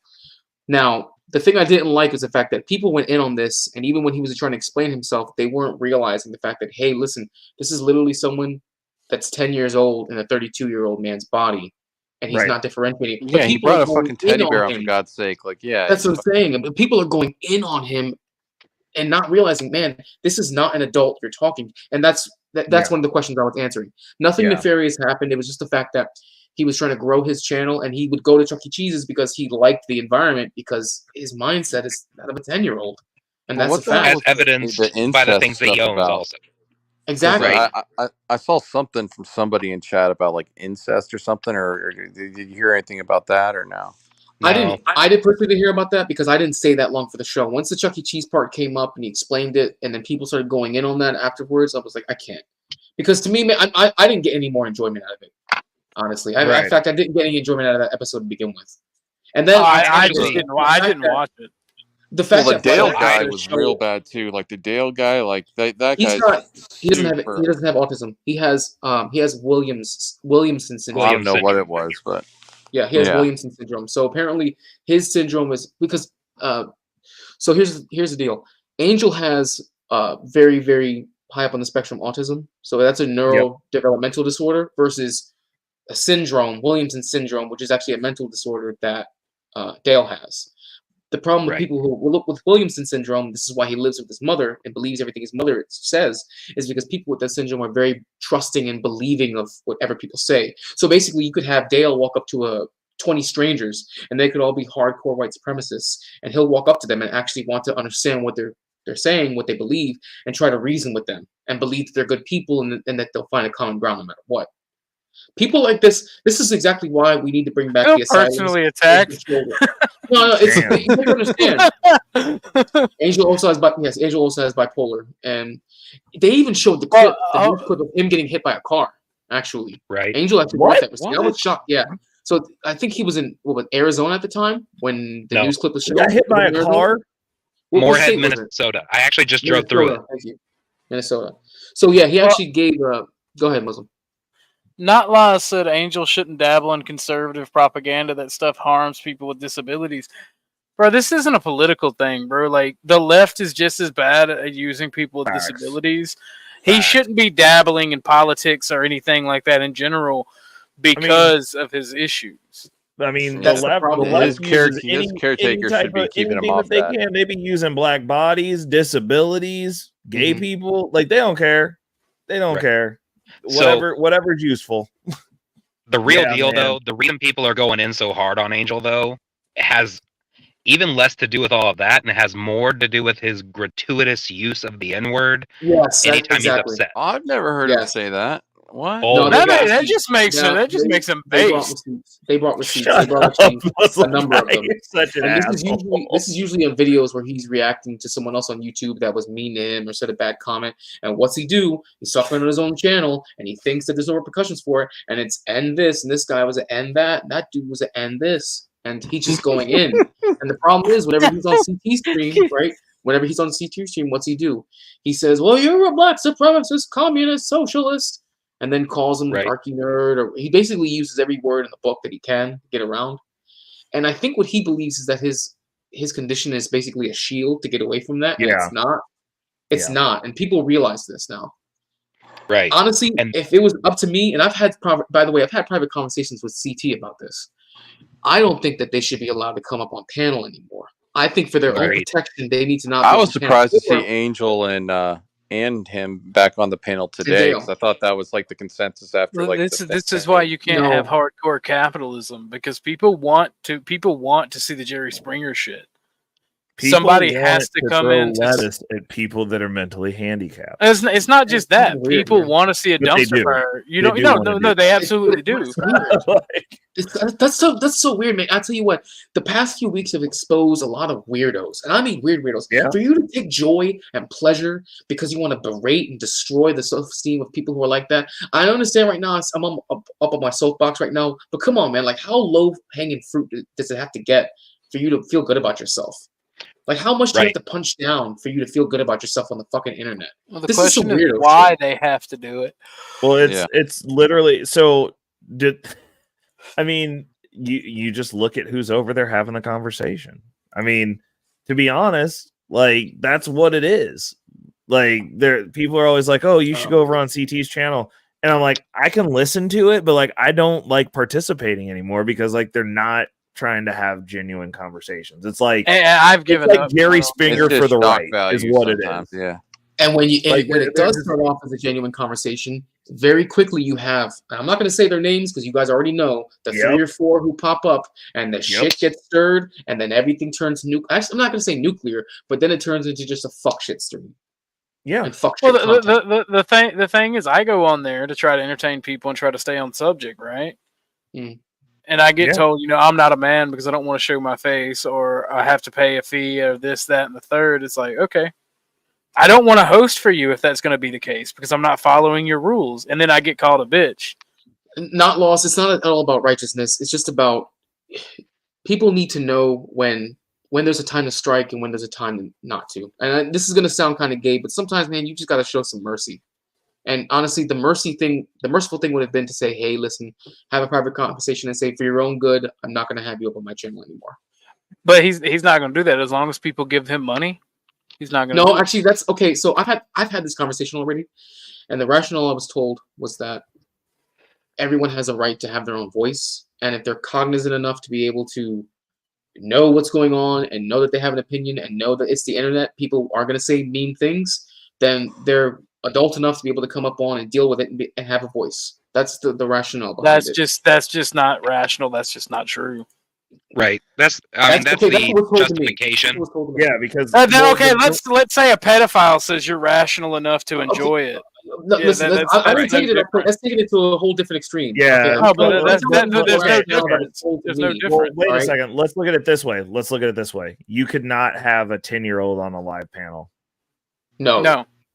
Exactly. Right. You You shouldn't. can. Which is why you shouldn't have those two on a live panel. Yeah, exactly. And I That's- agree. that's I think what I'm saying. everybody I'm like, agrees that. with you. That's No, I the agree. be all end all of it. Like you couldn't have a 10-year-old child on a live panel. And shout giving out to their Bob, by the opinion. way. Shout out to What? Bob Right. because he catches a lot of shit. He has been now for the past 2 weeks. But he's been consistent in the fact that this needs to stop.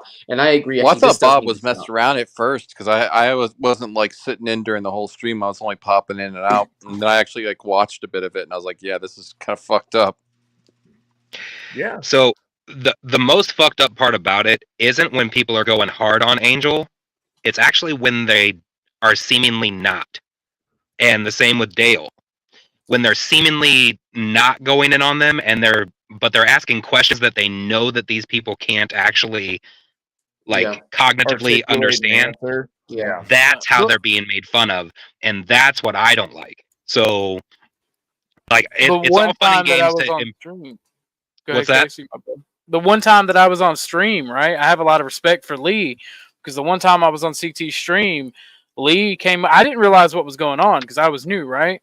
Hadn't been around, but Lee came on. Was like, "Yo, bro, y'all got to knock that off." And then I realized because I started putting two together, what was happening, and I just don't agree with it. I think it's terrible. By the way, what she just typed is real shit, by the way. And according to Angel, he just quit the job. But if it gets to a point, first off, I'm going to say this right now publicly. Doxing is faggot shit. Anyone who does it, you're a faggot. I agree. Piece of shit.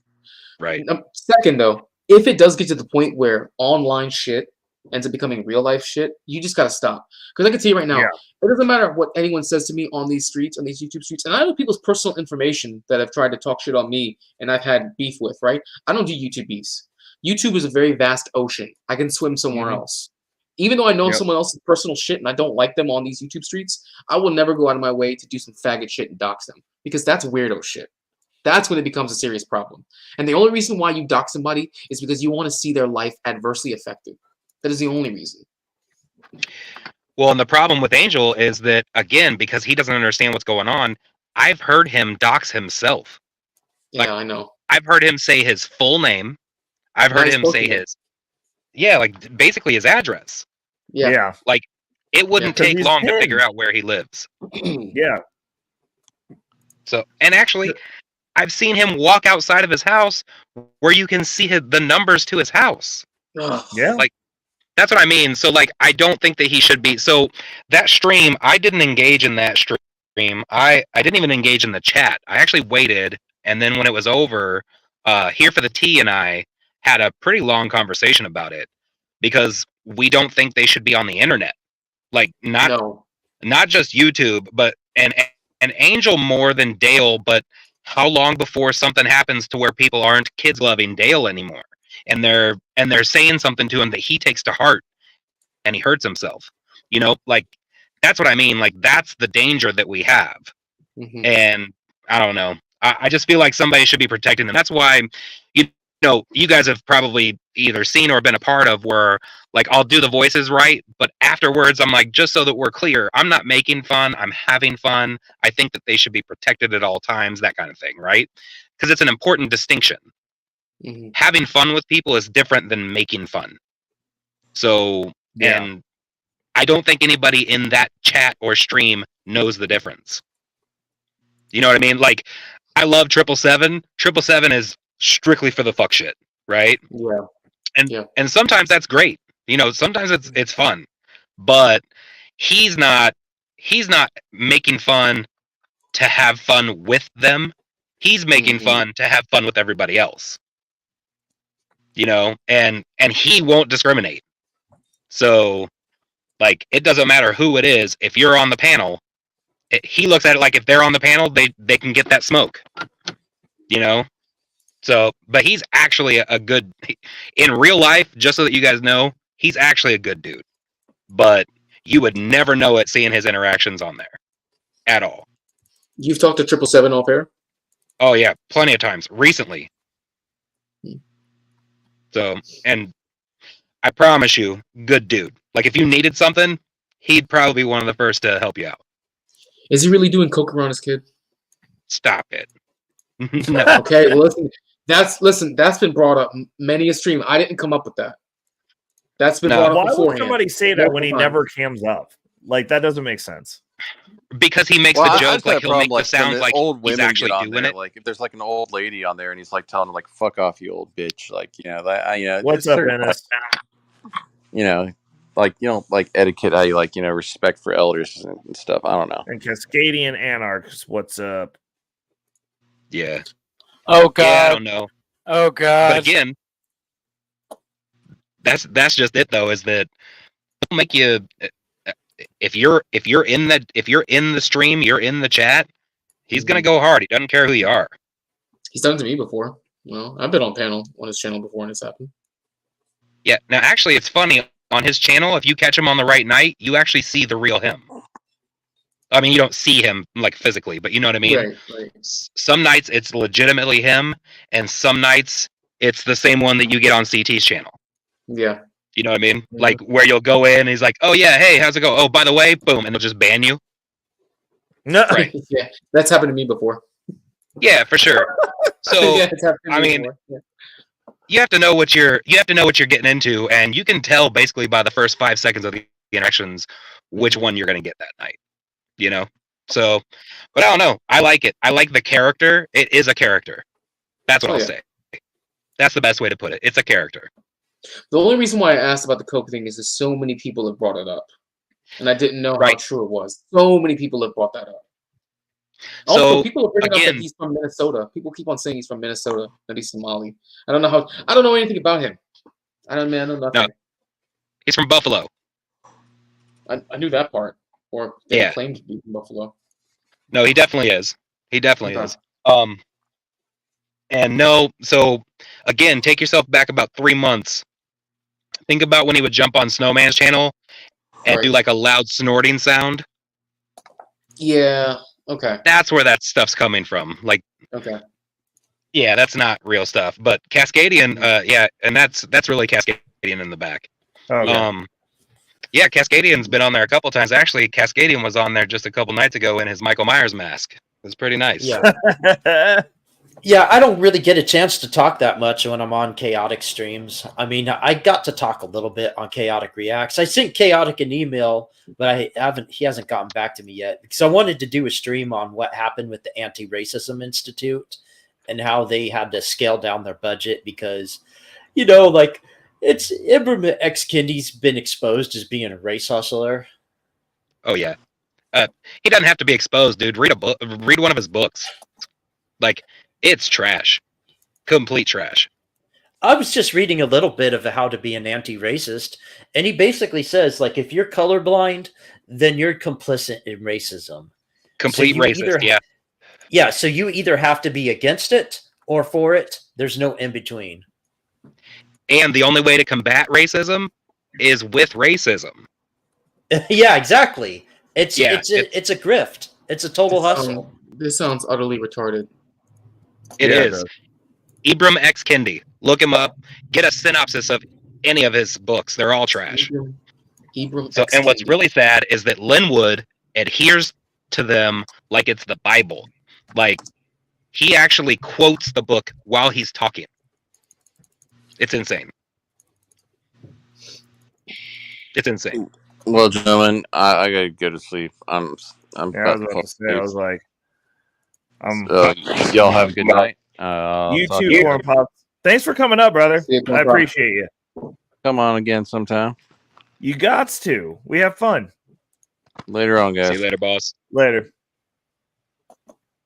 Yeah, also, like, on Chaotic Reacts, TCPS got completely eviscerated by Orthodox guy, and a lot of that had to do with his mic volume being really crappy because you could barely hear him, and when Orthodox guy was interjecting, it just was. I literally turn my mic up when he's on. I'm sorry, I don't mean to be that way towards your friend. No, his mic volume sucks. I mean, he was probably the largest part has to do with him being dead wrong. But is it just when he's on? Your mic volume is always legit. Oh, it's because I have my mic turned up to 75%. When people I don't like comes on, I just hit that control key and go to hundo. Oh Lord. Yeah, you got a really good mic. It's way better than my phone mic, that's for sure. I didn't realize that. I used to have shit mic. Well, I do know it seems like we're wrapping up. Yes, sir. Final thoughts. Let's do it. Well, I'll do it first and I'll jump out. Glad I got to see everybody. Sorry that I wasn't a part of the stream for most of the night, but I'm out here. I'm safe. Be kicking it with Bumpkin tomorrow, so. Based. Yeah, he Yeah. told me y'all was gonna meet up. That's cool. Yeah, I mean, if I'm gonna be out here, right? Yeah, there's no reason not to. Let them know that you guys are both real people. You know, you guys can sniff each other's butts like dogs that are friends. Yeah, I don't think that'll be happening, but it'll still be a good time. I'm not gonna keep hitting this light, but yeah, everybody else, hang in there. I don't have any words of wisdom unless you want to hear something from my grandpa, and you know those are always good. No, we already know what your grandpa said. Right, right. So, all right, guys, have a good night. Peace. I might be running a live in a couple of days. I'm not sure if I've decided to or not. But if you're not subbed, go sub. I mean, you can find me, Casey Mo, easy to spell. Yeah, and we'll figure it out. But I expect to see at least a couple of y'all over there. Okay, I'm cool. looking at you. Just let me know when they're going to do it. Deuces. Yeah, for sure. You want me to come over there? You said. Of course. You're not invited. You've Oh, actually okay. been a part of almost every live because I've only done like 4 lives ever. You've been a part of like 3 of them. Based. Yeah. So come over. Heck Let's yeah. talk some bullshit. I want to get more into it before I get some like an actual computer. So, because once that happens, it's over. He said We it's do all lives all over. the time. Right. Lives all the time. And I won't let Dale on or Angel. Smart. Very That's smart. smart. Just say it. No, Just Angel. say it. I'm sorry, Bro. babe. Very I smart. can't help. What's that? Don't feel bad. Go ahead, Cassian. I was just gonna say really quick. I'm sorry, but I can't help laughing at the guy when I think of Angel because, and there's a funny video that's on YouTube where you can have him where it's him just screaming, autistically screeching racist words at people he was angry at. Yeah. Right. That's And probably then the same video we saw the other night. I'll send it in the private chat before the stream ends. yeah, he does that and then pantomimes a really aggressive blowjob. What? Oh yeah. Are you serious? Yeah. Dead serious. Like really aggressive. At least that's what it looks like to me that he's doing. I mean, Cascadian, if you've got it, pull it up. Because you're talking about the one where he's actually talking to the female and like straight up calling her the N-word hardcore. No, this one's and- even worse. This is one where he actually gives a death threat and then just starts screaming the N-word at the top of his lungs. Oh, I haven't seen that one. Yeah, it's in the private chat. See, if he wasn't Jesus special Christ, needs, bro. it'd make him based.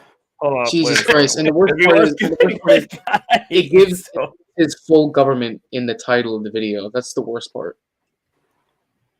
Yeah. And Beak, Okay, hold I on actually a agree with you. second. That's somebody else who I would never let on my channel in any way, shape, or form. Who? Anna? Oh my god. Oh yeah, she's dysgenic as fuck too. And dude, like I don't understand why anybody gasses her up, but she's It's because she be getting naked in the back chat, bro, which is also dude, gross. that's hella gross. She looks like she's melting. Like, and she's like Oh, shit. 20 something. I mean, you know what I mean? Like 20 something, and you look like you're melting. You That's should have bad news. you should be in good shape on accident in your 20s, bro. Right. On accident. Like, That's dude, why when people you roll over too fast and get abs, bro. Like, what are you talking? Like, how did you get dude, here? anytime I've ever been around anybody else and they see like a 20-something-year-old girl and they're like, "Ooh, look at that, dude. She looks hella fit." And it's like, "Of course she does. She's fucking 20." Like, that's not Yeah. impressive. It's impressive if she's 40 and has a body like that. True. Like, I don't. Yeah, but it's equally impressive, but in the wrong way when they're 20-something and they have a body of somebody who's had 8 kids. Facts. But they were all Like, Irish or twins. they have a body where, like, if you got them pregnant, you wouldn't know that they were pregnant until they popped the kid out. Right. But dude, like she's always eating. Like every time she's on CT, she's always eating. And yeah, like I watched her drop a French fry on the table at a Whack Arnold's, and she picked it up off the table and ate it. You know how dirty those tables are? Like she's just Bro. gross all She's around. a walking cesspit. Okay, so let's listen to this so we can get out of here. Because see, we've segued. Let's do. I know. Sorry, I just missed you guys. That's all.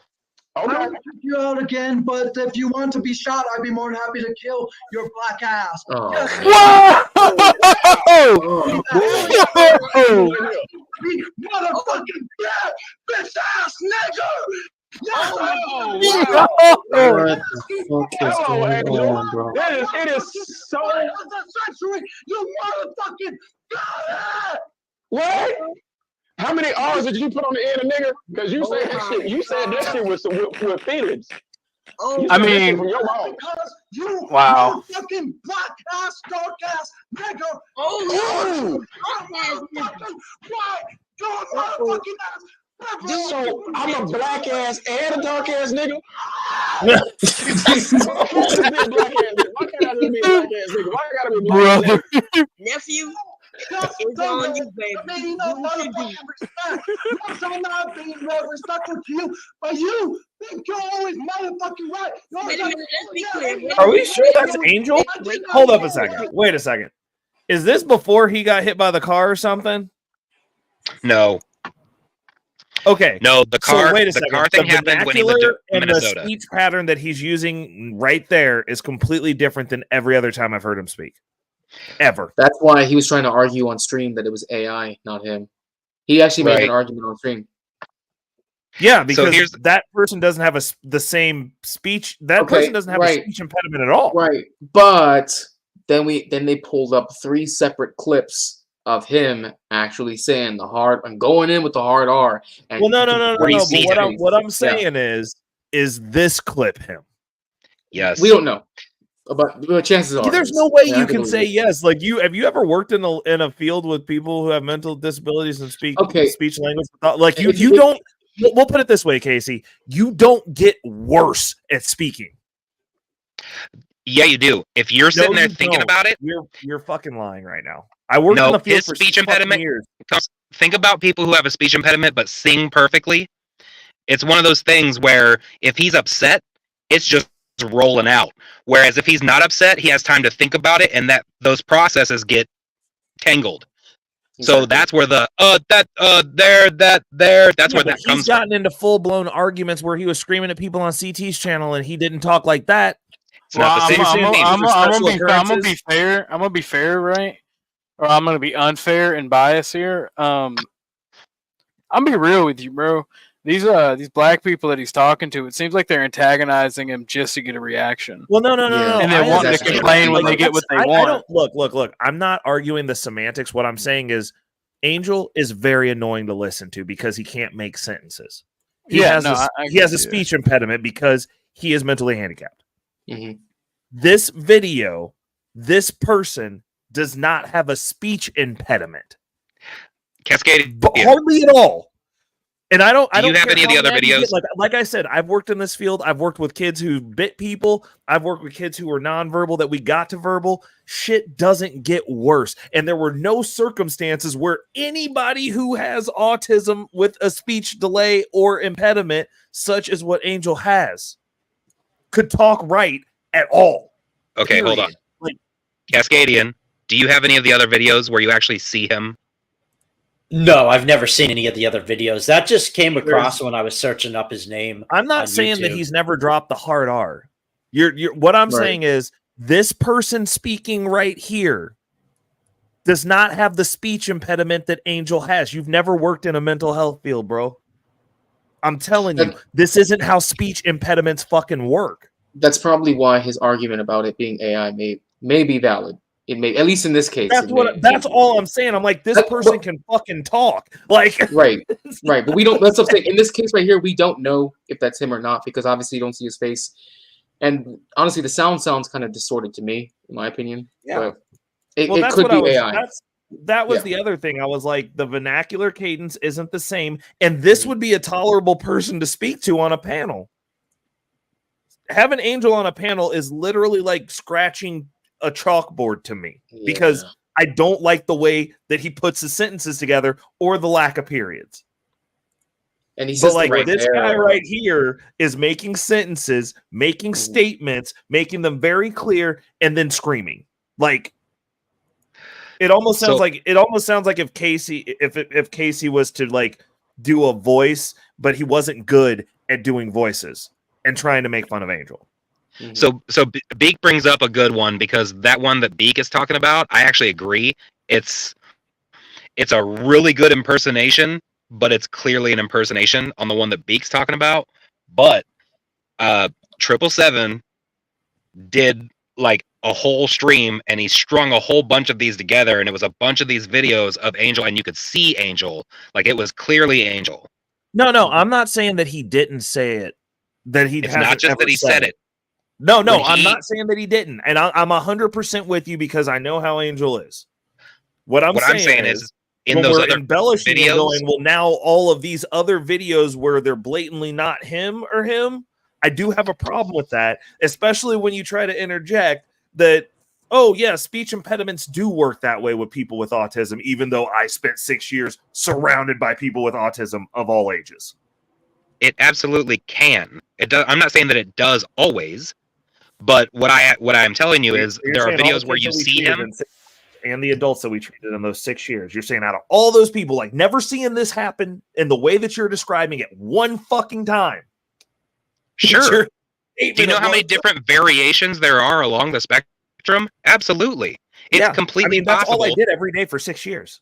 I get it. It's completely Okay. possible that you didn't come across somebody who had this specific, like, that's just how it works. So you're There's saying he has a many special different. version of autism. Can you give not me special. data on that? Because you already know that the field that I was in was applied behavior analysis. It's data driven. I need Okay. to see, show me. Right. So give me cite me a source. Give me something where it's like this person has autism with a speech delay. And honestly, Angel didn't even get the treatment that he didn't get the treatment that he should have got, because he could have been way further ahead of where he's at cognitively and with Probably. his speech. If you do applied behavior analysis with the speech language pathologist, that's how you treat this shit, to get them into a function where they can function on their own without doing the stuff that Angel does online.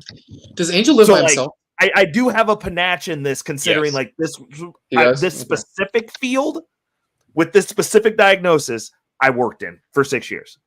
Okay, so can any of you go to 777's channel right now and look at his past lives? Yep. Hold on a second. Okay, because you I can, gotta if you find it, you can see that, and then you'll see what I'm talking about. Because we agree that Angel definitely has autism. Yeah. Correct? Okay. That's what he said. So- I'm not gonna say that he lied. Is 777's channel not existing anymore?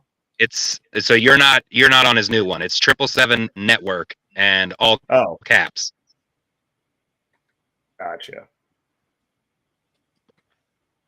I know that Cascadian is subbed to it, so he could probably get there. Yeah, pretty no, I'm on it. I just subbed. Okay. Okay, so which one is it? Read me titles. There's Find You a Jenny or a Portia. Why men refuse to be in relationships. 420 Psychology. How Howard Marks speaks at UCLA. This is for the female subscribers. This is a wave. They are on the shore. Confrontation and conclusion and unconscious. 420 tonight. Let's talk about the aliens. Nope. It'll say Angel in the title. Oh, well then you just told me I raised to 200 subscribers. Morning. I'm not gonna keep turning that. Autistic man beat. They violate Angel's civil rights. Is Angel the villain? Okay, so that's the bus incident. Okay. Wait, he was beaten on a bus too? Yeah. So that's a whole nother. That's a whole nother thing. Brother, why are they abusing this retard? Bus incident that got Angel locked up last month. Yeah. So bus incident. That one's a completely different one. So the other one that you read, that's the one. So jump into that one and wait until you see, like, scroll over until you see Angel, and play that. No, that's the bus one. This episode's 4 hours, dude. Right. Shout out to 777. I thought we was friends. So where am I scrolling over to? Bro, that one that you just played, I had to go rewatch it because it was funny to me. The one you played is from 2 years ago. The clip where he was wigging out is from 2 years ago. Right. Well, So he didn't just wake up with autism in between. Right. No, I know, but why are people bringing it up and throwing it up? Because If it's 2 everybody's years mad. Because of how often the hard R is being slammed. So is this the part where he just move forward until you see just Angel on the screen, like it's his stream.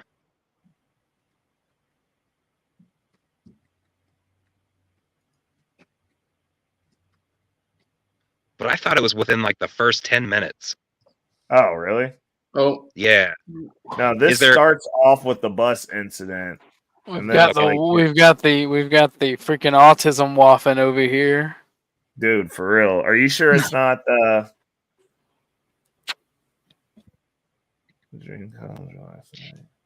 Okay, which one were you just in? This one. I can't see that. Does it say bus incident? No, this one says bus incident, but this one's 4 hours too. Right. Is there one in between the bus incident ones? No, yeah, there's one that says, "Let me put you guys onto this new wave." Let me put you on the what? Onto the new wave. That seems like a music post from him. Yeah. Monkeys. That black guy said, "You said that shit with your balls." Maybe it's in the. It can't be the bus incident one. There's Cascadian in his mask. Oh, I saw that. The Michael Myers mask. Damn it. Hey guys, I'm just coming live real quick to address like weak ass people. Okay, so I wasn't even gonna do this. Fast forward. but let me I think this is the one. Let me just say this real quick. How far? One thing that I can't, Until I don't know what the until you see him. could bring. I don't know, but one thing about me, I don't play disrespect. Are you talking about the Michael Myers stream? So the disrespectful shit. No, I mean yes, with you, with the mask. I posted that on my channel. Thinking a joke and So you could thinking just- I'm going to serve time for shit that I didn't even instigate, start. No, this one or actually has none Angel of in that. it. That's Just not the because same. I didn't like her attitude. Yeah, and then neither one like, of these had bro, Angel just up there by himself, Angel, unless I it's swear we're like not trying to further be up in funny, the dog. other video. Listen, listen, It might have been taken down. 777. I think you're innocent, bruh. It might have been taken down. It might have been. You're one-sided on this, and I'm asking you, and I'm asking everybody that comes up here to I mean, try to I don't know. I just separate really your- think this is a dumb conversation. To be honest, I'm like, what does it matter? Right, but I do need you. I do need you to see those clips. I mean, I'm not trying to be a dick here, but I'm like, okay, we all know this person's mentally handicapped. Right, but what I'm saying is I do need you to see those clips because in these clips that I'm talking about, he's like we normally able to change hear his him. voice like a cyber ninja because he has Dude. superpowers and he's not actually mentally handicapped. It's not The about real question is, superpowers. can he throw hands though? He's like he's No. the Stevie Wonder of autists. sad. He's pretending. Yeah, but No, you're I don't making- think he's pretending. But when he gets to a 10, it's not that there and none of that's in there. It's just straight up. You're a black supremacist. You're a and they just goes. but it's- Communist, socialist. Yeah. Yeah, and I mean it's no breaks. It's no breaks, like no periods and commas, but it's all words. There is no that there. There is no It's all just boom, boom, boom. You know what? Yeah, but Honestly, you're making in- me in- sound like he's. In Casey's defense, though, I've actually seen that happen on CT's channel one time where he actually just went into like freight train mode and he just started talking nonstop. And he's not even really saying shit to insult the other person, but because there's no periods and he just speaks and speaks and speaks and speaks, he just overwhelms the person with just words. So But we can Casey agree may be that right. the video that we were presented with, the one Mhm. that was shared, there Mhm. were periods and sentences. So like I said, I'm not disagreeing that he said these things in a different context. What I'm saying is to say that someone did something and we go, okay, we can acknowledge that this happened. And then to go, now we're going to pile on all these other things where people were like either trolling or pretending to be him, but these things that are blatantly not this person. Oh, well, since he said it, that counts too. Do you guys not understand that doesn't? I understand. Complete logic fail. For No, I get what I you're get saying, where you're right? coming from. Okay. You're saying, I you're agree with saying, So I'm not saying that he doesn't freak out and he doesn't go down these rabbit holes of darkness and tangents where he says ignorant, dumbass shit. I'm agreeing with you that he probably does. What I'm saying is the video that we just watched, I don't believe is him. That's all. Well, I'm I mean, saying. here's the thing, right? Maybe the video is him, and he's a person with a 10-year-old's mind, and if he's straight up, and like if he feels like he's in a defensive situation, and he's just because if that is him, he's screaming like somebody who's defending themselves. Mhm. Like he's completely lost his fucking mind. Maybe his brain is just firing on all cylinders. His adrenaline's pumping, and it's actually working semi-properly because he's in like a defensive survival situation. Because He turns he's into native supremacist man.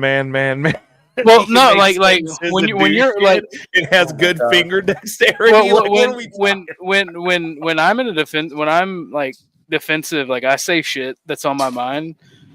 Like when I'm actually like fighting somebody that is capable of beating my ass, and it's like a true defensive situation. Yeah, I say appearance shit as I'm hitting them. I literally tell them I'm going to kill them. Do you cry? So, I mean, no. Do you angry cry? Hold on, You don't hold on a angry second. cry? No, I angry shake. I get adrenaline rushes and shake like a fucking chihuahua. Well, Hold up a second. Let me see if I can find this. Let me hold up a second. Let me see if I can find this real quick. well, I was just gonna say really quick. Yeah, hold on. So wait a second. Basically, wait a second. You're saying that this is how Angel functions on these panels. Like, hold up, let me pull this up real quick. Like I said, we're not monetized yet, but like this is just for context. We're doing a critique, and it's only 5 minutes, so don't strike me for this, folks. But you're saying that this is Angel, basically. So hold on. Let me turn this down because this came in a little hot.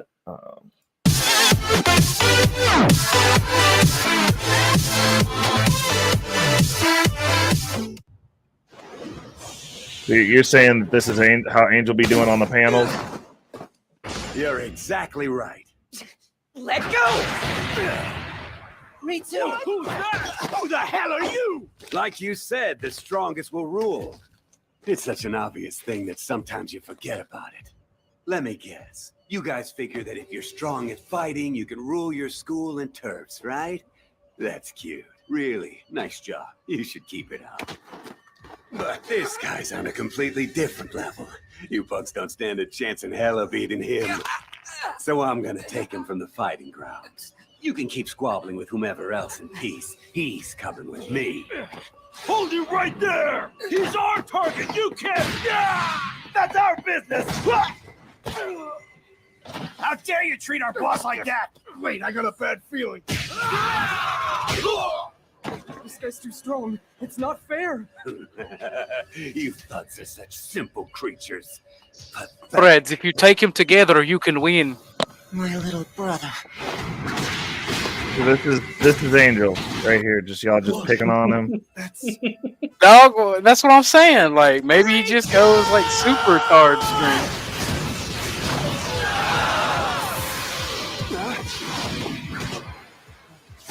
And then he just goes full force on you like this.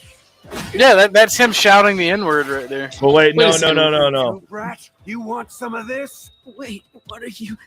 Ray, you said it yourself though. This kid having a brother with such You've been worried about somebody who might be a little bit tarred and have that baboon strength that comes up and grabs you.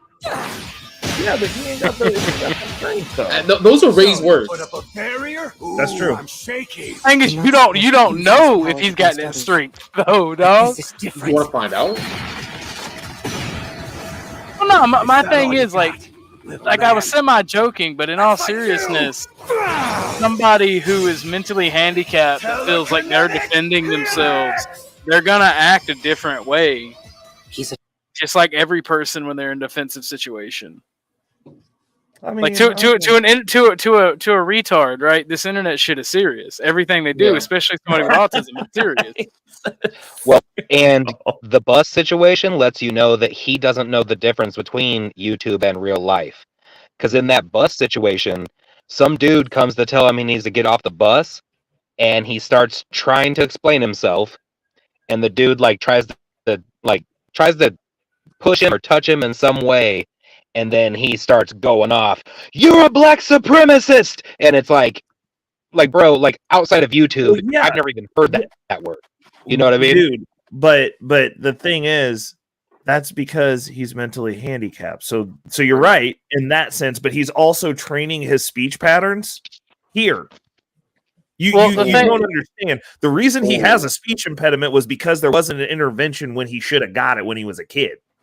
Right. So he's learning how to talk here. The shit that he says here, he's going to say everywhere. Right. Because Like, there's no differentiation. It's Well, not my because question. there's no differentiation. These are the words that he's learned. The man is learning how to talk here. He's learning how to talk and socialize here. It's not that there's no differentiation. He only has X amount of words in that pinhead of his, man. Like, those are his words. So, like, if he starts using the word black supremacist and he learned that one week, that is now in the database. If I get into an argument with you and you're black, this is what I say. He's not, like, when we talk about his pauses and him going and der and like you thinking he's thinking, he's not thinking. He has a word bank and he's scrolling through it to piece them together actively. But there's only so many of those motherfuckers in there. So what you be saying is that nigga's buffering. Facts. Well, that's how my dad talks, and unless he gets pissed off. I Yo, mean, real quick. My question is, But like when he regurgitates stuff that you hear him say online on the bus, it's like he has those words. He was like, this is so, like, if you think about it, like, people who are on the spectrum are very extremely binary. So you're thinking like if you were programming a home control system, like your Alexa with a if this then that command. If I turn on this light, then I want this other light to turn on and coincide with it if Alexa notices that this light's triggered. So he's going, if I'm arguing with a black person, these are my word bank of argument with black people sentences. The almighty N-word is number one. Yeah, and that it's down here in the safety chest for if all the other insults don't get them. Well, my question is though, why is he seeming to have all these issues with black people? Why did a black guy on a bus take it like this? May be indicative of a problem not with Angel but with society overall. Why did a black guy feel the need to tell him he can't be on public transport? Okay, hold on. So let me give you some background on that situation. So he felt like the bus driver was being disrespectful to him because, and he being Angel, because the card machine or whatever wasn't working. Angel didn't know this, and she was an Angel. Because what am I hearing? What's going on, guys? How is that?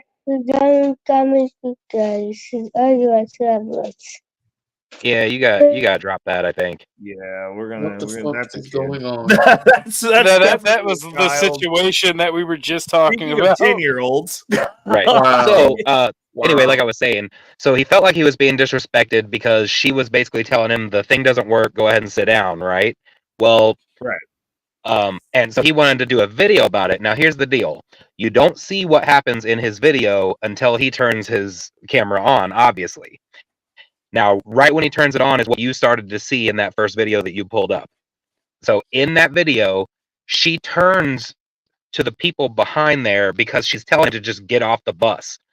Now, and in that, dude starts walking up because she's like, he's sitting there putting the camera in a black bus driver's face, talking about black bus drivers. So here's the thing: what Angel didn't record is probably him saying, "You're just treating me like this there because you're black and a black bus driver." Like that happened first, for sure. She wouldn't have brought that up had he not said it. So, and that engages the other people on the bus. Right. So, I mean, it's not necessarily the people around him as much as, again, him having no filter and zero understanding about the difference between the safety of YouTube. Well, I mean, hold up, Muslim guy. Listen, black people are allowed to remove ne'er-do-wellers from their buses. Because I mean, technically speaking, if we made this a Well, white I mean, person I on a don't think train, you they want would to. have choked him to death, and then we would have been like, "Well, motherfucker, get the fuck off the train." And I don't think we. I don't think we to. want to. I don't think we want to go down that logical conclusion. But let's go. I mean, is it not? Is it not? It's bad when we do it, but it's okay for them to abuse a retard.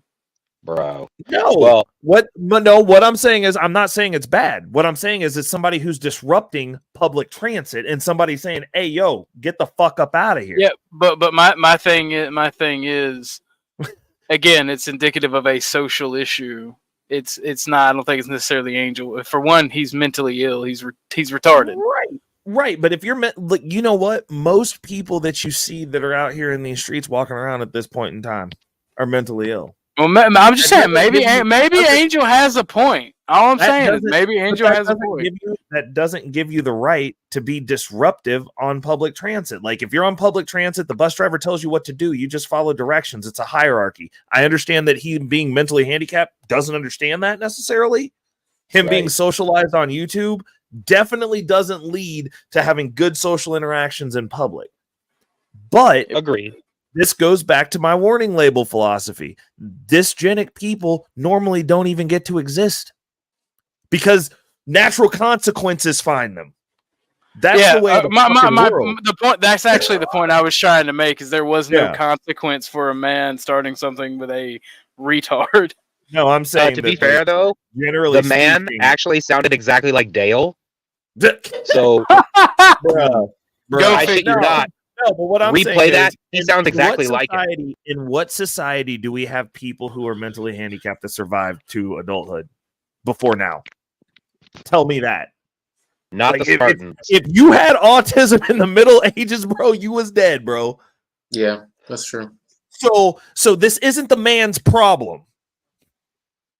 To be honest, if you're out in society, period, it is not society's responsibility to cater to you, regardless of what your fucking problem is. You either figure it out or you don't. Like, we're talking about in the world of men, Muslim guy. We just had this fucking conversation. You can't change the rules for Angel. Which is why he shouldn't be on the internet. He was in the world with people who are socialized normally, causing a disruption. Normal people look at that and go, "You're the fucking problem. Get the fuck off the bus." I mean, I'm glad. I'm glad. I understand it. So that's what I'm saying. So, like, I don't think I'm not going to turn this into a race stream, but let's look at this on a social any normal socialized standard. Because when they choked that black man to death, which he earned that shit, he was disrupting people on the bus and threatening death upon people on the bus. They got him the fuck up out of there. I'm just saying, we all understood exactly why that dude got taken out. And yeah, but that white guy also is now facing prison charges. Is like now facing hate crime charges. What's up, team? Oh, Fatty in the building. What's up, brother? How we doing? That's a great example. But what I'm saying is, when we're looking, all I'm saying is those are socially normative people that identified a threat that's being. I get what you're saying. I'm saying society is not holding them to the same standard that they hold white people.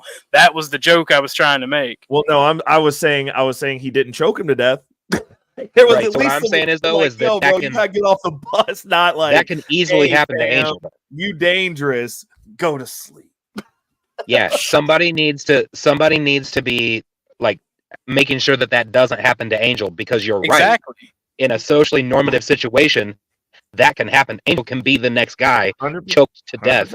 Where's Angel's family at in all this? Where's his family in all this? He was in foster care. He was in foster care, but that's it's a whole mixed up situation because he does have contact with both of his brothers. Yeah. But I know that at least one of his brothers lives in Arizona also, but not with him. Yeah. Okay. So Angel worked really hard to get out of his conservatorship, and is now basically completely independent. The problem is that I don't know what they used as a standard. Yeah. To make that the case. He's not completely independent, bro. Like, he ain't. Right. He's not making good decisions for himself. Yeah. So he got that 50,000, honestly, I don't know him, so it's not my place. But if I knew him personally, I would be sending this information somewhere so that somebody can step in for him. Wait, I 'Cause he just would- checked on CT stream. This was a hosted show, like it was something hosted by Bumpkin or someone. Are you referring to Black Moses' Yeah. stream? Yeah, that Yeah. was okay. That was the stream yesterday. That was the reaction to the Angel stream from the night before. Oh, okay. CT actually, yeah. Honestly, I'm glad CT at least did this. He took the stream down where Angel was saying all his shit. Yeah, Like all the recording of it, he took that down. That was Black Moses just giving his own rendition of what happened, and then you had a bunch of other people going in. And I just want to say this real quickly, okay? Rock's got no business talking shit because I know for goddamn sure Rock's on the spectrum. He's on the spectrum hard. So he's got no business being able to talk shit on Angel just because He's functionally retarded. Just because he's 5 points lower than Angel is on the spectrum. That's complete bullshit. You said 5 points lower.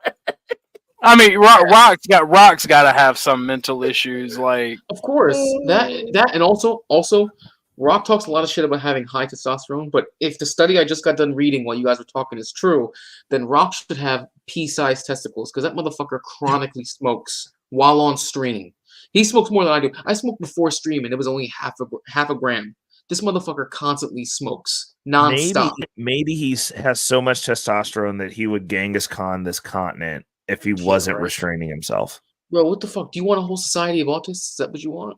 Well, I do have a friend who is in the process of making autism Rwanda, or not Rwanda, autism Rhodesia, or autistic Rhodesia. He wants an ethno state for autistic people. God dang it. He buys. Oh, Lord. Yeah. I don't know, but I do know that everything's it's a sad. conspiracy until it's proven true. Ain't that the truth?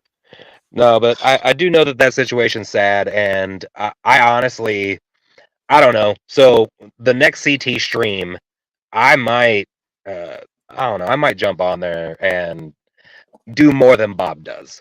I guess I'll just say it that way. What did Bob do? I want to see. I want to know. Well, the only thing that Bob Every did, time they're on, he comes always on. gives like the company Jesus You moment gotta of stop CT. Yeah, we got. I mean, gotta but stop he's this. right though. And guess He what? is right. The problem is the chat ends up ganging up on Bob because of it. They end up calling him a bully. They say he's making fun of people who have special needs. They're saying that why don't you let these people have their own voice? And Bob sees that these people are being made fun of. Like they're not being laughed with; they're being laughed at. Like The chat sees it too, though. And They yeah, will the say all chat that. knows this. This is But just the thing, like it's not manipulation. going to age well. Like it's going to be a bad scenario because it's like when we go back, they're going to be a Muslim guy in like 2050 that's going to go back and be like, fucking CT is out here telling people to do push-ups, and he was sitting there letting people make fun of people who are mentally handicapped. Yes, Fuck him. and I hope so, because that is fundamentally a problem. You can't. Yeah, I get it. People should better themselves, right? But there are 1,000,001 people telling you to better yourself. You don't need people that are also telling you to better yourself while also allowing you and teaching you to be degenerative and destructive for society as well. It's kind of like 1 step forward, 2 steps back. I'm just Right. saying you should do your push-ups, and if you're beating off to porn, don't jizz on your belly. That's gay. Oh. Okay. That's all I'm What the saying. fuck? Do people not use get a socks napkin. anymore? No, I'm just saying, like, I don't care. I don't care. Use a sock. I just want people to be Just be like better. a teenager and use their socks. Don't fucking make yourself Cautionary into tale, a- right? Don't toaster strudel yourself. That's for women only. Ray's got the 1,000-yard stare over here. Ray. Is this a cautionary tale? What you gonna do? Rub it in? Oh. So If your man puts got the really lotion soft on belly his skin, skin. bro. He toaster strudels himself. Jesus Christ. Oh my I god. wish you had the meme right now. Jesus Christ. Jesus Christ. Oh my god. That's ridiculous. Well, hey, Okay. yeah, I'm going to let's go ahead and jump out. I'm gonna jump out. Yeah. It was good seeing you guys. I'll I'm holler gonna have again to soon. clip myself now. This is fucked up. Bro, you just gave masturbation advice. Like I don't. I'm just saying, I'm just sick and tired of these dysgenic fucks like jizzing into their belly buttons with the mixing it with the Cheeto dust and making whatever pastry comes out of there. Okay, it's fucking gross, and I hate it, and I hate you. specifically if you do that. Oh, More I thought you were just talking about me. No, not you. I'm talking about you, the metaphorical person that's listening to this in 2049 that's doing that, because there's probably still going to be fucking Cheetos. So stop. We need a national ban on Cheetos. Do 89 push-ups. Hopefully Muslim Guy and Bumpkin have taken over and they've already outlawed all the porn that you could be spanking it to, and they've taken away your Cheetos and they make you do sit-ups or something. In order to watch porn, you would have had to have participate in making pornographic. Hi, Lawrence. God. What's going, bro? You came in at the worst time, bro. All the graphics. Well, all and at the very images. end. Yeah, right. If you can't get dick into pussy, you should not be able to watch porn. There. Bruh. God damn it. I mean, it's okay if she shouts wrong hole, but I mean, it is what it is. It still counts. Hey, bro, you haven't lived life if you haven't turned a bitch from a bitch into a fucking dolphin. A little jerk. You know, I did so well doing a good job on this show until, like, literally y'all kept me up past my bedtime and I got tired, and now here we are. Eesh. I hate this show. You know how to say that dolphin thing, by the way, Ray? Is you set up safe words first so that they don't say but the safe words are don't and stop. Nice. You fix that dolphin shit real quick. Oh my god. So okay, I'm done. Okay. All right, I'll see you guys later, man. Not lost. Those are the final thoughts. Yeah, not lost. No, I don't okay. agree with you on that last one, bro. I don't agree with you on that one because I've spoken to Black Suit Defy before on different panels, and he does not give those vibes off whatsoever. I Yeah, like not Black even a little Suit Defy. I will say the only thing. So here's my final thought. Beak is right. Dale has a great heart. And again, it's because he literally trusts everyone, right? And thinks that love and all that stuff is a real thing. So I appreciate Dale as a human being. But he's literally wrong about everything he says. Absolutely everything. But not laws. In your defense, you are also. So I mean, there's that. In fact, the only thing I've ever agreed with is the comment you said earlier. Let me pop that up real quick. There it is. This is the only thing I've ever agreed with that you've ever said. So Really? at least we have that, man. Have you ever actually talked to him when he's in the chat? Like, normally you can get an agreement out of him somewhere. With not laws, not me, man. I don't know. He's nice to me sometimes. Not Laws is a Canadian contrarian, otherwise known as Definitely a fat. Canadian, definitely contrarian. And it's not that he's not. I don't know. It's not difficult to speak to him. It's not like he's a dick about anything. I mean, he's just wrong. And there's no. I mean, you're allowed to be wrong. He's like, hey, everything you say is just wrong. Right, and I mean, it is what it is. If I had time to actually sit down with him and like show him information, it'd be really cool. But we can't do that. He would still be contrarian. I feel like when he digs That's a in, right-wing source. Yeah, like when he digs in, dude. Like, I don't think he'll change. He's contrarian to be contrarian, but like sometimes he just agrees with people on stuff. Because he's come over and like rocked out with me when I was over on Black Man Unfiltered. He's just the leftist me. I don't dislike him. So, and that's yeah. I mean, there is that. There are some people I dislike. He's not one of them. We get it, Casey. You don't like me. I understand. Shut the fuck up. You know what? If I didn't like you, I wouldn't have paid your. You know that toll you were talking about for not having a picture on CT shit. Oh shit! You did pay that. I appreciate that. You're goddamn right. I did. Your troll toll. Yeah, I do that shit all the time. Oh, I pay for a lot of people. Yeah, well, it kind of annoyed me because they booted me right off. It's like that's why I won't pay it. Yeah. Because it's like oh well, give me money to come on stream. Oh well, I'm gonna just kick you off less than 2 minutes later. It's like, okay, eat a dick. Oh my god. To be honest, you probably could have come back on 15 minutes later, and he probably would have put you right up. Because that's what happened later on the stream. Right. So the exact same one that he's talking about. Oh my god. So yeah, but I mean, it is what it is. No, I like So you a if you're lot. not gonna cam up, you got to game the system and just come up twice. Right?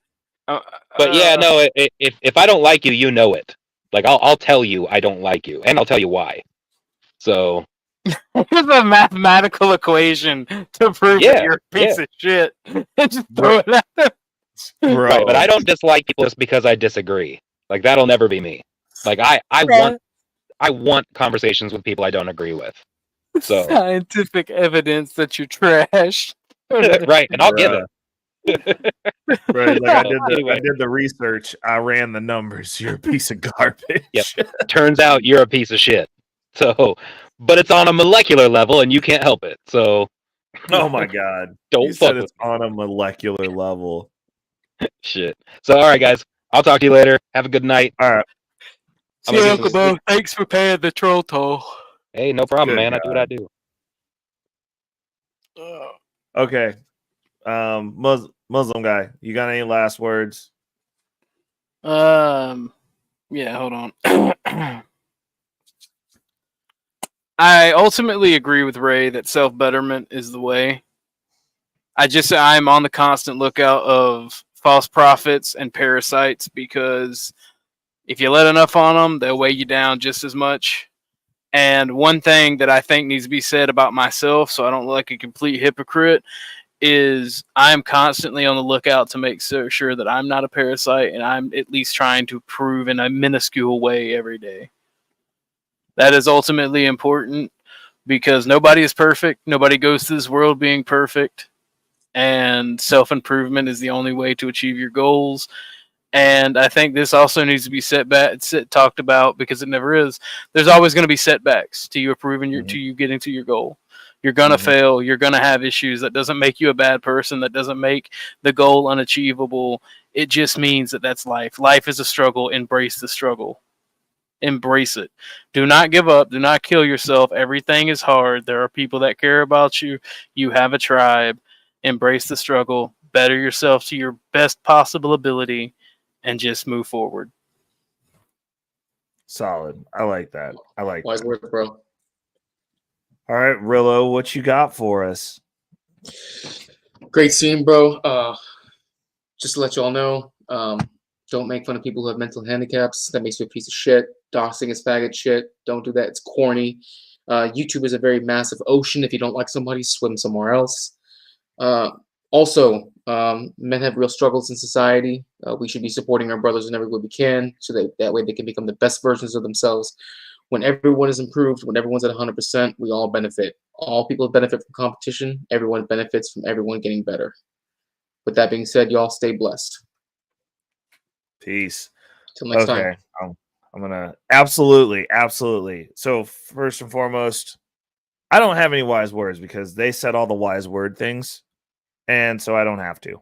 What I'm gonna say is, you nasty bastards need to stop jizzing on yourselves. It's disgusting. It's just gross. You're a toaster strudel, and really, it's the most low T thing you could do. Get a sock, get a towel, get a tissue, do something to like make it not a mess that you can go away. Like, stop liquefying your bed with your own product. How about that? Let's stop doing that. Jesus Lord, start your video search on Cornhub at page 32. Don't start at 1. Start at 32. Mix it up. If you're going to be a degenerate, be a proper degenerate. Start at page 32. Thank me later. It's your boy Reckless Ray De Niro, and first and foremost, I want to thank Jay Rillo, sponsor of the show tonight. Killing it. I want to give a shout out to everybody who stopped through tonight. Team Fatty was in the building tonight, which is dope. Thank you for stopping through. Feel honored. Beak was in the building as well. Damn you, Beak. Beak, God dang it. Every time. And see, you try to sneak this shit in on me, and like, I'm looking. I see how you guys function now. You guys be trying to sneak in the donations. But what I need you to do, Beak, stop it. Get some help. And then we got to hit it with the Here blessing. comes the money. Here we go. Money talk. Here comes the money. Dollar, dollar. Dollar, dollar. Cheating, cheating, bling, bling, cut the chatter. You ain't talking money. So, with that said, thank you so much, Beak. Beak and J Rillo, co-sponsors of the show. Y'all matching each other. This is ridiculous. I do not deserve this type of support. Y'all are amazing. We're going to keep working our way up the list. Tiny was in. Shout outs to Tiny. Cascadian Anarch was in. Really good time. First time on the panel. Enjoyed talking with you, brother. Anytime you want to come up. Ennis Luby, I'm hitting you up tomorrow. We're setting up that call tomorrow. I'm going to call you. From across the pond. We're going to set up some talk time. Laura P was in the building. Shout outs to you. Not Lost was in the building. The World Class was in the building. Red Illusion stopped through for a little bit. Reese from Philly, who I'm 100% sure was working, tapped in to say what's up. I appreciate the support, brother. Robbie Privileged was in the building. I got to stop calling her a terrorist. I actually like some of her content, so we're friends now. Rebel Warcry over on Twitch, the Twitch family. We're gonna start working it. I'm gonna start reading the chats faster and better to more address my Twitch family over there. Lady Navoa was in the building. Thank you for stopping through, lady. I hope everything's going well with you. Quantum Love was in the building. Mr. Youngblood City, 100% sure he was working, was in the building. Black Man Unfiltered. I didn't get to hang out with him on Tuesday. Super depressing, but he stopped by to show some support. Thank you so much. I appreciate you, brother. Next Tuesday, we're back on track. Corn Pops was in the building, obviously. Came up on the panel. Super nice rocking out with Corn Pops. Nunya was in the building on our next as usual. America First Rifleman was in the building tonight. Canadian Tyler was in the building tonight. Muslim Guy, obviously, on the panel, was in the building tonight. Carl Albertson was definitely in the building tonight. We had a great time.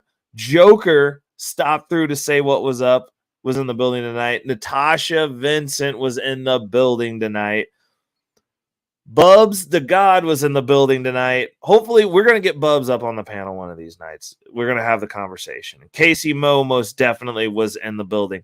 I'm going to tap out. You guys got to stop sugar cookieing yourself and turning yourselves into toaster strudels. It's bad. Also, this is why Ray no longer stays up past his bedtime. We went a little overtime tonight, but it's cool. It was a good conversation. And most importantly, we had fun. It's your boy Reckless Ray De Niro, and I'm out. You guys have a good weekend. Do not fumble that bag.